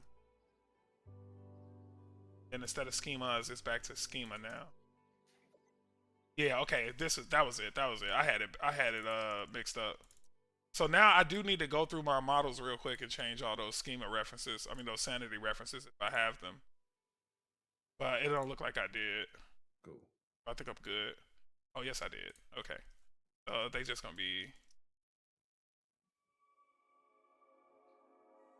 All right. Okay, so we good. So let's go grab this other bullshit. What's compile complaining about? Oh, this needs to be capital S now. Is that compile from yours or from? Yeah, I had to change it to capital. Yeah. So all right, boom, funky. So now we got both of those bitches. Okay, cool. Let's go grab this next thing. I'm just finna comment this out. I'm not gonna do it like this, but I just want this on the page. So I'm finna just grab their little method. Because I'm finna do this a little funkier than Insanity's best developers, you feel me? But I think a field definition I need to I need to grab field definition and sanity document like. So I already got sanity document like. I just need. Boom. And now I can get rid of this. Alright, cool. So that cleans that up. So now this is technically what I need to do to grab certain definitions. But let's think about this real quick, G. So this is what I really need to do. I know that I have types that have these blocks, and it's more than just these fields, right? So I need to do this multiple times, right? Like let's say I wanted to make a const, let's call it the tag block schema array, right? If I wanted to make this, and let's just call it an anonymous function for now, right? And it returns an array, okay? And the method signature for that array, we'll find out what that is in a second. Now, couldn't I do, and this is more of a question than a statement, but couldn't I just do this, like, basically, so let's say one of the field names in, let's go find out what the field names are real quick. Oh, in tag, one of the field names that I need that on is description, right? So if I'm not mistaken, could I do this? Could I say default schema, get tags, the field to find is description, dot type, and all of this, I want you to do a, let's call this schemas equals that. I want you to do an array, what is it, push? Array push functionality. Why not use it in here? Array dot push? Oh, it's dot push. You trying to attach something onto the end of the array? Yeah, I want to do like schemas dot push. Wait, I can't use schemas because that's global. No, it's not. I'm just gonna call this something. I'm gonna call this array. No. So, yeah, I'll just call it array dot push. Well, I have to do const. Let's call this const. Not schemas, but yeah, let's call it field schemas. Okay, equal to an array, and then now I think I can do field schemas dot push, and then I can just push this thing in it. So now this got one item in it so far, so it got the description. And now if I wanted to, could I do this though? Could I be like,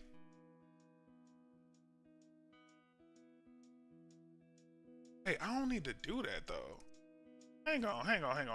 So I should be able to do, I should be able to do const, and then I should be able to do doc schema is equal to the default schema get tag.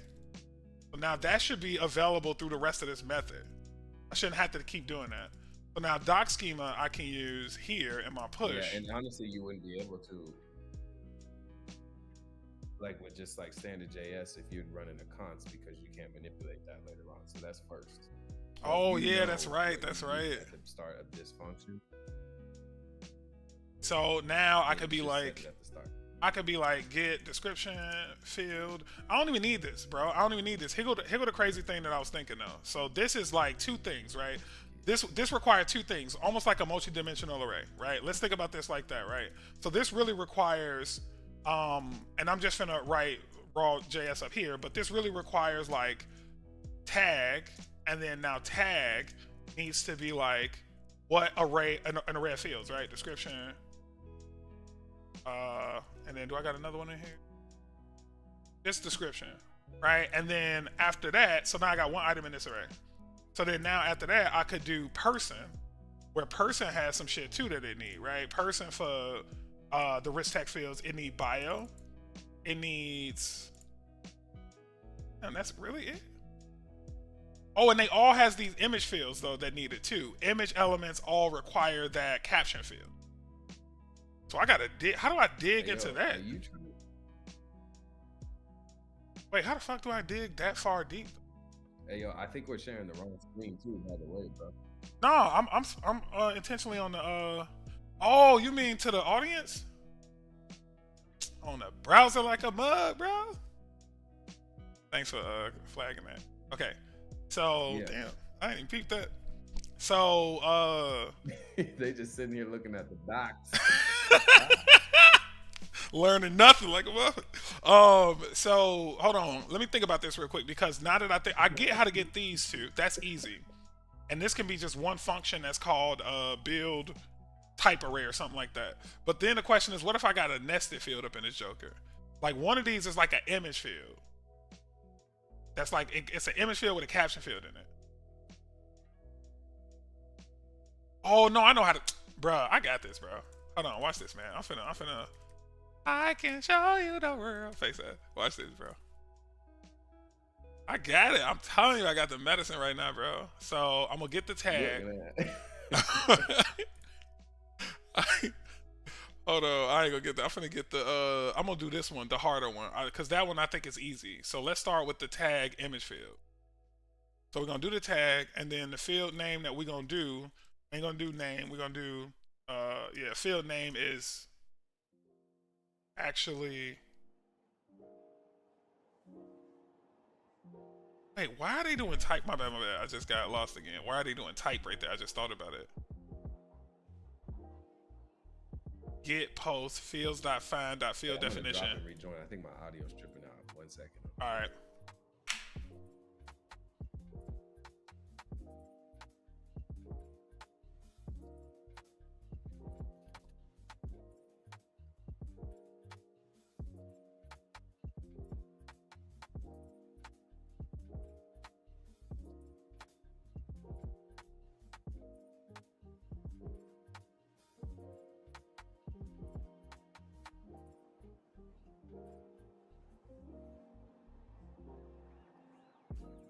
Hey, can you hear me?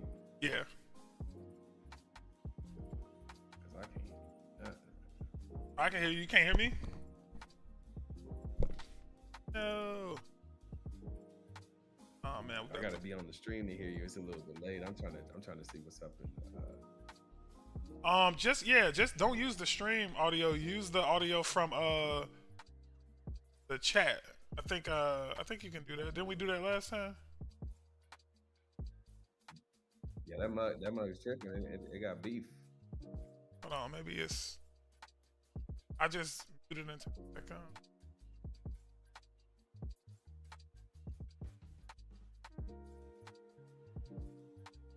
Oh wait. Maybe it's the. Yeah, I'm allowing it to access my mic too.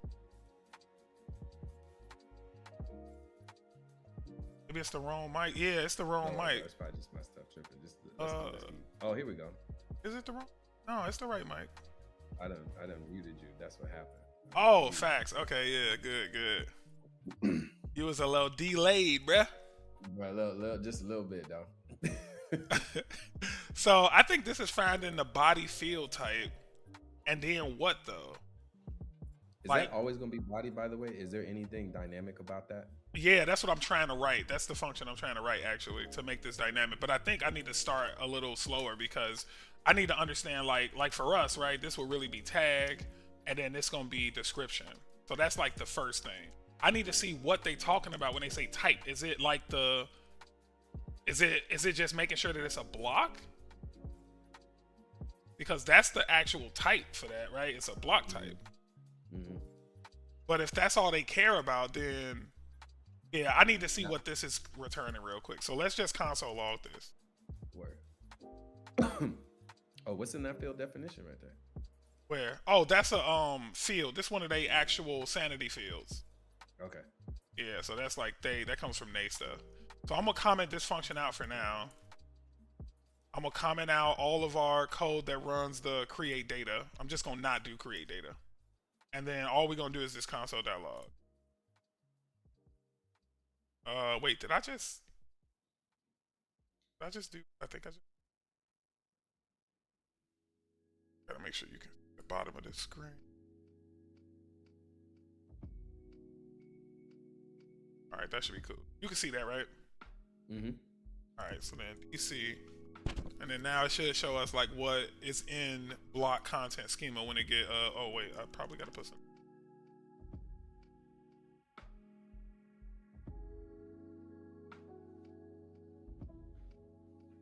All right, so let's.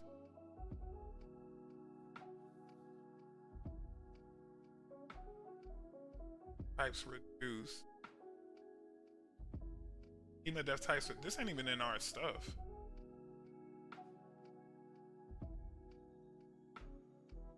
Types reduce is not a function. This sounds like I need to download some kind of package, maybe. Types reduce. What do you?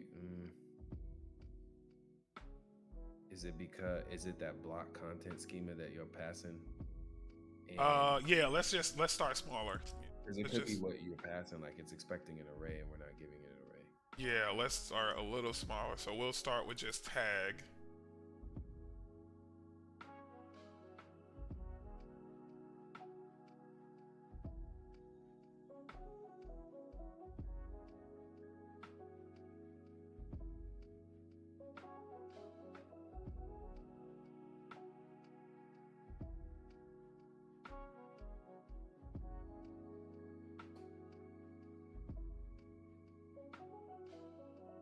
Alright, I'm just gonna look up real. There ain't no common bug or something, buddy.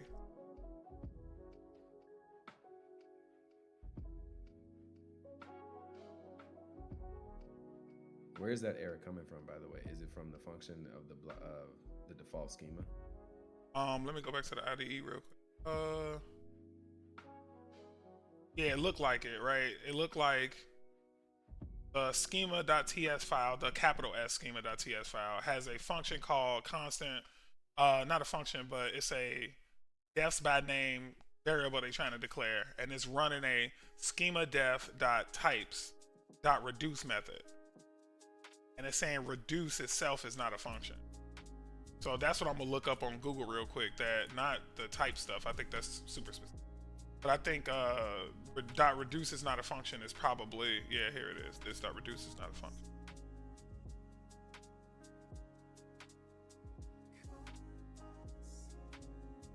Damn, it do look like it's probably something to do with the type stuff that you was just talking about. Yeah, because you can only run it on array types. So then,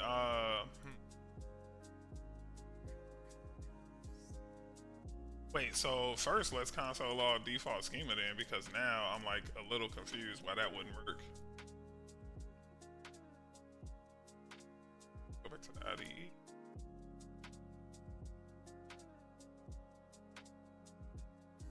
Like if that same exact error come back then, yeah. Yeah, so this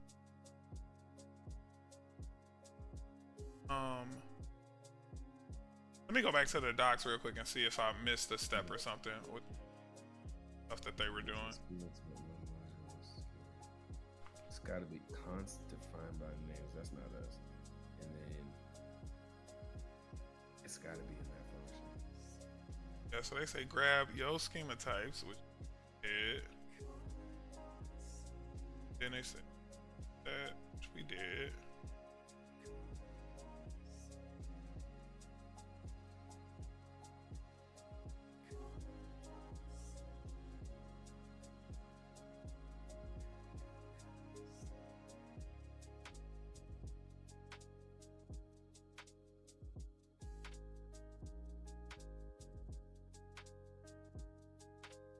And one thing I do hate about all these packages and shit is it make it so difficult to troubleshoot.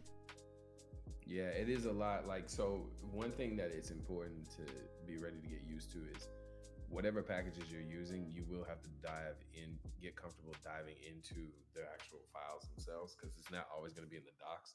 So sometimes what I found myself doing is that I just spend more time digging through their code and understanding it better than sometimes the docs can. Not that it's a replacement for the docs, but it's definitely something you don't want to avoid.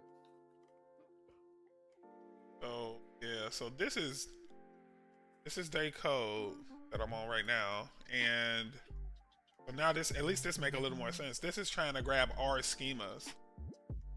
So this is like supposed to be showing our actual schema file, but it's having some difficulty finding that.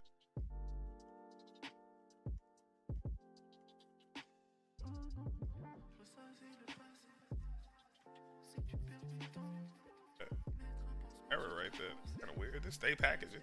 Error. This might just be fake. But what's it saying when you have It's saying that This is they bad object is possibly undefined. The error they object. got some Jack code in. They got some Jack code in their stuff right now. Yeah, let's find out what schema version I'm on.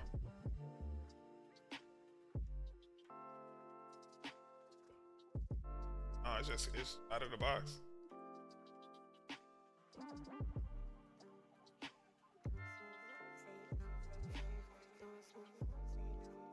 Yes, out of the box. All right, let's do this. Generate faker portable. Excellent. Open.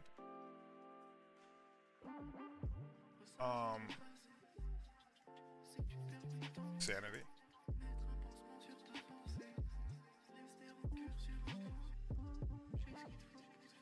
It's the one I think I'm reading right now, and that shit is pretty recent.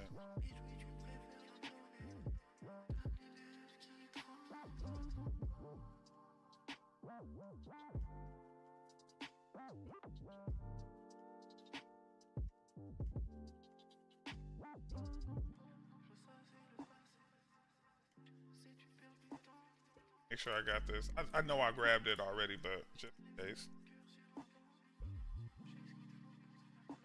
I do. So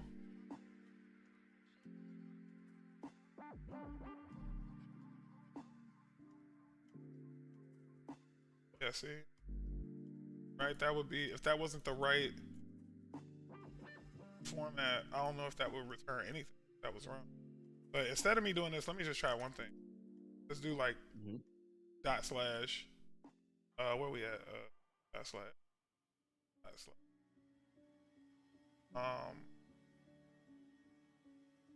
Entity slash.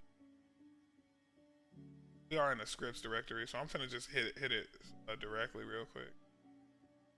Entity slash. Yeah.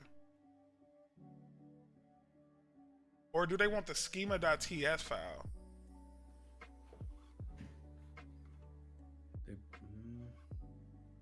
What I'm saying? Like, maybe they want the schema.ts file. Hold on, let's see. Fuck am I at right now? So hang on, I'm in scripts. For you. I close sanity. Oh, I'm in scripts, so sanity is one level up. Slash script sanity slash schema. Maybe that was the problem.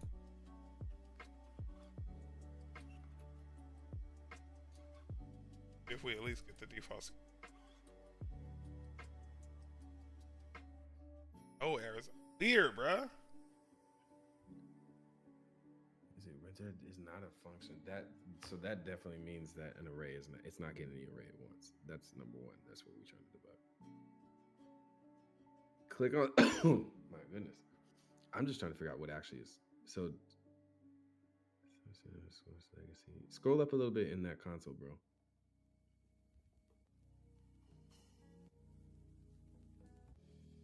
Where's this firing from outside of just this? And technically, if the type error is happening, we should get it inline. So that's bugging me too. Keep scrolling up.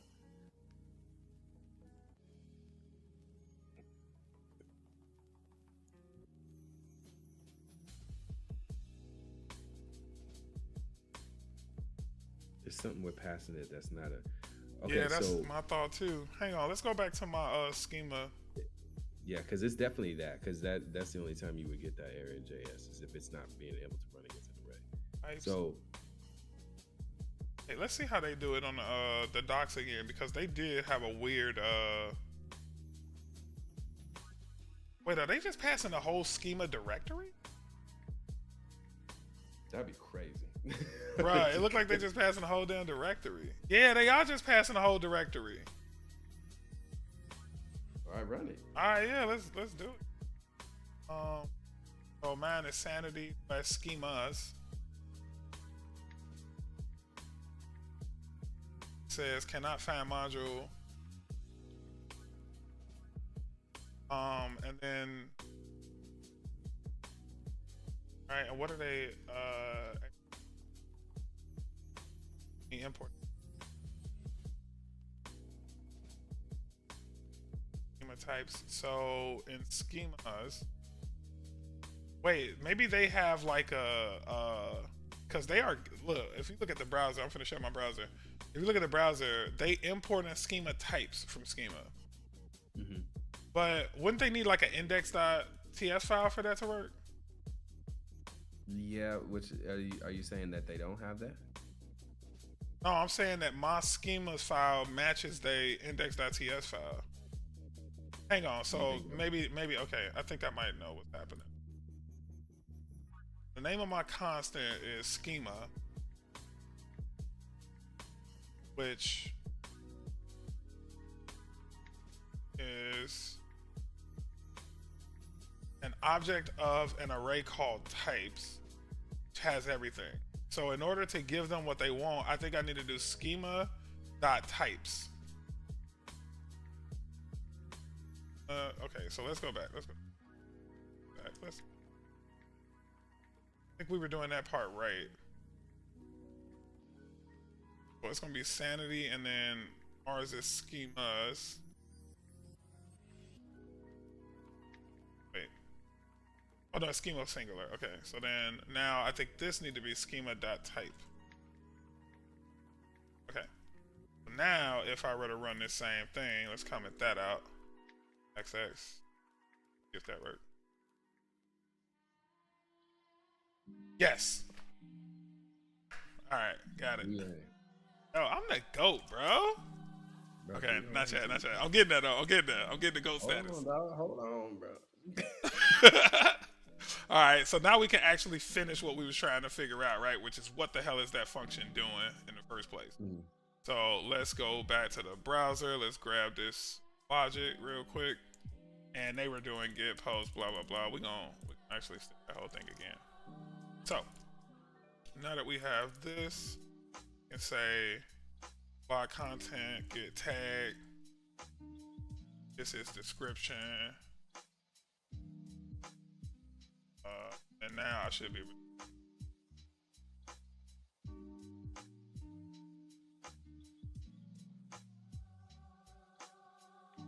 Okay. So JSON type array name of getter title this. I mean, okay, fine, sure, whatever you say. I'm just gonna take their word for it. And then what the heck is HTML to blocks? That random ass function they just called. Hold on, let me they probably wrote that somewhere. I thought I saw them imported it from. Yeah, that's what I'm saying. That that's probably one of their little tools. I gotta pop it in.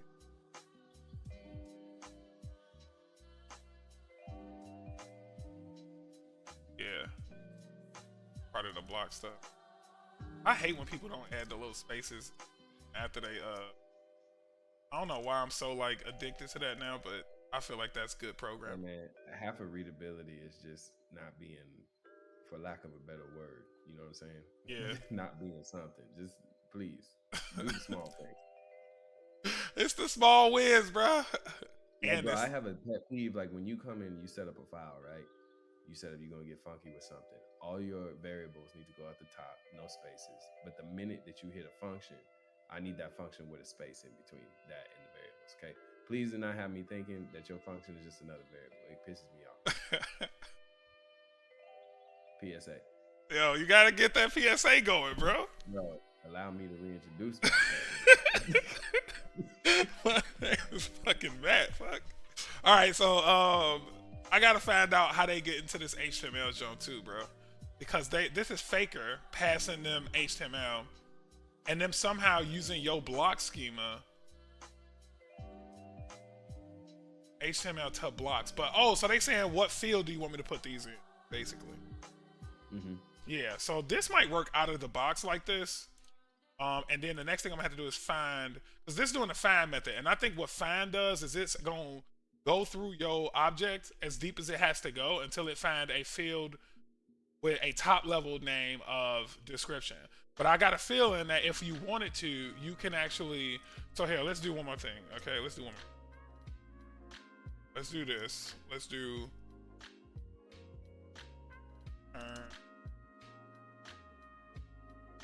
That.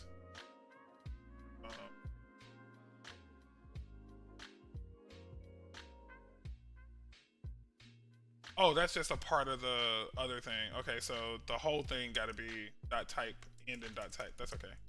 Now we'll do this. This is just a true or false statement. So that's what this method returns. If it finds the field successfully, this is like a map. I bet this is a map. And if it finds the field successfully, it returns true and stops at that field, right? So this would need to be like return that, right? But what I want to do right now is I want to do a console.mud fnlog field, because if I can find my image field, then I know how to go do an if statement on that instead. If it gets that deep, I don't know if it goes that deep through your fields though. So let's just see. I don't know if it's gonna recurse that far through. Title slug, subtitle. There go image.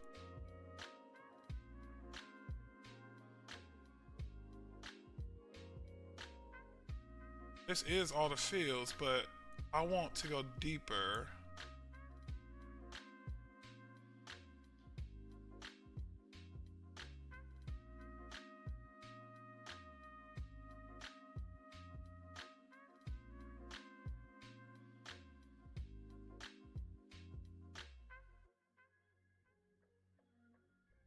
That's kind of weird though. The name is image, but how do I get inside of image? Maybe I got to get the tag of the image element? And then rip the attributes off of it? Yeah, and like, because I think that's the way I set that up. Let me go look at that tag. I think that's just the image element. Yeah, it's an image element. So that's technically a type, right? With its own schema.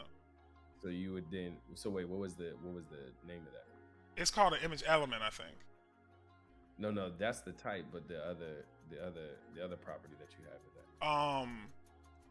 I don't know. I'm finna find it right now. Caption is the other one. Talking about this right here? No, I'm thinking, because I thought, yeah, whatever the field name is, because it looked like image element was the name of the type, but not the actual name of the field itself. Oh yeah, the name of the field is image, but that's not gonna have the thing that I want to populate with blocks. But since you're actually doing the dot notation to get the type, won't you then get the image element anyways once you get the image? Or are you trying to skip that? No, it's not. It's not gonna do it like that. Because look, this is what this doing. This is giving me back this, right? So like, if I was to choose description, this is what's gonna be returned to that HTML function. This guy right here, which is fine in this case, because this is the actual schema that I want to get populated. Like this is the field that I want its values to get populated with those HTML blocks. However, the image element, that's not what I want for that. That's its own like object.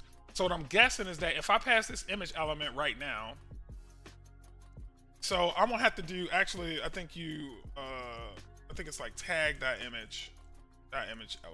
I think it's like that. Let's do tag.image though. Let's see if that works. Is that what you meant by dot notation? Yeah. Yeah, let's see if that works. And let's see. They don't like it. But so you are onto, I think you onto something. Let me just do another dot get. Initial field and then go down from there. Yeah, let me just do a dot get. Just the way that they got this set up, that's what it looked like, which is weird to me, bro. I can't even front. Like, this is kind of weird, yeah. Oh, I see. I think I got another idea. What if all those coming back are if they are schema objects, right? Because this says block content schema. If they are schema objects, then that means that what I could do is, if the field name is image, then we could see if I can do dot get on that, right? So I could do like dot get image at that point. Right. So here, let's do and then I wonder if you even need to specify type in that sense. Maybe you leave it open just so you can get whatever else may be tied to a field. Right, yeah, exactly, right? So if field name image, then I want to do field.get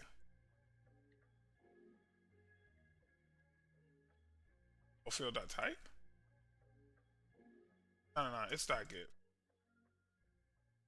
.get. Oh, I'm already on the image field, so this would be caption.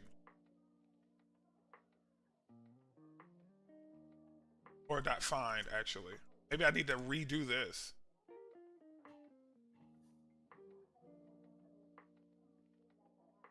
Think I might need to redo that, or is that seeming like that don't make sense?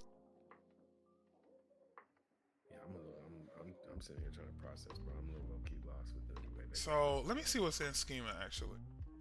So my types do include these other ones. They come in a form of like these _EL, but this is the one that I'm interested in, tag. So now that I have tag, what are these objects though? Type is a getter. What is a getter? That just means that that.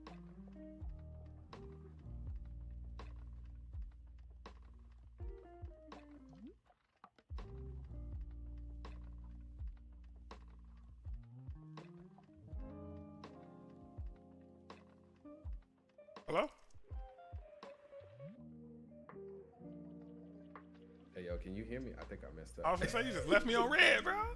No, that's my bad. Nah, so that's just in the traditional sense, bro, where it's like those are methods on objects that they provide access. So basically read values to a specific object, right? So like if you would take a class in JS and it'd be a person and you wanted to get that person's driver's license number, right? So to get driver's license number, that get driver's license function is a getter. So in this particular response, I don't know where it just went, or that log that you had. Where you at? Scroll up. Right here? Yeah, image type getter. There's something in that type that provides access to some properties on this mug, on this particular object itself. Now it looked like you didn't set anything, so I don't know why it's just defaulting it to a getter. That's wild to me. I wonder why I can't see it, bro. Like that's another thing I'm wondering. Like, why don't they show you what you can do with this object? Log that out specifically. Log out that type like you were trying to do before. So all right, yeah, let's go.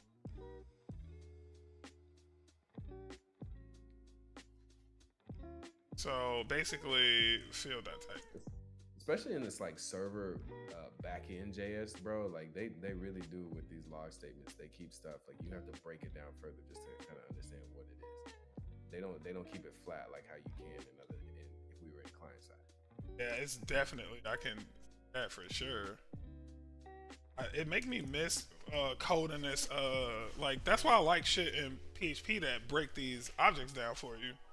Right. So here go description. So some of these don't have yeah, they all do got types. Why can't I do field.type right here? And the interesting is you actually I bet you, which doesn't make sense, is that type field I think you set to that image element, right? One of them I did. Yeah, that's like that's a requirement for the schemas. They all require a type field, but it's not getter. The type field on the field that I'm working with right now is actually a array type. So maybe it's an array here. Maybe that's what it is.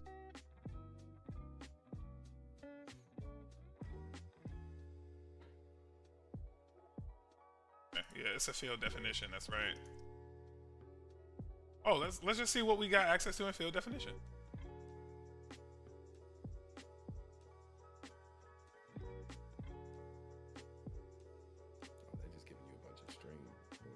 Options and string options. They use definition based. Okay, cool. So they do.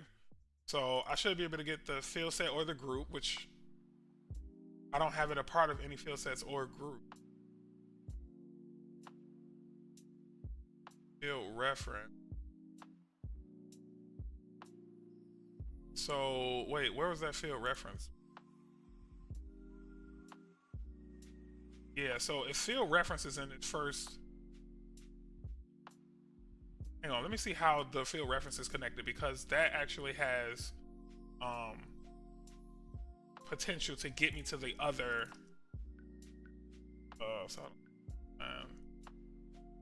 what? Stop it. Why can't I?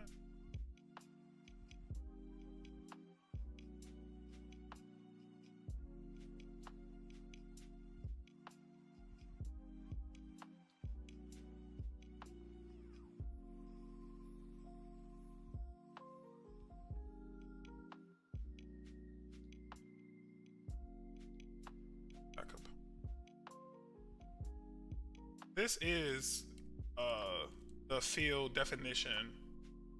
Let's see what this might just bring back array or getter or some shit. No. And I think this is happening because I was gonna say this might be happening because this is expecting a return true, but this is returning true. Console log shouldn't interfere with that. Hang on, now I'm just so curious. If I did just do my image, like if all I did was my image, like what then do we get back for a block content schema?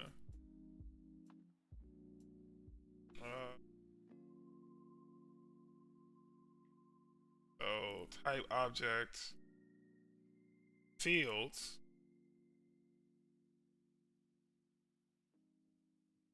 Okay, hang on. So we on to something now. So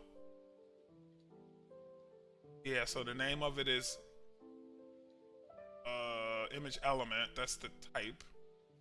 So basically from here I can do .type. And then the question is, can I pass it the field definition though from here? Because if all this is for description is one of these, all right, now we got to find out what that was for description. Because now I think I got it. I think I can figure it out. I think now this just has to go into the field that I'm interested in. Yeah, so this is just that one array, right? That one object.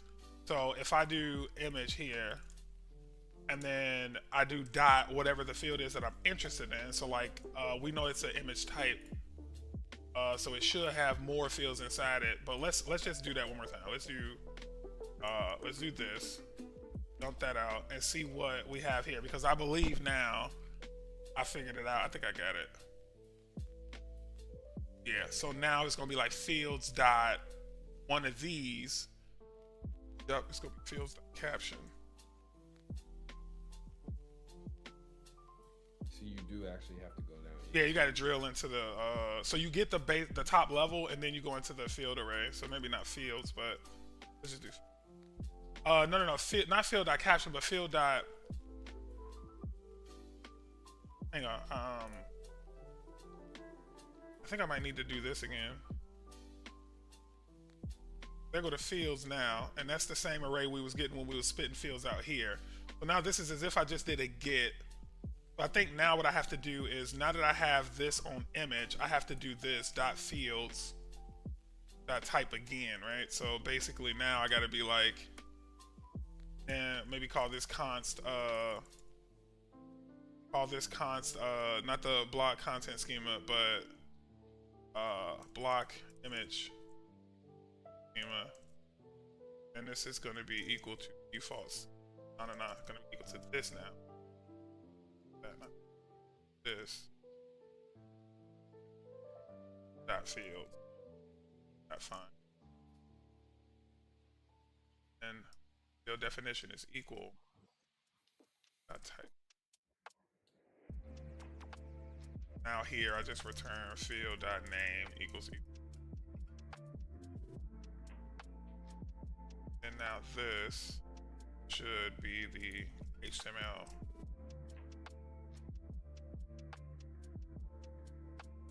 Yeah, okay, cool. So now let's think about that. How do we do this recursive? I don't think we need to. How many fields are we talking here? I mean, eventually I could write a really fancy function for this, but we talking for the tag it's going to be this image element field, which we just figured out how to grab, and a description field, and that's it. Like, does that really warrant? That probably doesn't warrant more than what we have here, but we probably do want to at least encapsulate that in a little function. Not like a helper.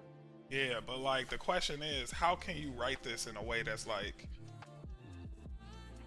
When you so that's the thing. It's like you have to first be able to determine how many are coming through, right?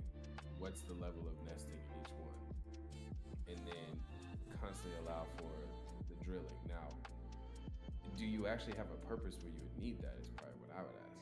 no, not outside of this content that I'm spoofing. Like, no. Right. So maybe even if you do want to do helpers, maybe they're at a type level as opposed to just in general. Yeah, so yeah, since this is just gonna be a one and done script anyway, like really what I need to do, let's scope that out. So really what I need to do is first identify all the fields that have HTML blocks. Yeah, I need to, because this is recursion right here is what this is. This is saying I'm gonna give you a dot notated string probably, right? It would be something like image.caption. That's one part of the array. So you're gonna go into the main thing that's like so you'll have like a content type, and then you'll have dot notation representing how many of these you have to chain. Because really right here, man, we don't even got to do that. Really right here, what we could do is be like this. Like this the equivalent. You know what I'm saying? Right. So because we just keep running this and the only thing that changes is this, I mean, there's nothing stopping you from putting this on a different line. You know what I'm saying? Like you could just say that block content schema is equal to a method that declares a variable first, and then the variable says, like, it defines this, and then in an array, it just keep doing this part till it's done. But I think this would work too. Let me just confirm that I'm not crazy about that. But I think this would actually work too, and that don't look that bad. So let's just console log. That actually don't look horrible. Like if I had to do it this way, that don't look too bad. I can probably circle back to that later and clean it up if I have to. But as long as this spit out what we need, then I could just do a few of these. The basis for the path forward, at least, you know. Yeah, exactly. So this is saying that the return here. Oh, dot type.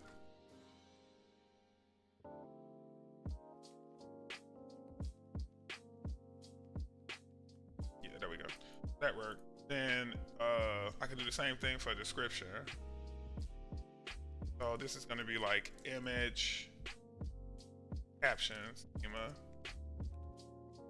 and then it's going to be like description schema, and it's going to all be like tag shit.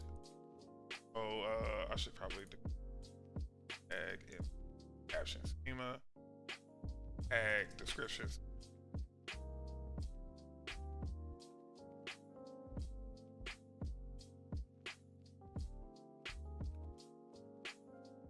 Offset type.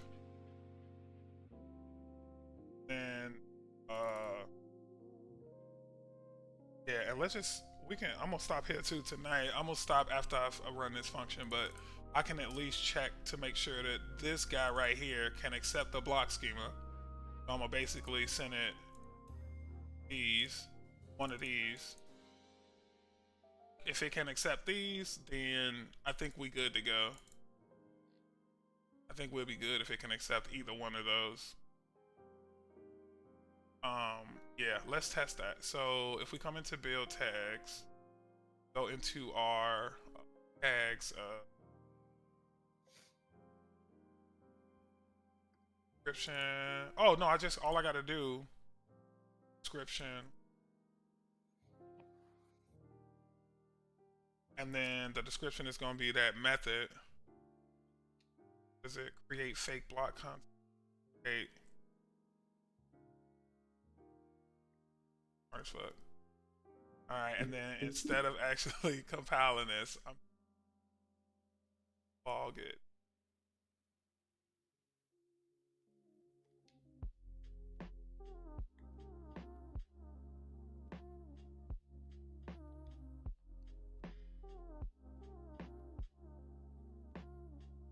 right, and then build tags. We'll get rid of. Oh yeah.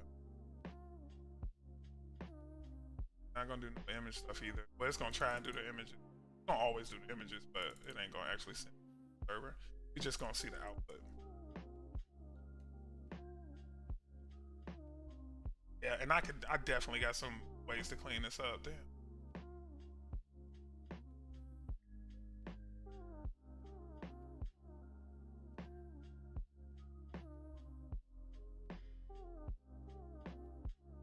Oh, it ran, it just didn't log.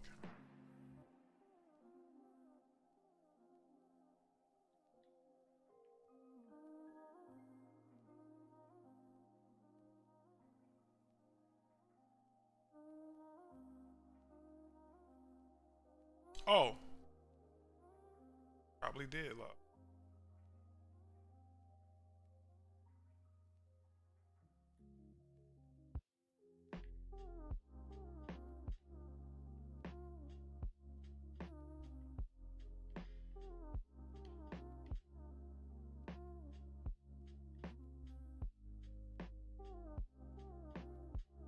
Perfect.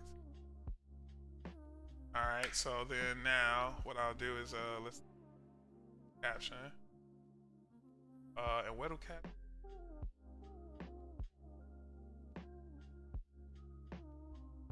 Goes on image under.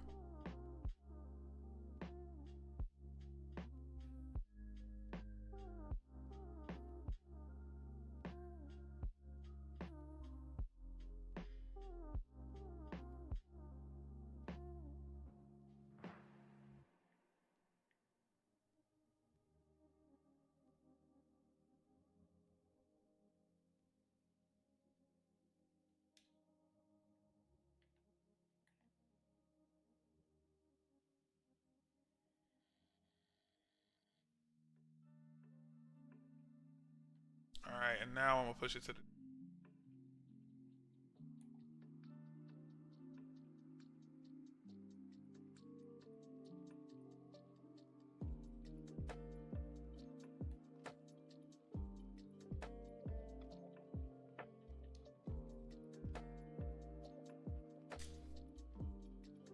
That should work. Yeah, we should see some beautiful HTML code. Big now. They better have links in there. I want to see some bold tags, all that shit. Say one with the 2-3 divs. Let me see some On the real, bro.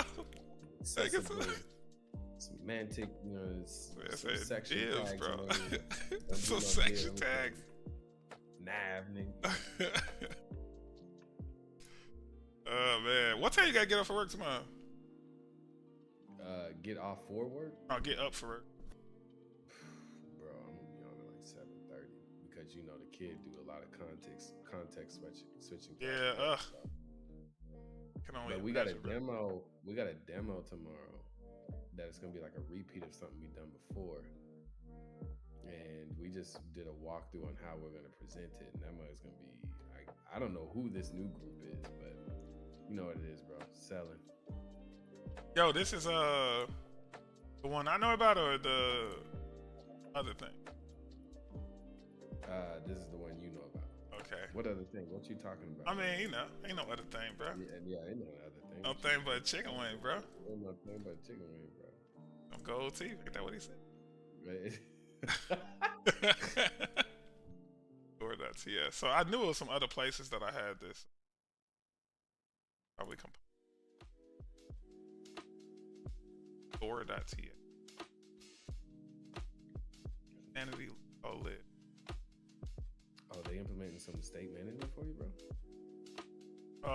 Yeah, they do a few things on here.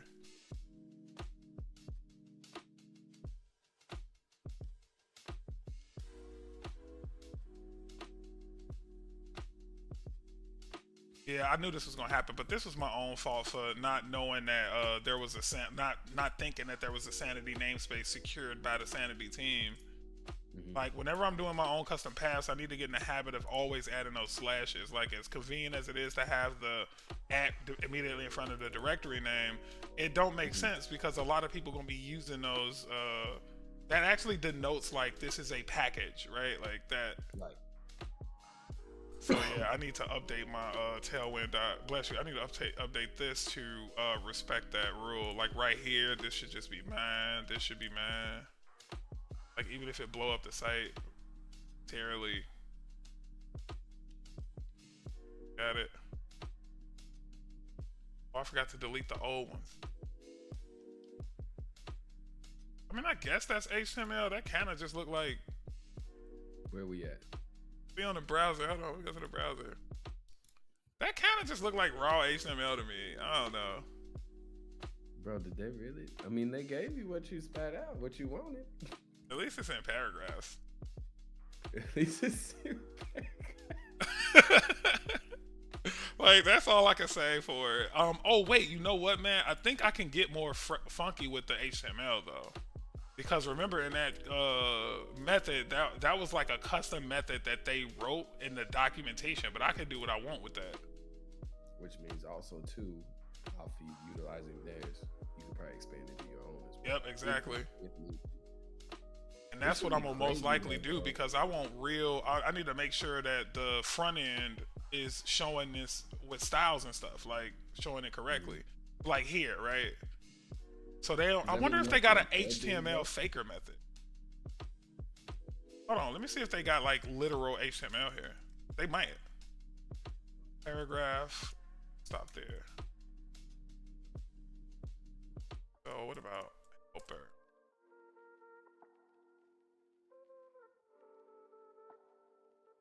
And then they got a fake method here. And what can I fake?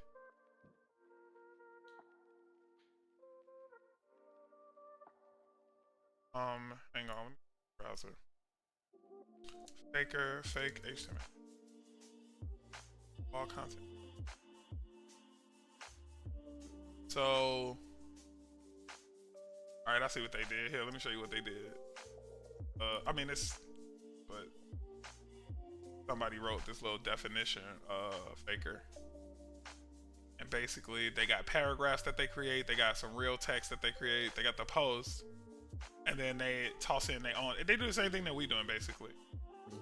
Just using faker around it. And then they do got some random elements, though, that they probably surrounded around things. But I'm not finna do it. Bro, it's hella, it's mad dangerous. The amount of, I don't want to say it's dangerous, but it could be dangerous. The amount of packages that are out there that mimic each other in a sense, right? Maybe not one-to-one in purpose, but how much is baked into it, that I think it's so easy to bloat your app with stuff. Oh, yeah, absolutely. I noticed that right off the bat, too. Like, it's so easy to get real gross with the type of stuff you can do on this thing. Like, it's a lot going on this thing. So hold on, I can do the other ones too. I got the person, so knock that out. That's just gonna be bio, caption. That's only 2 on that one too. Okay.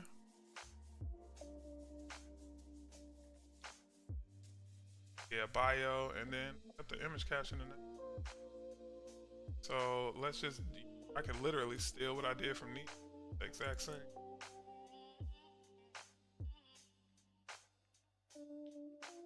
So this is person caption. And the change is person bio.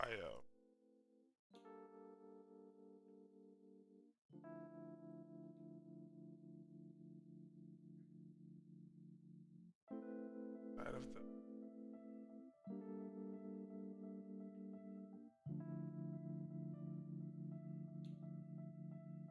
bio, just go at the top level, like I'll leave.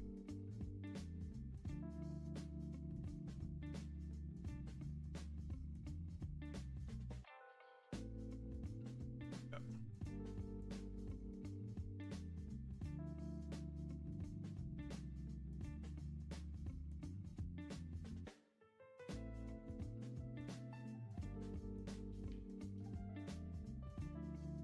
Back.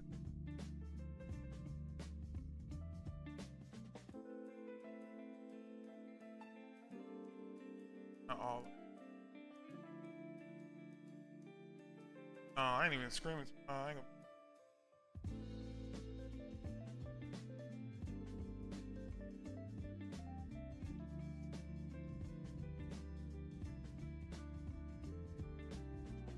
Stop it. Now they was doing too much at that point. Okay.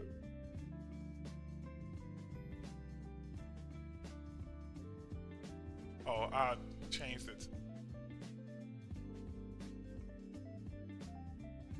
Bro, this don't even feel like CMS. This feels like a toolkit to build out your CMS. Toolkit to build objects, you said? To build out your CMS, bro. It is. That's what I was. Man, we was on a call with them, and they were asking for like real talk from real folk. You know what I'm saying? That kind of shit. And I told they asked the real, bro. Like this is the first time ever in my history of, and I've fucked with so many CMSs, bro. News Cycle, Zope, Saxotech, fucking Drupal, WordPress, Magento. Literally just rattled off CMSs from the top of my head. G. If I had real time to think about it, could get you a way longer list, bro. These are CMSs that I had to get good in, G, and was like the go-to person at all these hosts. Not a single one, bro, that I just mentioned ever was like, here you go, a blank sheet of paper. It's your canvas. Now come up with a CMS. Like that is not a CMS. It's a CMS tool kit. That's what it is. It's like a build your own CMS kind of shit. You know what I'm saying? Like this is, you are literally, bro, on the hook for every little nook and cranny of this content management system. And it's a little daunting, bro, to think about. It's daunting as much as it is, bro. One of the main things too is when you go with a tool selection, there's like a resource assessment that you have to do. And it's like, not everything is money. A lot of times it's time. You're your own support probably because you've now built this in your own way. Yeah. And I'm realizing, and this is all from Vercel itself, right? No, Sanity. I thought, are they not all in the same blanket? Nah, Next and Vercel are the same company, but Sanity is its own like little thing. Oh yeah, but Sanity is cold, though, bro. The system is really clever at how it do this shit. It's just getting from where we are right now to a fully fleshed out Drupal UI, a fully fleshed out current state UI, bro, where our company is right now. And you know what I'm talking about? Like that is, we are years away from that, bro. We are years away from being able to say that your day-to-day publishing activities can be done in this Sanity ecosystem. What? Fuck no. Not only is it super hard to build it out, that's not even the hard part about it though, because you can easily pay some fucking contractor super React ES8 wizard to do whatever you need. Here go the hard part. The hard part is actually having somebody sit down, work with a million different parties and put together a fully fleshed out requirements doc, and then handing that requirements doc over to a UX team to actually build everything out visually. That's the hard part. That's what's going to take a million conversations, a million pieces of pushback. This color ain't right. This spacing is weird. This don't feel right. The UX here is hard. Blah, blah, blah. That's going to take so much time to do, bro. Like, aspect deal. And not only is that going to take a lot of time, but that don't take away from how long it is going to take for that super ninja developer to actually then take those requirements and stand this up. That ain't no walk in the park either. That just ain't going to be as hard as the other stuff, but that is going to be fucking challenging, bro. Like years of development, for sure. Bro, and not to mention, okay, how are we handling, I think Sanity does do a lot of the distribution in terms of different channels, right? Of same content. So I think that's an advantage trade-off. But yes, the aspect of getting requirements from all these different people is going to be nuts. Now, I imagine that the parties at B that have brought this suggestion on would probably mitigate most of that, if possible, right? Because everything is, I think if you take on a tool like this, or anytime you switch over a tool, there's going to be a new way of thinking. And flexibility, I feel like, is being required from the different side of the aisle than it is from us, right? I think that this is going to be, because obviously we have a project to which we're doing this for, but then just the way tools are going in general, flexibility is going to be something that's not going to, you're going to have it because it's not going to be an option anymore. These tools are, the ecosystems are really going in a Oh yeah, you're definitely right about that. Like you can't stray away from this shit. Yeah, bro. Like there's even other tools where it's just like you literally have to think from a mindset of we'll add on as we go. There's no like I want all that. Like waterfall, bro, is really almost dead. Yeah, that's a real good point. If you want to be successful, and I want to tie that point to it, because sure, you can still do waterfall. I just don't think you'll be successful with it, right? So waterfall is a dead practice.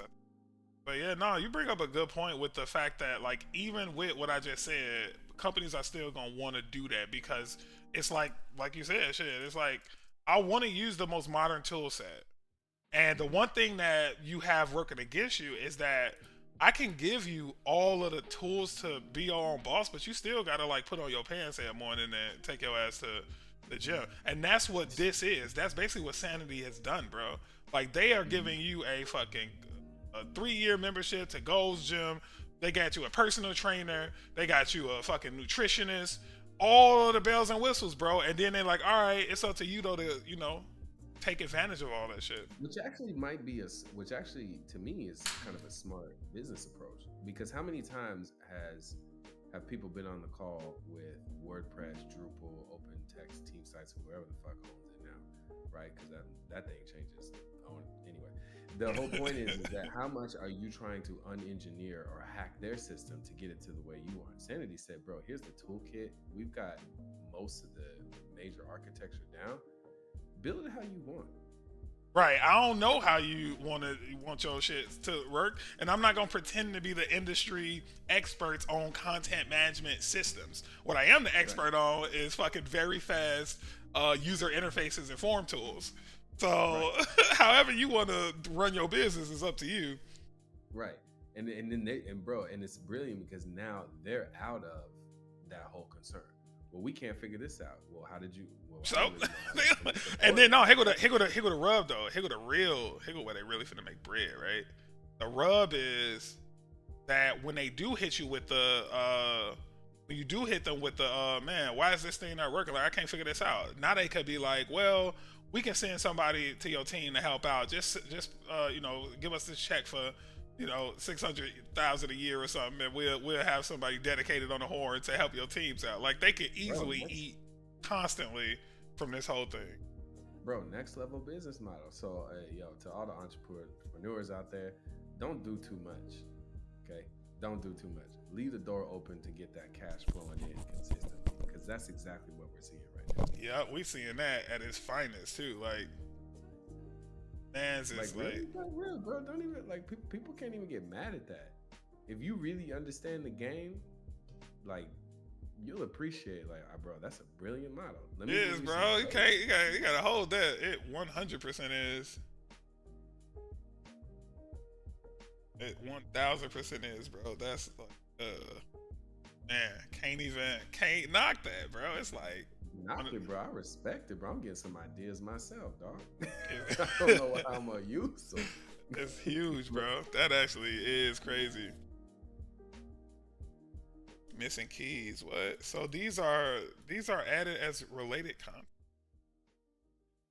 Oh, I could just do add missing. Okay, cool. So they'll let me just add missing keys. But then what? What's the error here? No URL, maybe. Yeah, no URL. And what are they saying is wrong with it? Kind of field that's not defined in the schema. Field is not defined in the schema. What did I called it URL, and what is it? Link maybe. But damn, that's gonna be a pain in the butt if I gotta go in and define those keys. Which you probably. Oh, it just gotta be a unique string. I could use the UUID method on it. No, I ain't gotta do that. I can use the UUID method on it. The faker got a UUID thing. Those people. Like, who is this? Yeah, this is people. So I think in here I could just do, where is it? To networks. Then in here I could just do _key. is faker dot number dot UUID, I think. Oh, it ain't number. What is it? String.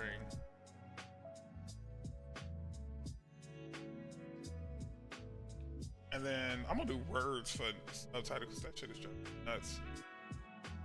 I'm gonna do 3.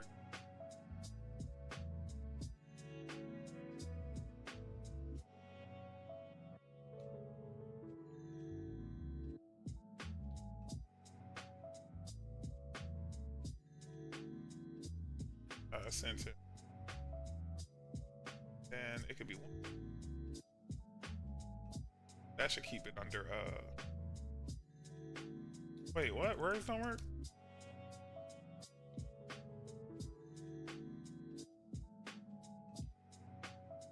Oh, I guess I gotta do word.words.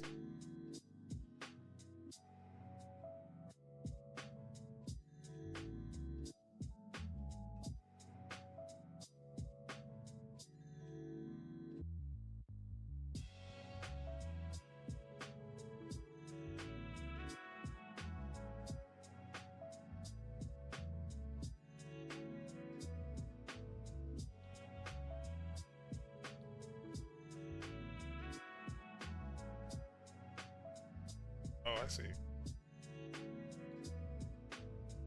Count. Count and then max.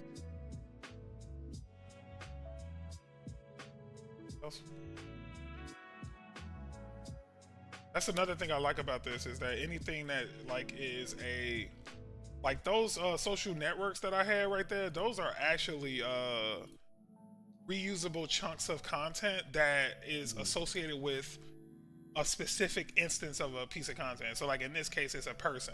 But if somebody else had the same social media for whatever reason, I could make it so that when you click to add a new piece of social media, like one of the options you got would be to choose from the existing social media that's been found on these other stories. And the data lake's so fast, bro. And another thing is all of the requests that you make from within the UI, like no matter how crazy these queries get over here, as long as it's in the studio, it's free.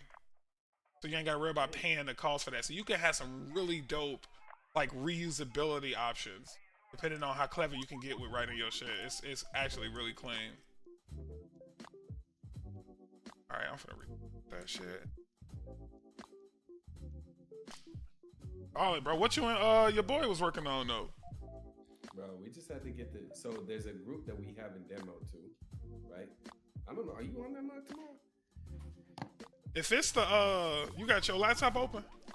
Yeah, no, it's at 1 p.m. That's all I know. I might be on that Joker, bro. I know I did get added to something.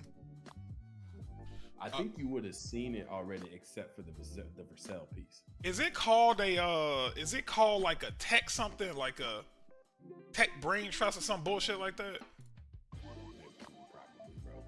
And is your girl, PO the person who sent the invite? Hold on, let me see. I'm gonna pop open. Alright, yeah, pop that up real quick. Cause I need to make sure that if I'm not in there, I'm finna request to be on there.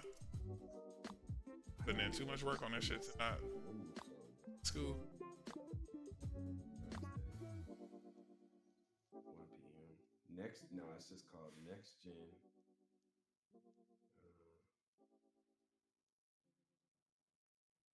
I'm not supposed to be dropping brand names. My bad. I don't think nobody gonna know what you're talking about.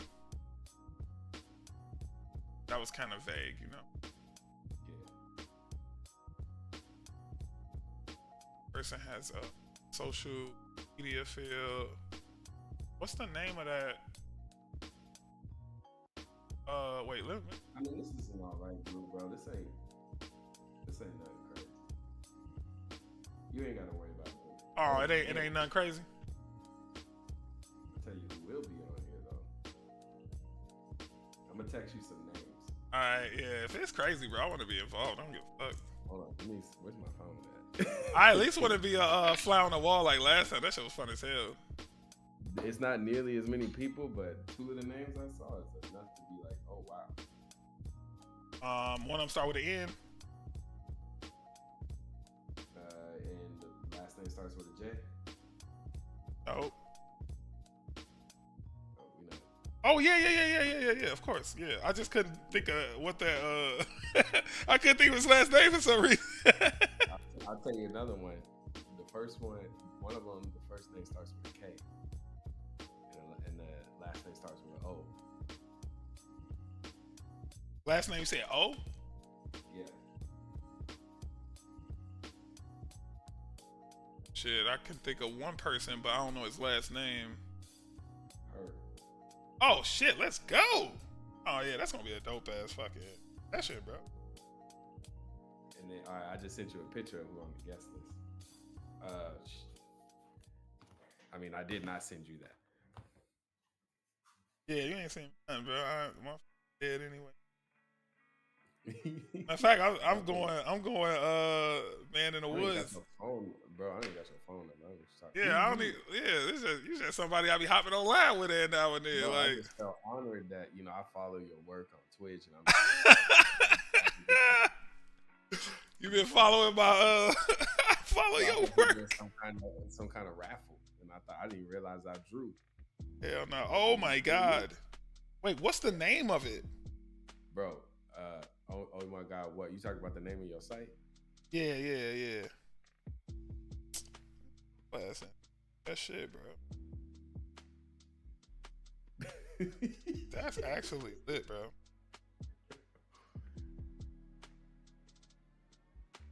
Definitely not. We got. I imagine I will be when this Drupal shit start getting crazy, but right now it's like, bro. So you remember the demo I gave last time, right? Yeah, I do. How I was able to show changes from pretty powerful demo. DDev. Tell me why that's working in a Vercel app off of a commit. So I make a change, commit it. Vercel spins up a build of that commit, right? Damn, that's what I need to do with my So I'm gonna be doing that on stream soon, bro. And check this out. So when I went back in and made the change, went back to that build, took care of a little something, and the change shows up there too. Saucy, bro. It's ridiculous. Saucy. And are y'all paying for the are y'all currently paying to demo this? I don't know, bro. So, all right, look, this we gonna pause here, bro. I'm gonna sign off, but listen, let's do a quick recap what we did today because it was so much stuff, bro. So we went through, we identified some low-hanging fruit on the Jira board that we knocked out, so that's good. That's all done and dandy. We knew that today was gonna be all about content, so we focused on that. That was actually a really good way to dive into all of this stuff, right? All of this this new stuff that we learning. So we completed the model, I'll call it, or the foundation for our dummy content system that we're going to use all throughout this project. And that's going to allow us to kind of fast track testing some of the front end stuff. So the next thing we got to do is we have to connect up the story content type, which is a lot more complicated, but for what we need it for over the next few pages, remember all we're doing is teasing content, right? The only time we actually start playing around with the story elements is when we get to the story template, and that's the very last thing on the list. So the next template we have to build is the topics page template, and then after that is person. So the content that shows up on those pages are just teasers of content. So that should be a piece of cake. I think the hardest part there is going to be coming up with the wireframe and the static representation of it, like getting our HTML and our React components exactly where we need them to be. But as we can see, moving into the data side of Sanity using the Next and Sanity toolkit, it's a breeze. They've done all the heavy lifting for us, basically. There are some places where we got a learning curve and we got to kind of figure out the ES kind of logic behind some of the decisions, and then understanding some of the decisions themselves, to be honest. But it's been a lot of fun. I think that's a really good place to stop. Let me see how many files I changed. I only touched 16 files in all this 5 hour window we've been online, right? We started at 7, it's midnight. So that's 5 hours. In 5 hours, we've only had to edit 16 files, and we have basically a automatic content creator right now working flawlessly, and it's patiently waiting for us to add story, which is going to be extremely simple now that we have the very tough HTML and image pieces completed, right? Those were the hardest parts. So that being said, man, I want to thank you so much, man, for joining. It's always a pleasure having you on the stream. Hey, with your consent, man, I'm gonna start posting some shorts, like advertisements almost. Shorts, bro. Yo, man, I need to have you on there, bro. Bro, I can't even lie. Like, it's gonna be beautiful going forward because I'm inspired. I got listen to me. Well, hold on, bro. Listen to me. I done put together a little note board or something like that, bro. I'm about to trick out my office, dog. Like, oh shit! You gotta do it, bro. Ain't no point to have an office if you don't like make the most out of it, bro. It's your man cave, bro. I got this whole wall of art I'm about to do. I'm about to paint the walls black. I got this neon light, this new desk, a door, tower, some plants. It's about to be stupid. Oh, you going crazy? Did you just say you about to paint it black, bro? Bro, paint it black, bro. Jeez. Not on some. Not hey, listen. Not on some. You know what I'm saying? But just like the brightness coming out. I know it's look. That's why they make lights. Do you ever heard about that? Why companies make the lights be this really kind of common but dull shade of white? It's like it encourages you to like just keep working, and it's like it puts you in this mundane space. But if you ever go to like those companies that's like creative hubs, you ain't gonna see no mundane white. Bro. You ain't gonna see none of that, bro. You're gonna see exactly what you just described in people offices, bro. You know what I'm saying? Bro, I'll tell you one of the craziest things I saw in the office, and if anybody called me regular, they can kiss my whole ass. So me and some boys are working on a little nonprofit thing overseas, right? So we rented out an office space to meet up and just plan through some stuff. Gee, they had blue boards, not white boards, blue boards. Like for the writing on the you dig? For the writing, bro, and the markers were like yellow, like lime yellow, lime green, bro. It just in the walls were different, like a different shade of blue, bro. My mind was so clear, bro. We were gaming up in that mug. That's different, bro. Mundane, and the problem too with white walls is they get ashy, and you know. Yeah, they start not looking as fresh. Gee, what was that? Remember that one spot we worked at where the walls was whiteboard? Like legitimate glass covered whiteboard that you could just like walk in the office and start several hotels, bro, that were crazy like that. We walked into several, like, you remember we even the hotels at the You Dig when we was back in the day, they were like red walls. They had they were even stuck kind of stand out as for real. That's true. They weren't basic either. Update your office space in 2024. You got to. You gotta. Hey, listen, going forward, this is the sound I'm gonna play every time you enter the building, my guy. I'm gonna play this joke right here, bro. Let's go. Let's go. In the building. All right, man. Well, I'm finna sign off. I'm gonna probably be getting up just as early as you tomorrow. Maybe I'll get up at 7. I ain't gonna kill myself with the 6 o'clock. But we're going to be back at it Friday, so y'all know where to find me. I'm going to be doing some React training tomorrow, so I ain't going to be online. But make sure y'all hit that like and subscribe button. Make sure y'all hit up Matt. I'm pretty sure he got some kind of socials that he finna be coming out with like crazy. Don't find me on social. Find me here. I found him in the junkyard, bro. You feel me? We in here. All right, man. Peace out. Y'all have a good night. Have a good night, man. I'll holler at you tomorrow, bro. Later, bro. All right, yeah.